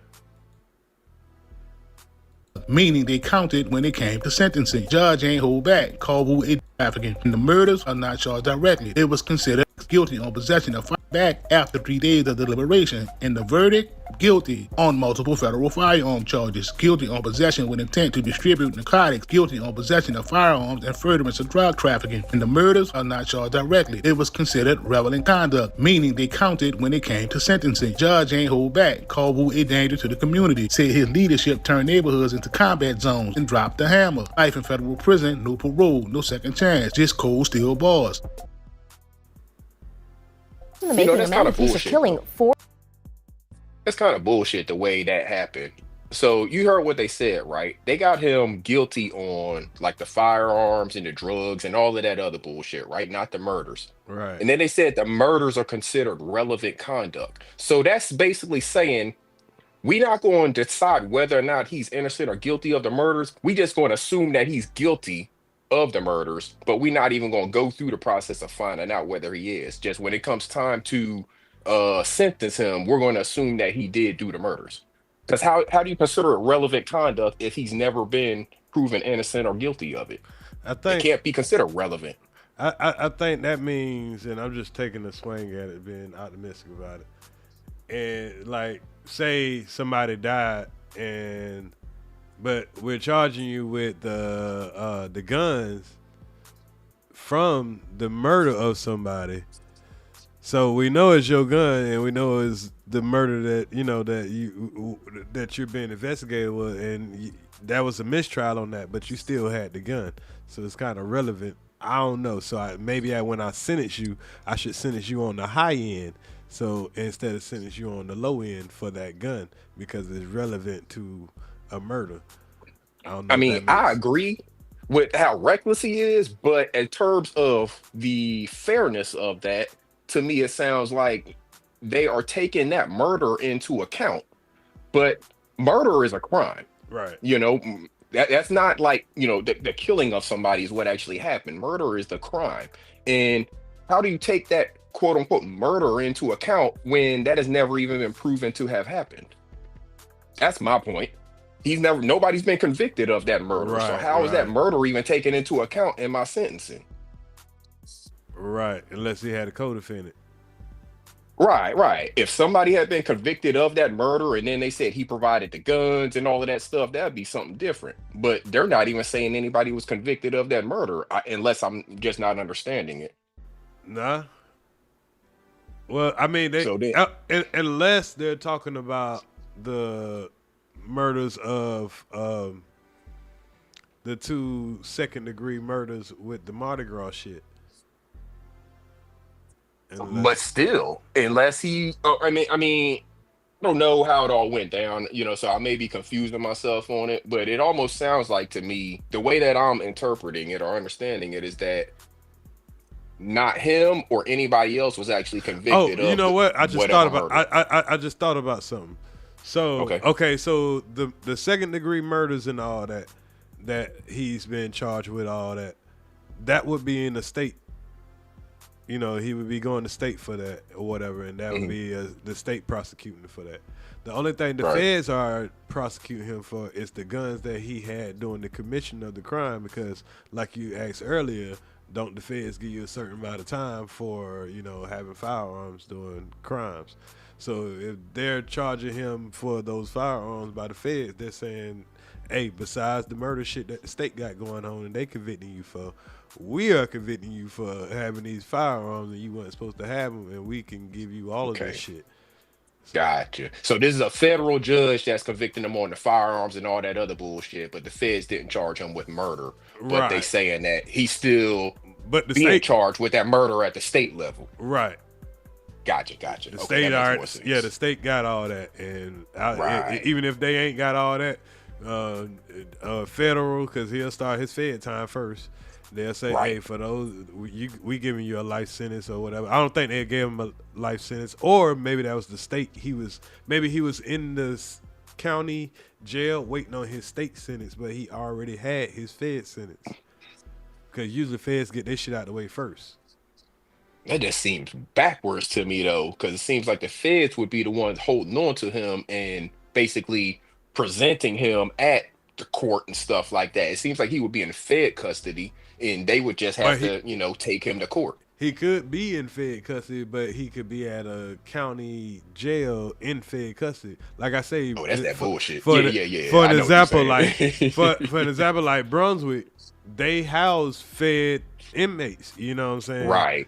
So but they just a county prison or whatever. Right. So you might be waiting for your Fed charge, like that dude Malachi York. They was doing that with him. They had him held in Brunswick, you know, in the Glenn County jailhouse. And he had a federal charge. Yeah, you're right, because there aren't that many federal prisons. I mean, truth be told. So you're right. Most federal or people with federal crimes are in some kind of state prison. You're right. And see, he probably was, while he was waiting on trials and all that, he probably was going off to a state prison. And then when your trial about to come around, they'll send you to they send you back to the local jail. Right. Yep. To go ahead and fight your case and all that, especially if you're already on parole or something like that, and you got all these. Yeah, I've seen it a whole bunch of times. Yeah, they just bullshitting on security. That's all it is. Right. 4 people, 2 on Mardi Gras Day back in 2018. He was found guilty on several charges, including second-degree murder. WDSU reporter Ariel Brumfield joins us live from the DA's office with how this verdict is impacting the families involved. Ariel? Well, you guys, this guy has hurt a lot of people, and it's been several years at this point. Investigators in this case says that Derek Groves, he is going away for a very long time. FBI Homicide Unit Chief. A guilty verdict now landed 6 years in the making. Derek Groves, a man accused of 6 years. That nigga been in that county jail for 6 years. That's why I say that hole was meant for him. That first nigga that they showed, he might have linked up with that nigga because that nigga might have had the resources and the experience. Yeah. That's what it sounds like happened, bro. This the one that wanted to get out, but the other dude knew how to get out. Right. The one with the tattoos on his face, he know how to get out. And this dude, the one who needed to get out. And he got the face card. He the nigga, you know what I'm saying? So, but that nigga has the least risk. The nigga with the tattoos on his face. He you know, they can give him a max of what the penalty is. I don't think it's a life. It might be like 10, 15 years or something. I gotta go look that up. But he's not facing what he's facing. Right. That other nigga, he's still gonna come home one day. This nigga here was never coming home. But he definitely got that nigga that if they done linked up, which I think that's what done happened, because if that nigga could get to Dallas in 3 hours, just getting out one time, then get to fucking Houston in within a day. Imagine what these niggas can get at in 9 hours if he with a Mexican. Or a nigga that might be linked to a Mexican or some shit. That's a fact. Them boys linked up in there on the inside. They mastermind that plan, and they probably running together. Everybody clowning them fools, them ones that got caught running together, but them two, they probably running together until they get across that border. Because think about it. The other nigga, he was the one that told him he was gonna shank him. Exactly. This dude ain't even nowhere in the mix of any of this other than the fact that he's one of the escapees. But he ain't even, as far as we've heard all the stories, he's not even one of the masterminds, but he probably the main mastermind. Nah, they know how dangerous he is, man. That family went into hiding as soon as they find out, you know what I'm saying, he was on the loose. They know in New Orleans what's up with this dude. But they're trying to downplay it in the news, not let them know, you know, and they're probably putting more of the highlight on the dude with the tattoos on his face. But he, even if you convict him of escaping and all that stuff like that, you only can give him one count of escape. Put him in a shitty prison, but you still only can hold him for a certain amount of time. Exactly. And him escaping ain't got nothing to do with this dude, so you can't even hold none of that against him. Yeah, because his charges, I think, was stealing cars or some shit. Like, come on. Yeah, he a little hooligan. He ain't no hardened thug. He a little hooligan. He ain't got no murders. You come home from damn near anything besides a murder. Of killing 2 people Mardi Gras Day in 2018 and injuring several others, pled guilty on Wednesday to several charges. A jury returned a unanimous and powerful verdict in the case of Derek Groves. Now, Groves was found guilty on all counts, 2 counts of second-degree murder and 2 counts of attempted second-degree murder. Investigators say Groves opened fire on a house party on St. Claude with AK-47 rifles, killing Jamar Robinson and Byron Jackson. 3 eyewitnesses and cell phone records helped dismantle Groves' alibi. In the trial, District Attorney Jason Williams says was nothing short of complications for the prosecutors and the victims' families. The weight of their grief has been immense and a constant companion through every hearing daily, every delay, every setback. And while no court decision can bring back their loved ones or fully heal their wounds, this verdict provides a measure of justice. Imagine that. You getting in front of the camera saying some shit like that. Then that nigga get out. But I don't think it's too much more in that. I just wanted to share that a little bit. Now, this is a little off topic what I'm about to show. But there's a former rapper that's in a jail that's down there in New Orleans. And I can't even lie, man. One of my top 5, top 10 rappers. I say top 10. But you got to it's just like having R. Kelly in your top 10 of R&B, but you got to separate the person from the music, right? But I know a nigga that I was like, that he probably was like, nigga, if you want, I probably would have got the fuck out of there too. And I'm going to get back to the content, y'all, but I just wanted to make this little detour. My dog Crucial gonna kill me. We talking about Mystikal, y'all. FBI team now. Michael Tyler, better known by his stage name Mystikal, faced an Ascension Parish judge today. He's been locked up since his arrest in 2022 on rape and domestic violence charges. Our Chris Nakamoto spoke to his family and has more on what they had to say in this. Hey, Chris. Hey, good evening, Greg. His mom told me she's praying for her son, but family members and his longtime friend declined to comment further today. This is video of them exiting the Ascension Parish Courthouse just after 3 o'clock this afternoon. They were in court all day waiting to hear what a judge would do to update this case. He was wearing a bright orange jumpsuit as he sat there in court with the letters APSO on the back. Mystikal has been held without bond since his 2022 arrest on rape and domestic violence charges. He's entered not guilty pleas to those charges. Today, attorneys for all sides agreed they'll meet again next week to discuss future dates for the case. A gag order is in place in this case, which prohibits attorneys on both sides from speaking about it. A trial date and bond review date could be scheduled soon. For the WAFBI team, I'm Chris Nakamoto. Greg. Damn, man. Yeah, man. I like Mystikal music, man. But hey, everybody has their day in court. He done already been convicted of this before, and it derailed his career. And it's unfortunate to see he keep getting these same type of shit. So, but anyway, we went over the repeat offenders that they kept breaking out of this damn jailhouse. We went over the third woman that got pulled into it.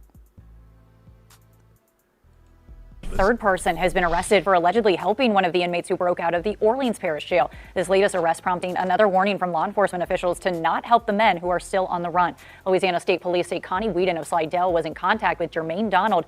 They say she sent him cash via a cell phone up after his escape. And damn. So they won't say if she knew that the man was escaped. Because if he hit her up before the news got out that he escaped, how would she know? You think he was like, hey, grandma, auntie, send me $100. I just escaped from jail. Hell nah. Right, because she probably wondered how the hell he got cash at. She probably ain't even know that. She probably just gave the money to somebody and somebody else cashed out there. It's crazy. PD Superintendent Ann Kirkpatrick, who remember is not in charge of the jail but is a part of the massive manhunt, says she believes more arrests are coming and soon. Now people are also reporting accomplices, that you're looking at prison. And is that worth it to you? Okay, so if you cooperate with us, I'm sure that the criminal justice process will look at that more favorably. And Kirkpatrick says police believe 3 of the 5 men still at large are in Louisiana. Remember, the 5 inmates who have been captured so far were found near the jail and within city limits. We're also learning the connection 2 women have to some of those inmates. A judge set bond for Corvante Baptiste at $1 million in court. Damn. What?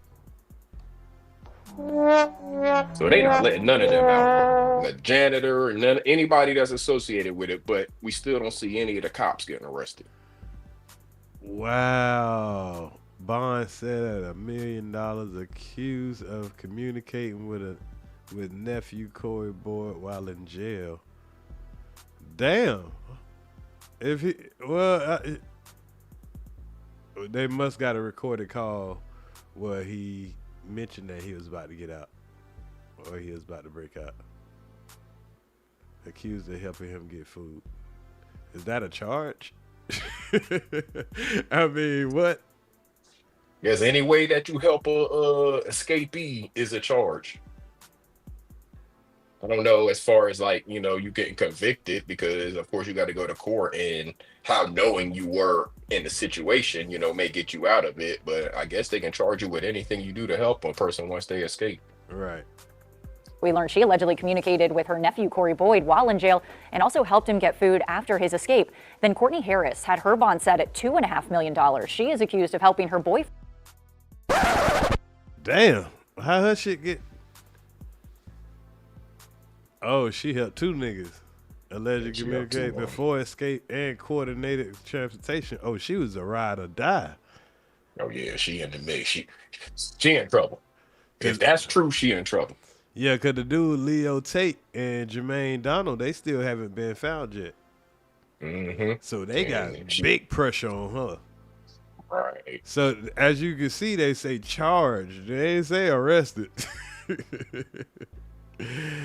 Yeah, so they know who helped them, and right now, her ass on the run right along with their ass, most likely.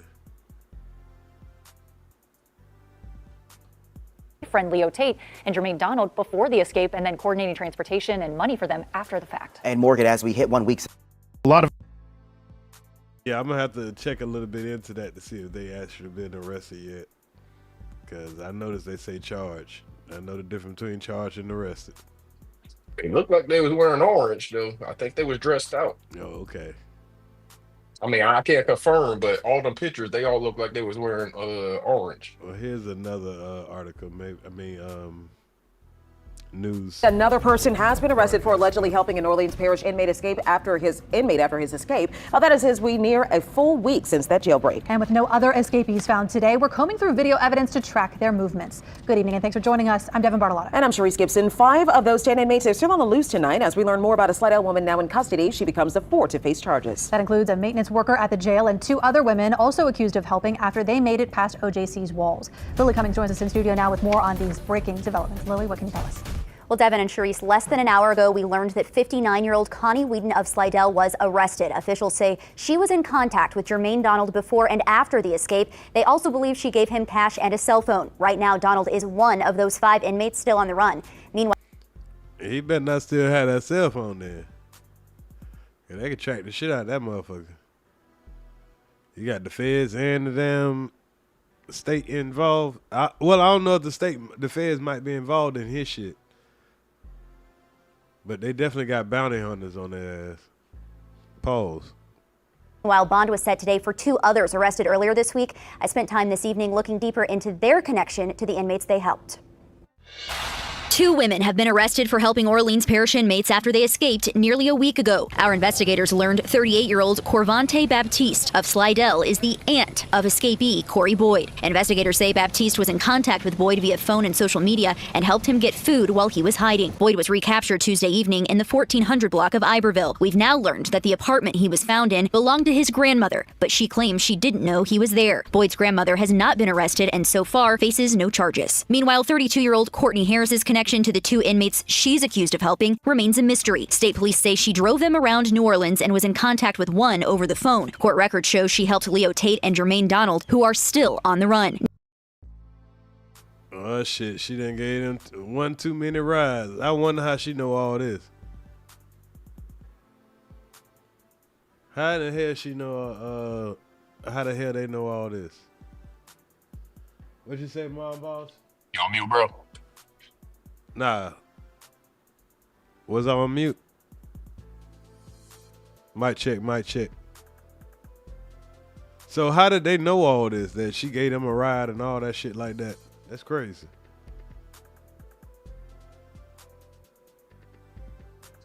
You said about your nephew? Mic check. Am I on mute? Nah, I don't think I'm on mute.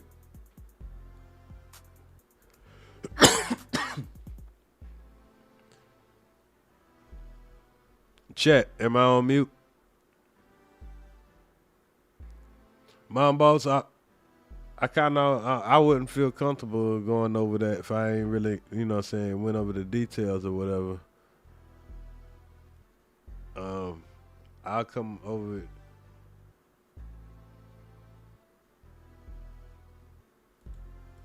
Now authorities say both women are booked in the Plaquemines Parish Jail. On Thursday, via video call, they learned their bonds: $1 million for Baptiste and $2.5 million for Harris. They face 1 felony count each of accessories after the fact. And we are working to learn more about that latest arrest. But for anyone convicted of accessory after the fact, they could be fined up to $500 and face up to 5 years in prison. Sharice. Lily, thank you. Still jumping between. Up to 5 years in prison. So even with their assistance, if one of them got away, or those two individuals would have to get away for it to be effective. Y'all hear Earz? I can't hear him if he's talking. Yeah, they say they can hear me. Somebody let Iceberg know y'all can hear him. I can hear him. He can't hear me for some reason. Yeah, I'm gonna drop down and drop back, come back up. Yo, yo, yo. Bird. I hear you now. Oh, okay. I had to drop down to come back up. I was able to hear you, and everybody said it could hear you, but all right. But damn, what I just hit. So what I was saying. That last thing they were saying in the video is talking about how you get 5 years and a $500 fine if you found guilty accessory after the fact. Right, right. And if you know the person that you help, shit, you probably be willing to go ahead and do that for that little 5 years. But right, because you might not have to do all 5. Right. And if it's for, you know, somebody that actually gonna give you some kickback on it. But most of these niggas, it probably wouldn't be worth helping. So, like I said, we had niggas that went on YouTube or Instagram or whatever bragging. You had the dudes that got caught just sleeping in the park. You had other guys sleeping under a car in a what's the name? Hold on. Let me see if this is the video. Oh, it had the guy that's sleeping in the abandoned house.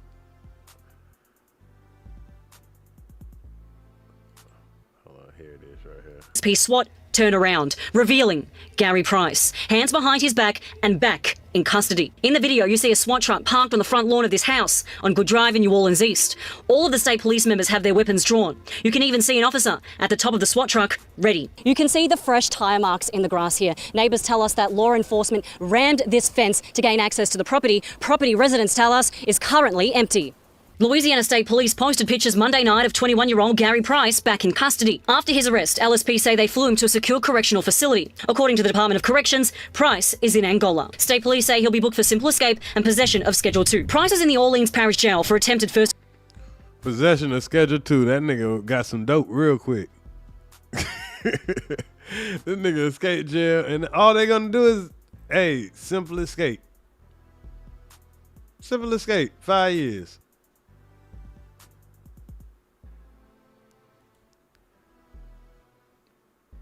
But to the niggas that really just got their sentence and was about to get the sentence, like I say, now, I understand what they did, but most of them guys, they were just running, you know, monkey see, monkey do.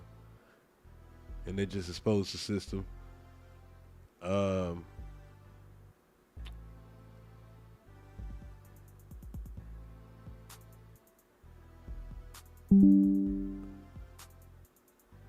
think there's one more thing I want to show.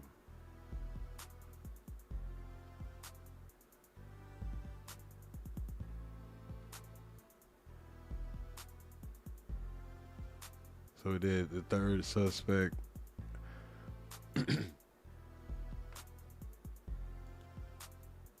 Are you ready to sell your house? So let's see what these folks say that they know after a week. Just want to remind you that they're out and about working with partners to track every tip. They also are reminding you about rewards for information. They say the ATF is offering a $5,000 reward. This is in addition to a $5,000 reward from Crime Stoppers and $10,000 from the FBI. And this morning, subpoenas have been issued for Sheriff Susan Hudson and other staff members in connection to that investigation. According to sources, the requests include copies of the sheriff's texts, emails, and other communications from last Friday morning until Sunday night. The DA says he wants to know who had access to the pod, when these employees took lunch breaks, and who communicated with inmates. And District Attorney Jason Williams and members of the crime lab spent their day sweeping through the jail cell, collecting data and fingerprints to process the scene. He says this only came after he learned a forensic investigation was not done. The DA says this should have happened right after the jailbreak at the sheriff's request. Time is also of the essence when trying to get good DNA samples or collect fingerprints to make sure those areas are not molested or destroyed in any way. And so I'm deeply concerned that there was not an immediate request by the sheriff. Now, we reached out to Sheriff Susan Hudson's office asking why she did not. Man, they trying to throw it on that lady real quick, talking about she ain't ask for no. Man, that lady been said, I asked for the money. They gonna go back and forth and make this a political thing. 27-year-old Derek Groves is one of the 5 escaped inmates, and he's still at large tonight. It is forcing witnesses into hiding. Ironically, he has a deep connection to one of the most notorious killings in New Orleans history. His grandmother was executed on order of corrupt cop Len Davis. Today, investigative reporter Mike Pearlstein spoke exclusively to a neighbor who knew Derek since he was a little kid. Oh, I remember him from a baby. Gail Slack helped raise Derek Groves on Alamo Street in the lower 9th Ward. He was friends with my son. He taught my son how to ride a bike. Slack said she was shocked when several years ago, Groves was accused in 4 killings, leading to convictions on 2 counts of murder and 2 counts of manslaughter. Now, well, she was shocked. That ain't my baby. My baby ain't killed no 4 people. Shot no other 2 people. Man, please. The hell you ready to little killer? She's growing more concerned by the day as Groves remains the subject of a massive manhunt following last week's jailbreak of 10 inmates from the Orleans Justice Center. Groves is one of 5 escapees still on the run. I just hope that if they catch him,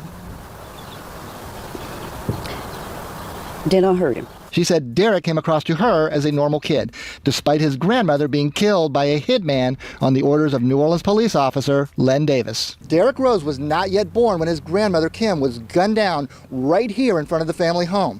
But he remembers the site well, including times when it was used as a memorial in honor of his grandmother. A small child like that hearing how his grandmother was killed by the police, okay?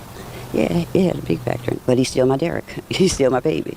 I like raised him. He's a lot of people just see the bad side of it. If you could just give a message to him right now, what would you tell him? Be safe and turn yourself in. Mike Pearlstein, WWL, Louisiana. So, the race is on, y'all. The What if your smile could go from looking like this to this? Nuvia's 24-hour process is. We are going to listen in here for a couple minutes. The DA in New Orleans is giving an update now. Took a question on those escaped inmates in the. Now, of course, you know, like I said, there's a whole bunch of mudslinging. So on the way out, we're just gonna, you know, see a little bit of what they've been saying on how they are going about trying to catch the rest of the people. But y'all make sure y'all hit the like button, and you know, we can still react to what's going on with this last little bit. But I just had a playlist of clips that I wanted to highlight that kind of illustrated this story. But Berg, if you had anything you wanted to say. No, I was just gonna say salute, bro. I appreciate you having me up. Hey, great show, and I'm gonna go ahead and drop on down, listen to the rest of it in the chat, hey, and I'll catch you throughout the weekend, man. All right, salute.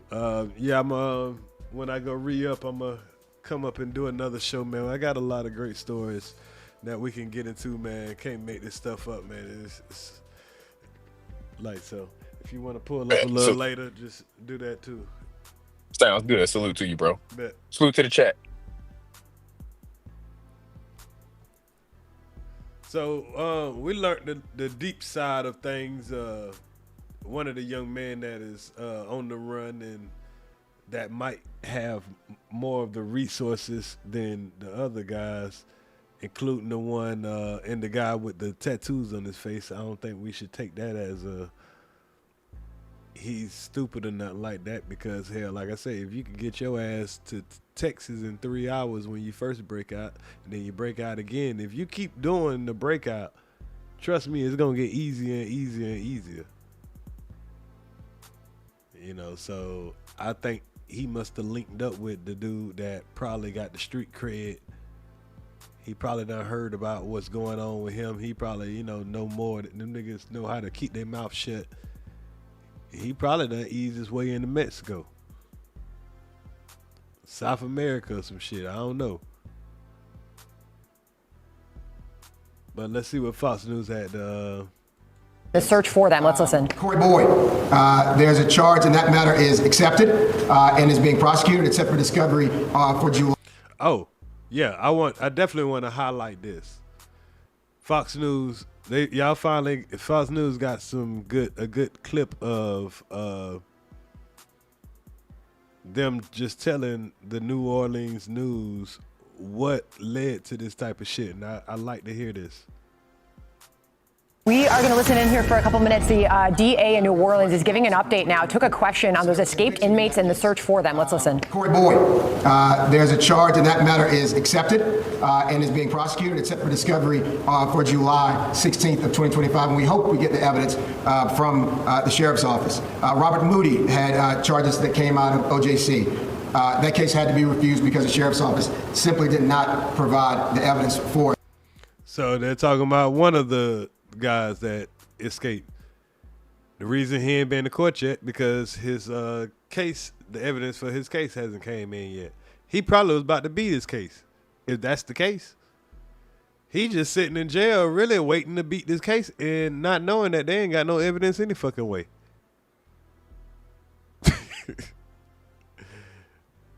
And that's been happening for a couple of years now. And we have here letters that we have written to the sheriff's office, to the sheriff specifically, calling her attention to a number of issues. We can share those with you, calling attention to the fact that we were not receiving information timely. In one case in particular, we had to bring charges against a sheriff's deputy because he was removing and hiding shanks, weapons, carved in the jail during the fight, and that evidence was not available for us to move forward with, and we're bringing charges against that person. It's also Say what? Hold up, y'all. Let me play that back. Did y'all just hear what he said? During the fight, and that evidence was not available for us to move forward with the fight, and that evidence because he was removing and hiding receiving information timely. In one case in particular, we had to bring charges against the sheriff's deputy because he was removing and hiding shanks, weapons, carved in the jail. They wanted to bring charges on the sheriff deputy because he was removing shanks. So when niggas stabbing each other and all that, he hide the evidence for these niggas.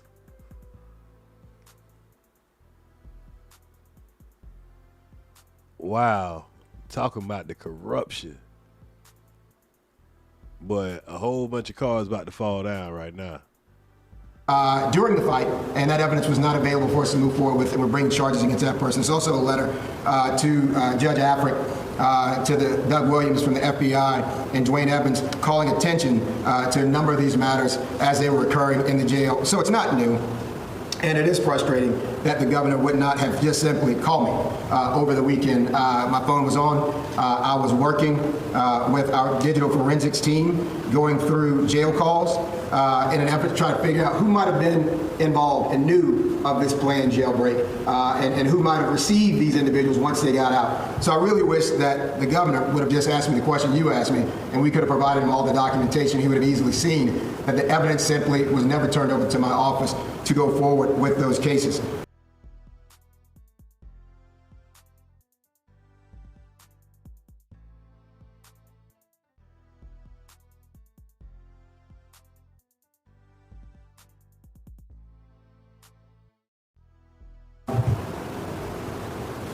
Keith? I'll go next with Rob. Rob, anything on the topic of O'Keefe Johnson?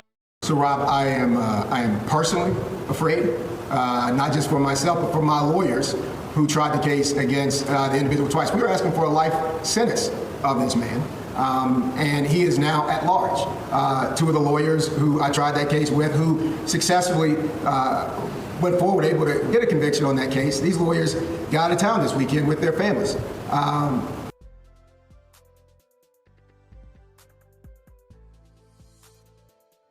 Out of fear of retribution and retaliation. So, you know, I've been very clear, and let me tell you what my office did immediately upon finding out from the press about this jailbreak, because that's how we found out. We immediately began working. Alison Morgado, the chief of our victim witness, began calling victims and witnesses to let them know that the defendants in these cases, in their cases, were out and at large, and that it was necessary to take precautions. We worked with the NOPD to make sure that these individuals, those who wanted to be relocated, could be relocated. And they're very afraid. And I think they have a right to be afraid. You know, the lawyers who tried that case with me, the witnesses who were brave enough to come forward and stare Derek Groves down in that courtroom, the next of kin who sat in that courtroom, knowing what he did to their family members. We all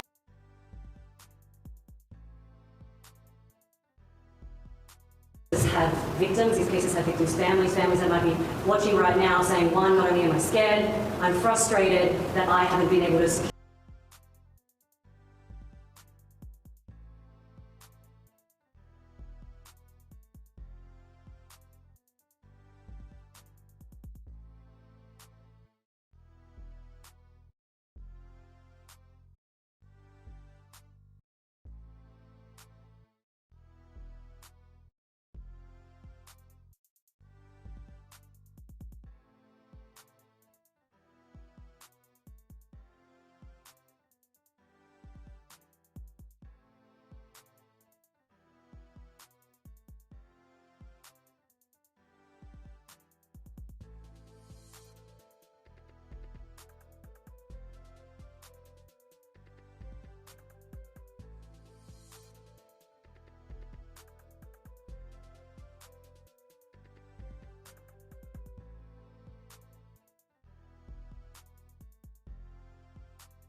Oh shit, y'all. My bad.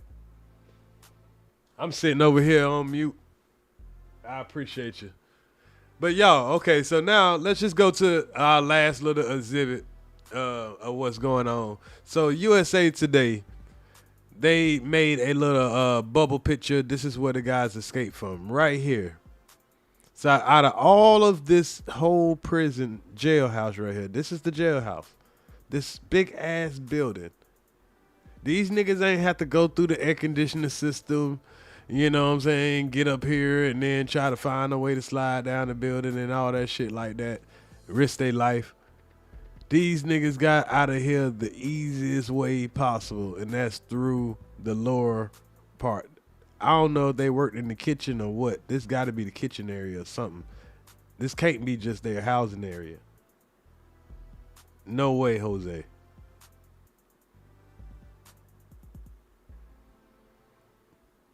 All right, so do this thing gotta. Okay, so New Orleans jail escape maps and video shows how it happened. The New Orleans jailbreak now in its 6th day has led the map. So this was in the 6th day. So I think we're on the 7th day. So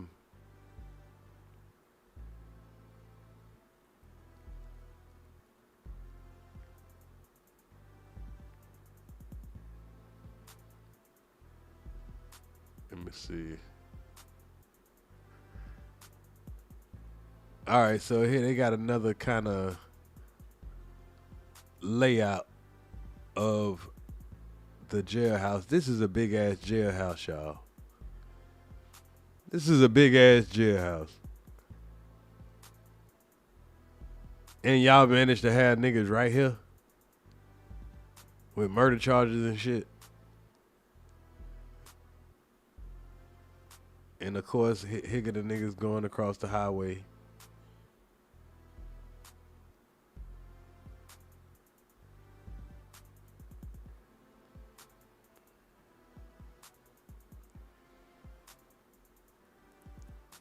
Okay, so I think I was gonna read this earlier to go over all these guys' charges, but we already went over a video that went over all the guys' charges. Got 2nd-degree murder, possession of a firearm by a felon. I'll make a video where I'll do an AI to go over all these niggas' charges and all that, but we already heard earlier what all of their charges was. Decided if, hey, it was worth it or not. Some of the guys, it was worth it, but some of the dudes, it wasn't worth it, man. You know, you going to get 5 years or whatever. You might as well stay your ass in there and do your time better. Do your time better. But anyway, man, I think y'all get the point, man. But if you see one of these dudes running in your backyard somewhere, you see him in Walmart or whatever, hey, that's 20 bands in the bank. No questions asked. And if you don't call to get those 20 bands, they're going to lock your ass up anyway, just because you didn't call them. So I'm just saying, that's how they rock. So you might as well get your money. But y'all, I hope y'all enjoyed the show. I'm gonna get up out of here for a little while, y'all. I got some more stuff that I want to do a live on and do some reactions to. So if y'all ain't got nothing to do this Friday night, I'm gonna pull back up. And no, I ain't doing a drink show, even though I ain't gotta work till Monday. I mean, I ain't gotta work till Tuesday. But nah, it take me 2 days to recover from drinking too much. So I'm gonna start putting the limit. Nah, I'm just playing. But shout out to Judge J, man, for giving me a great drinking experience. Because I am not a drinker like that. I need to do like some kind of smoke show or some shit. Something I can still, you know, not be in a coma.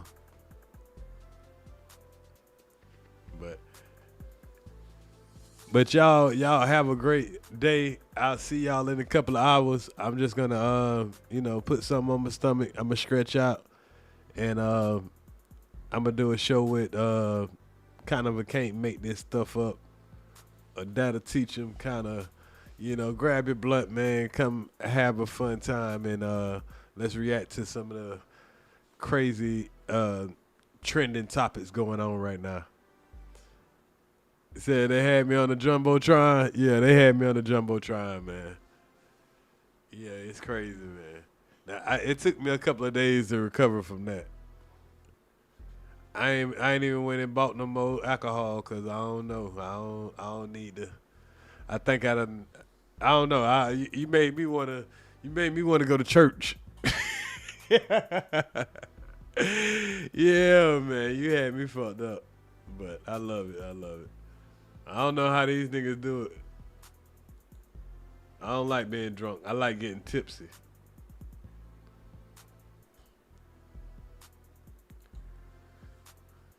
You see, he said your hair was in the turd. Man, I ain't had no damn turd, and oh no, you know.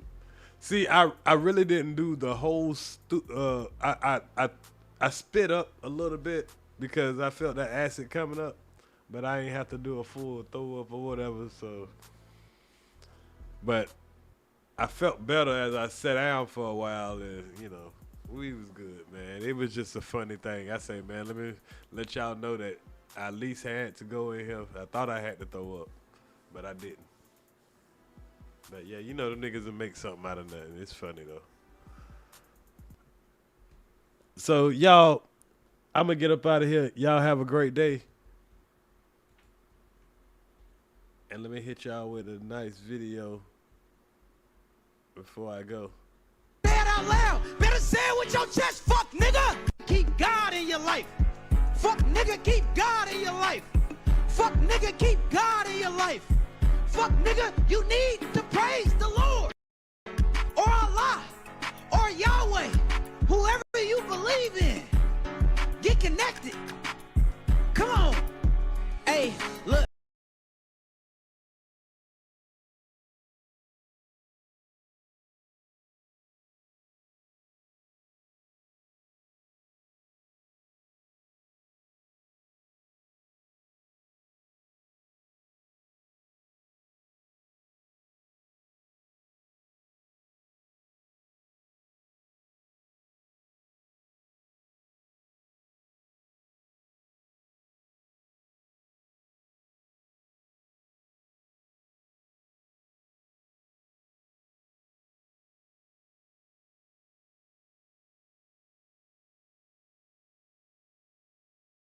Your life. Fuck nigga, keep God in your life. Fuck nigga, keep God in your life. Fuck nigga, you need to praise the Lord or Allah or Yahweh, whoever you believe in. Get connected.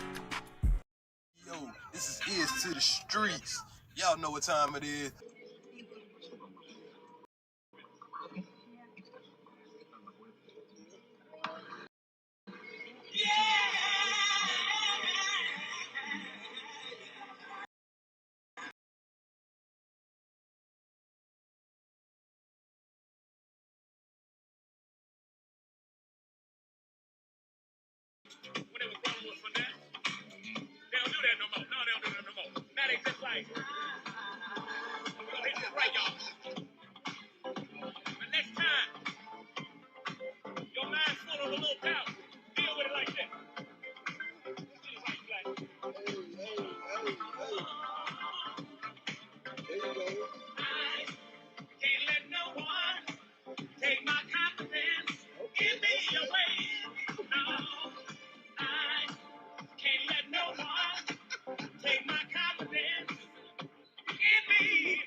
Teachers always with grade, with paid, with made. That's why I got